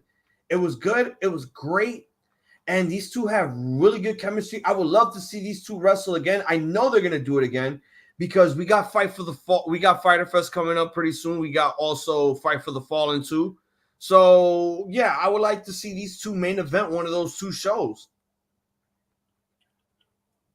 This match is going to get a fucking buzz. This was my match of the night for the women. This told a really good story here, and I love the chemistry that these two had in the ring. This match was amazing indeed. So, as a wise man, Justin Roberts once said, shit's about to hit the fan. Oh, yes. We have the Anarchy in the Arena match as the Backstreet Boys take on the guys from Def Jam Vendetta. The match was 22 minutes and 45 seconds. And 5 minutes of that entire match was nothing but music. Oh, boy. Go ahead, Great One. Ramble on. This is my match of the night. First things first. Let me be clear. This is my match of the night. This shit was pro wrestling. This was pro wrestling, man. And shit. This was sports entertainment too. Fuck it. Why not? But this was violent. Yeah, like this was just what exactly what Mox said in the promo. Jon Moxley does not lie to you when he cuts these promos. If he says some shit is gonna be violent, it's gonna be violent. Jon Moxley don't lie about that shit. This was just madness from go. Like the New Jack tribute with fucking Wild Thing playing, because Jericho even talked about it in the scrub. Like that was intentional. Like, yeah, we wanted the music to play, and then I cut the soundboard off, and I'm a heel, and everybody's pissed off at me because I fucking ruined everybody's fun. So it was such good shit throughout. Like, and shout out to AEW's production and their camera crew. Like, a lot of the time in matches like this, they miss a lot of shit. I don't feel like they missed anything in this match. I feel like they caught everything at the exact right time, which is extremely impressive because there were so many moves. This is 10 people fighting all around the arena. So for them to constantly catch each and every, correct big moment in each individual fight was so good. Like, there was so much crazy shit going on, man. Danielson looked like a fucking monster in this. Woo. Killing dudes, boy. Like, Danielson looked incredible in this.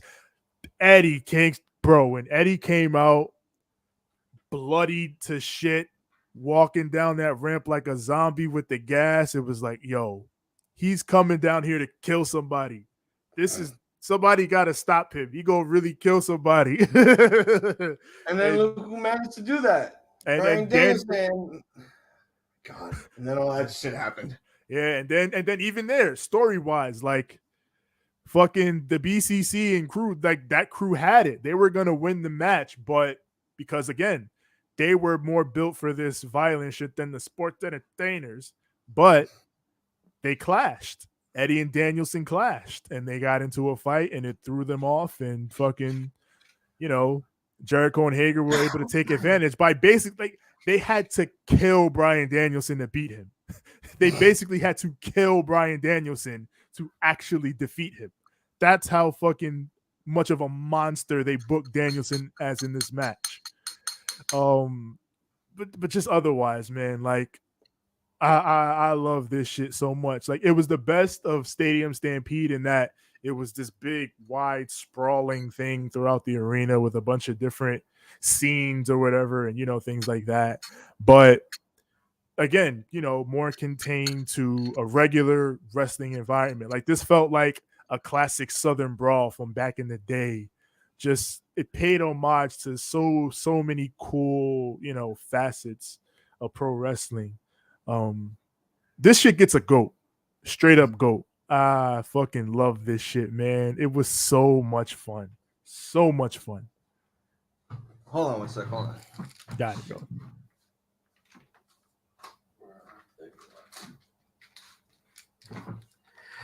Yeah, this is definitely my match tonight. This is the type of shit I was expecting to see in AEW.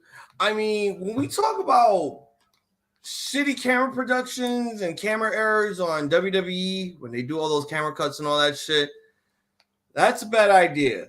The good idea is you got 10 guys that are just spread around the arena, killing the absolute fuck out of each other. What a perfectly good time to do all these random cuts and shit. This is how you do an anarchy match. You have all of your camera cuts so that everyone can have their little moments, get their little time and all that other shit. And then we go back to the main, and then we go back to all the good stuff, everything else. The music, awesome. I liked how I kept going for within 5 minutes. They looped it back, and then they looped it again. And then Chris Jericho said, "Fuck you, I'm the police. I'm ruining this shit. I gotta shut it down." Like, stop the music and go home. My man, 2 minutes into the match, and Matt Menard is already gushing. Leaking. My man, this man was already Crimson Masked, and I'm like, we're 2 minutes into the match, and everyone's getting poked in the fucking head with spikes and all this shit. I'm like, when did we get this hardcore? Santana had a chair, Mox had a fork. I was like, you motherfuckers. And then, it just got really good. There was a moment where Jericho and Moxley were on a scooter, and Jericho was trying to get that shit turned on, and it didn't work. And I'm guessing they were going to do something with the scooter, and it didn't work, and they just said, fuck it. Right, yeah, I remember that spot. Eddie Kingston apparently committed murder off screen because we didn't see Daniel Garcia after the whole fuck. Yeah, like Young Wolf said, that was the only thing they didn't get. Eddie killing Daniel Garcia. I'm like, what did he do? Did he just cannibalize him? Because he just showed up like a fucking zombie covered in his own blood and Daniel Garcia's blood all of a sudden. And then that was another thing. We didn't see Jake Hager after the fucking street sweeper spot onto 2 tables. And then 10 minutes later, he shows up. I'm like, oh shit, he's still here. I'm like, what the fuck? And I was really, people really wanted the fire. God damn you fucking vegan fuck. You had to ruin it. All because you wanted to fight with your bare hands and not with weapons. Yeah, we don't. I could kill him with just my hands. Fuck you. Well, Eddie Kingston, motherfucker. He wants to set the goddamn man on fire after fucking throwing kamehamehas at his goddamn eyebrows. Yeah, all right. Trying to combat his wizardry. The fuck, man? All he wanted to do was turn Jericho into some KFC. That's all he wanted. He just wanted to win the match. No, you had two had to bicker and fight each other, and it was just like, it was weird. And then the Backstreet Boys win, and I'm like, all right, we're going to get the sports entertainers over. Everyone's going to be like, yo, did you enjoy the sports entertainment match that took place? Like, god damn, that shit was crazy. Holy fuck.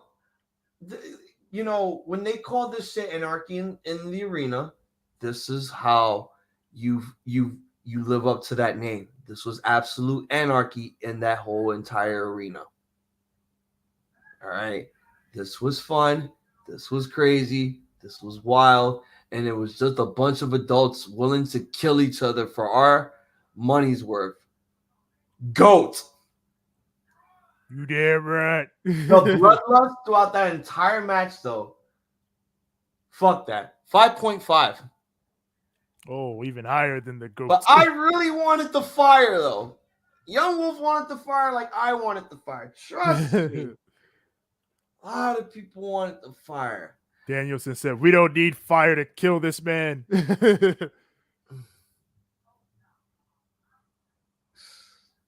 Like, we don't need no fire. Jericho's a fucking turd. Jericho's a turd. Jurassic Express with Team Taz. Oh, against Team Taz and against Keith Lee and Swerve Strickland for the AEW World Tag Team Championships. This was 17 minutes and 15 seconds. Go ahead, TJ, ramble on. I can't believe I just died like that. You just fell in the water? Yes. My God. The bike crashed. And you just started the game. I got to get used to driving again because, you know, it's the old way of playing GTA. Oh, yeah, the driving in that game was wonky as hell. Yeah. Everything felt so off balance. Yeah, especially now. But yeah, triple threat tag. This was super fun.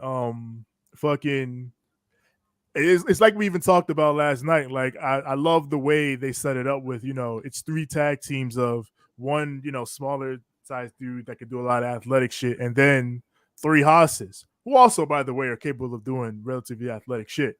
But yeah, just the way these guys all work together was really fun, really exciting. A lot of cool high spots.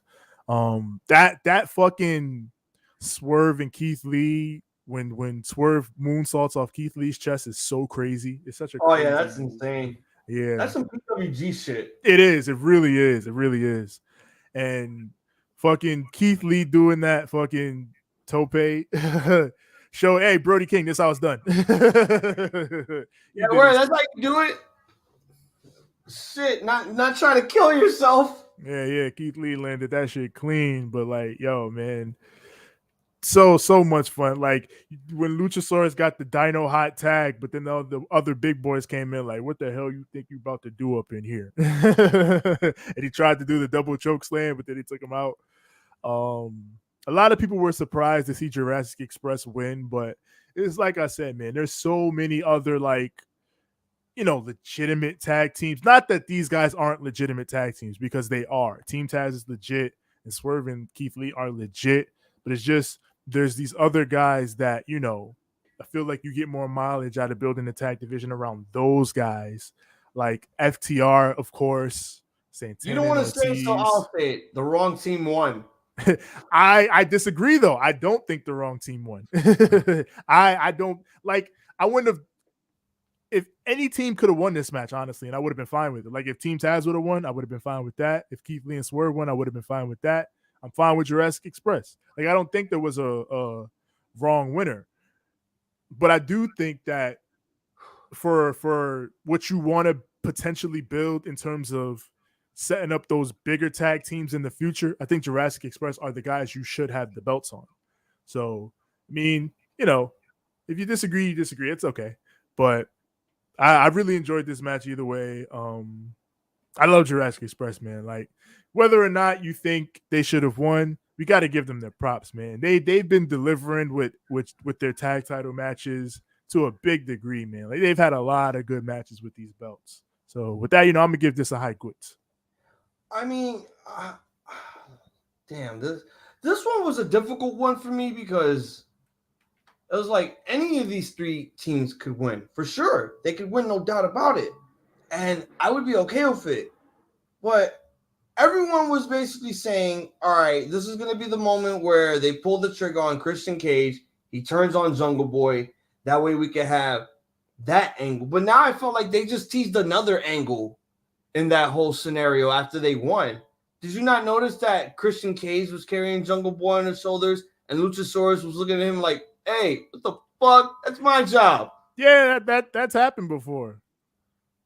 Where these been carrying him on his shoulders, and there was one time where fucking Luchasaurus put Christian on his shoulders, and Jungle Boy was looking like, "Hey, what the hell?" I'm supposed to be on your shoulder. You're my dinosaur. Like last time I checked, you're not a Yoshi. He's not Mario. They're playing around. They're playing around with it for sure. They are. I do ask myself, is Luchasaurus a Yoshi? He is not a Yoshi. He's like, yes, Hazel, I'm a green fucking dinosaur.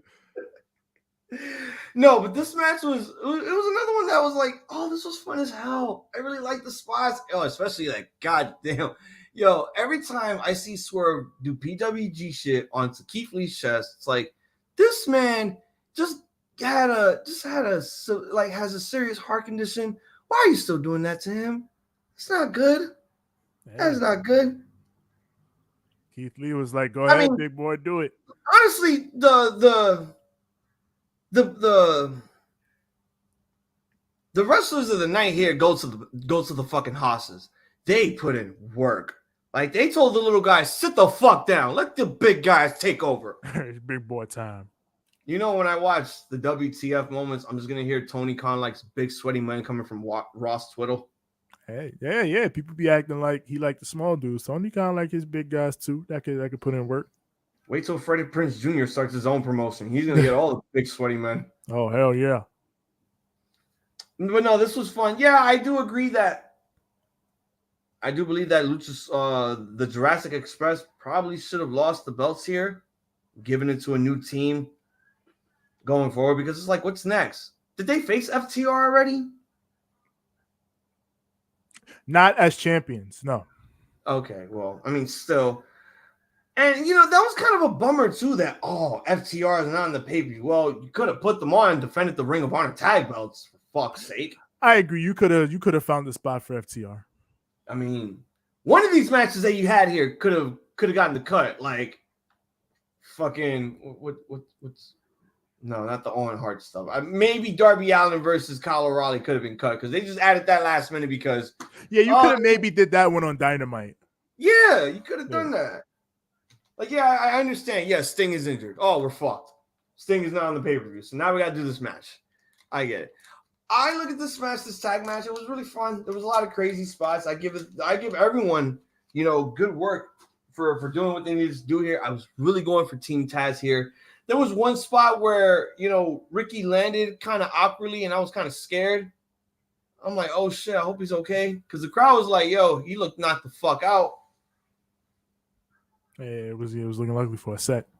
But, you know, again, I really enjoyed the match. I was really shocked that, like, this match was a semi-main event. I thought this would have been, like, you know, on the first or second hour, and we would have, like, had one of the other matches take over, like the 10-man tag, and then moving forward into the main event. I'm going to give this match 3.5. It was fun, but it's also like, what are we going to do? What are we going to do with the Jurassic Express now? What's next? Are we going to do the whole thing with FTR? Are we going to start doing that? Because at this point, I'm still waiting for Ring of Honor's goddamn TV deal, or we're not going to start doing a pay-per-view. It's fuck. Yeah. Well, Tony Khan said he's working on it. He's working on it. Man, we better start working on that shit soon. Because at this point, I think a lot of people are going to start getting pissed off that Ring of Honor guys is showing up on AEW television. But you got to keep them visible until they get their own TV. So I understand why it's a wires cross thing right now. Yeah. But it's time for the main event. The best in the world taking on a cowboy who is full of shit. The match was 25 minutes and 40 seconds. Go ahead, TJ. Let's bring it home. Ooh, that's the big epic style. 25 minutes. But yeah, this was absolutely a story-based match. And they've been telling the story going in. Fucking Hangman is saying, "I'm gonna like you said on Dynamite. I'm here to defend AEW from you." Saying, you're not the guy that you portray yourself to be. And just the whole general idea of Hangman, that doubt creeping back from when before he was champion, the doubt, the insecurities, everything creeping back in. Like Hangman did so many things in this match. Every time the crowd would boo him, he would give a look around and he would get a look on his face like, "Why are you booing me? I'm the good guy here." He would do his Hangman things to try to get him back on his side every time that happened. Like after they booed him once, he did the Arihara moonsault, the big dead eye. So, so many things to try to get the crowd onto his side. And Punk, he just went with the flow. Like he's been saying in the promos, for him, this is business. And, for him, what he was going to do was he was going to keep kneeling Hangman. He kept trying that fucking bum-ass buckshot lariat. Man. At first you don't succeed, try again. But not everything is an Elias song, god damn it. You can't just do it again and think like, oh, I can do it, and you fuck up. Some things you should not try again. And Punk should stop this. It's okay I love you, Punk. It's okay to accept failure and knowing that you tried your best, but you made it look sloppy. Yeah. But even then, like I get it. He's not trying to beat Hangman with the buckshot. He's trying to piss him off and throw him off his game. And in the end, it worked because he had him use GTS, and then the big bit of it is at the end where ref bump, Hangman gets the belt, struggles a full with minute of whether or not can I should I hit this guy with the belt or not? Should I hit him? Should I not? Should I hit him? Should I not? Should I hit him? Fuck it. You took a whole minute to do that shit? What the hell? It was a crisis of faith. It's like I talked about. The whole story of this match is Hangman struggling with, the fact that the crowd is starting to shift toward Punk. And if Hangman hits him with the belt, the crowd full straight up turns on him. Or at least that's probably what Hangman feels. If he hits Punk with the belt, he's gonna go back drinking. Yeah. So like there are consequences to hitting Punk with the belt. So Hangman decided, all right, I don't want to deal with those consequences. I'm going to beat him the right way. But it took too much time. And Punk reversed, hit the GTS, and got the win. He got in his head and beat him. So now, and again, this was one of those matches where, again, I was 100% fine with either guy winning because, as opposed to the other shit I've talked about AEW and the booking on the show with the other feuds, like this feud has been booked very well in that both guys had solid storyline avenues for afterward, regardless of the result. Like now for Hangman, he's chasing again. He's got to deal with the doubt again. Like a lot of people were complaining about how he was getting overshadowed as champion. Now he gets something concrete and something, strong to do again. Now that he's lost the title and he's most likely going to be chasing it again. And now CM Punk is a champion. CM Punk has fulfilled. Oh, go ahead. But CM Punk has fulfilled the journey of, what he wanted to do when he first came back to wrestling. He is once again the world champion. He has completed his journey back to the mountaintop. And now we see if Hangman was right. We see if the CM Punk that has come out before when he wins the world championship will come out again. We'll see if he turns on the fans. We'll see if he really is going to be the babyface champion. There's a lot to do here. So, and in that respect, it's very good. And And for this match and for the story told, for the whole package, I'm giving this bars, straight up bars. A great main event, a great story told. I can't wait till Wednesday because, Young Wolf for sure got his money's worth going to that event. Indeed. Oh, hell yeah. You definitely. Yeah. Yoshisaurus. Man, I feel really bad for Hangman because it was also like I was telling myself, I really don't want him to lose the title. I feel like he has more potential as world champion. I feel like they didn't give him enough. Like they gave him main event caliber guys and main event matches, but most of those were on free TV. And I think my biggest issue with Hangman was I feel like in AEW's mind, he wasn't a draw. He wasn't drawing up ratings. He wasn't drawing up huge storylines, which I'll admit he really was. With the matches, yes, he was. But I feel like he just wasn't their guy to be like, okay, this is the one that we know that we're going to depend on and we're going to boost ratings. And also, everyone has to remember, your first heavyweight championship reign is not going to be as good as the next championship reign you have coming up in the future. It's a test. The championship reign is a test of whether or not you're capable of holding it a second time, or we're just going to say, fuck it. The project failed. And the project didn't fail on Hangman. It just was disappointing because it didn't really, deliver what AEW was expecting and what the networks were expecting. They thought they were going to get million view numbers every week, but they're at the hundreds of thousands and shit. And that's not Hangman's fault. There are other things that are going on too. But again, Hangman's first title reign was a little bit overwhelming. It wasn't bad. It wasn't, the worst thing that AEW's ever done. They did what they can, and they tried, and they did their best.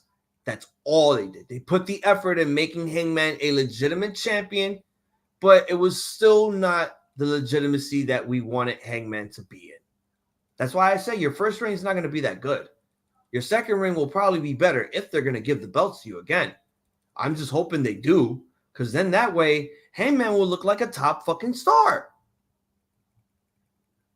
And yeah, he put on a really good match here. These two guys told a story, and I really dig the story that they were building up here towards. It was all about Punk getting in Hangman's head, and it was all about Hangman defending AEW from what could be the devil known as CM Punk. And I really love the story. I love the matchup here. Yeah, there was some botches. Punk stopped doing other people's moves. Stop doing flips. You know that you're old and you can't do it that much anymore. Take it easy. You ain't about that life. Yeah, you're not about that life, man. Just stick to being what you know best, being the best in the world at being the best wrestler in the world, and that's doing all your technical submission shit and your MMA stuff and your Muay Thai. Do all that. That's what we love you for. We don't need you to be pulling Taskmaster, Marvel Universe type shit, stealing other people's moves. I know all your moves. All right, save that for guys who know they could do that for a heel role. All right, the match was great. The match was fun. CM Punk holding on to the title after nearly a decade. Holy shit. Everyone's going to be glued to their televisions on Wednesday to hear what Punk's going to have to say. Maybe Hangman might come out. We might get another rematch. And maybe that match will be better than their first encounter.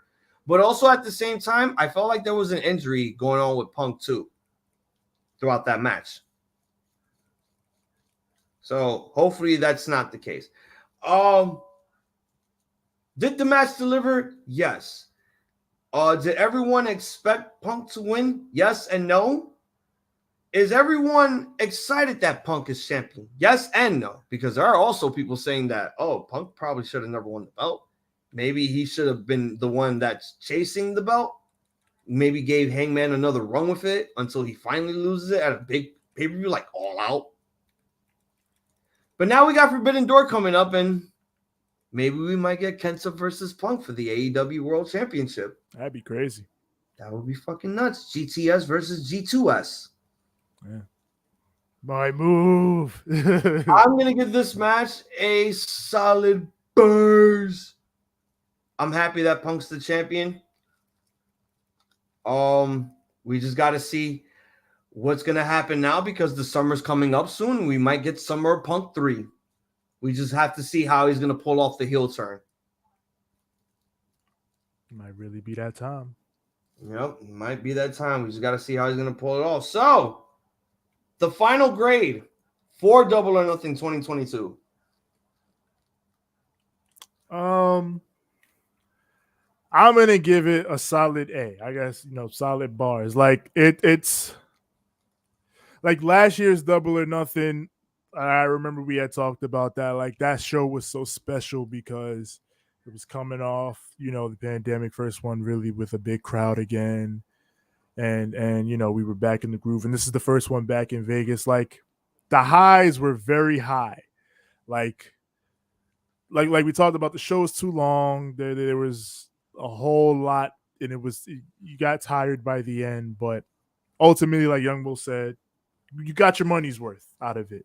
Ultimately, the matches delivered more so than they didn't. Like, there was a lot more good than there was bad. Like there was some bad on the show, and we talked about it. But overall, I feel like the good way outweighed the bad. And that's what you want in a wrestling show. You want to, even if there is some bad, you want to overall enjoy it. And I overall really enjoyed this show. Like, especially, like, even though it was long, like, that second half, everything after fucking Darby and Kyle was just fire, man. Like, really delivered big time on that second half of the show. So, They did. So, I mean, even though it ran long, like, I still had a lot of fun watching it. So, that's just something to think about for the future. Tighten it up. Even though most of your time you were just upset that Miami Heat lost against the Boston. Yeah. Fucking right in the middle of Anarchy in the Arena, Miami. I'd have been in a worse mood, honestly, if not for that match, man. Be thankful for that match. That match was so much fun. It kind of broke me out of the funk, but. I'm so lucky we don't do a basketball podcast because I know that's where you get the most rage. Oh my God, man! You'll sound like Joe Budden on one of his podcasts. Yeah, going fucking crazy, man. Can't do this shit. Yeah, man. what do you give Double or Nothing? What's your grade? Oh, you said A, right? Yeah, A, solid A. Okay. From what I was watching and from my perspective, because everyone in this show has their own perspective. And nobody judges people on their perspective unless they want to point out counter arguments. You damn right. Let me open this goddamn beer, though. This show was not better than Revolution. Okay? Let's get that out of the way right now. It was still an awesome show. Great. Fuck the tournament. I was cheated out of, two good winners that could have held on to the trophy instead of giving it to some to the Authority 2.0, which is Triple H and Stephanie in their younger days, if they were in some alternate reality universe. I didn't see that shit. I didn't want that shit. And frankly, can't do that shit again, AEW. No more. Everything else about this show, fucking great. The only negatives, too many matches. Both men's and women's Owen Hart's tournaments. The botches just overall. And yeah, there were some botches. The fact that it was just too goddamn long, bro. Like, stop. Just stop, AEW. Stop. Next show, you need to have at least 10 matches or 8. Make it 3.5 hours instead of 4. Because no, this can't happen again. This cannot. But I'm going to give the whole entire show, because it was worth my time and worth my entertainment and worth me reacting to it live. I'm going to give it a 4.5. That gets a B+. It would have got an A if you just did not cheat me out of the fucking Owen Hart tournament. You broke my heart, just like Owen Hart broke the heart out of my heart. He broke my heart out of my heart. Yeah, he broke the heart out of my black heart. Nice. I have the blackest of hearts here. I don't know why my wife deals with me. And I'm that evil. Oh. So, what a nice recap. I wish we had more people.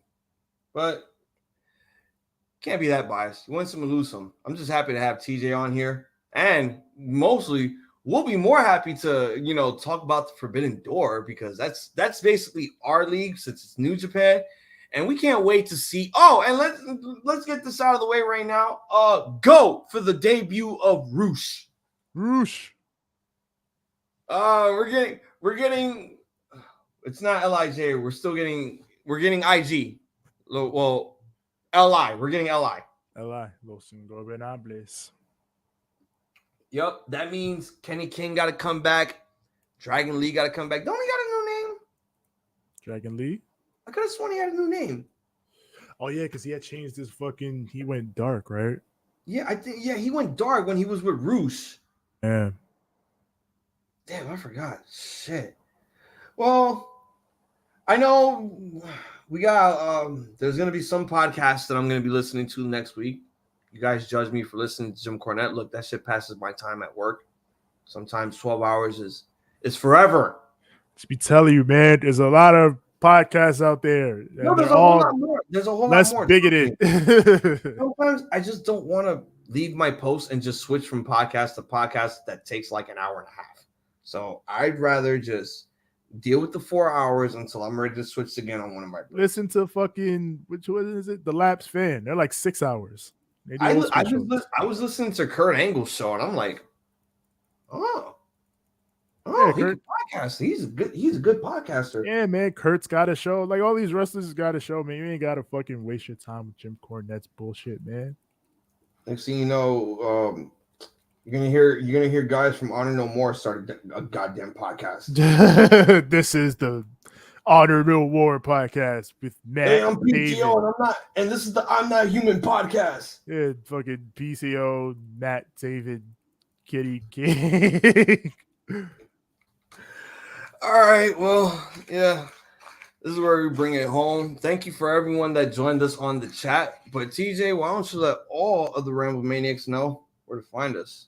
Yes, indeed. Yeah, you already know where to find us. Find us on Instagram at Ramblemania Show and at Banter Club Podcast. Find us on Twitter at Ramblemania, Facebook.com/Ramblemania Show. Also find our group there, Ramblemania Show's Banter Club, where we and the other wrestlers, podcasters, and everybody we associate with, what's all going on, all that's going down. As far as audio goes, wherever audio is found, that's Apple Podcasts, Google Podcasts, Spotify, Stitcher, Anchor, TuneIn, Overcast, everywhere your podcasts are found. Search Ramblemania Show or Banter Club. As far as visuals, of course, twitch.tv/Ramblemania Show. Look us up on YouTube, Ramblemania Show or Banter Club. And when you get here, like the videos, click subscribe, and click the bell so that when a new content drops, it goes straight to you. And as far as me personally, find me on Instagram at TJ the Great One. That's TJ the GR, the number 8, the number 1. And find me on Twitter at TJ the Great. That's TJ the GR, the number 8. It's as simple as that. TJ the Great. TJ the Great. Damn right. You can find me on Instagram at iZombies, IZOMBIES. Stay tuned tomorrow night, 7. You will not be needed for NXT. I got a guest coming in from the Call Up podcast, so he'll be coming over. Oh, very nice. So yeah, so just show up next week if anything. Yeah, we have another edition of Making Impact this Thursday, and again this weekend we're going back to it again. Ivy has to defend the Ramblemania Championship at Hell in a Cell against all of us here at the Ramblemania Show. So will she retain her title, or will one of us 4 get it back? We'll just have to wait and see. For TJ the Great, I am Hazel the iZombie. This has been another edition of Raw Rants Live, plus our Double or Nothing recap. We would like to wish all of you 8 porn and goodies. Oh, hey, yo, and that's too fucking sweet. Hey, yo. And a good fight and a good night. Bang! We out, yo. We out of here.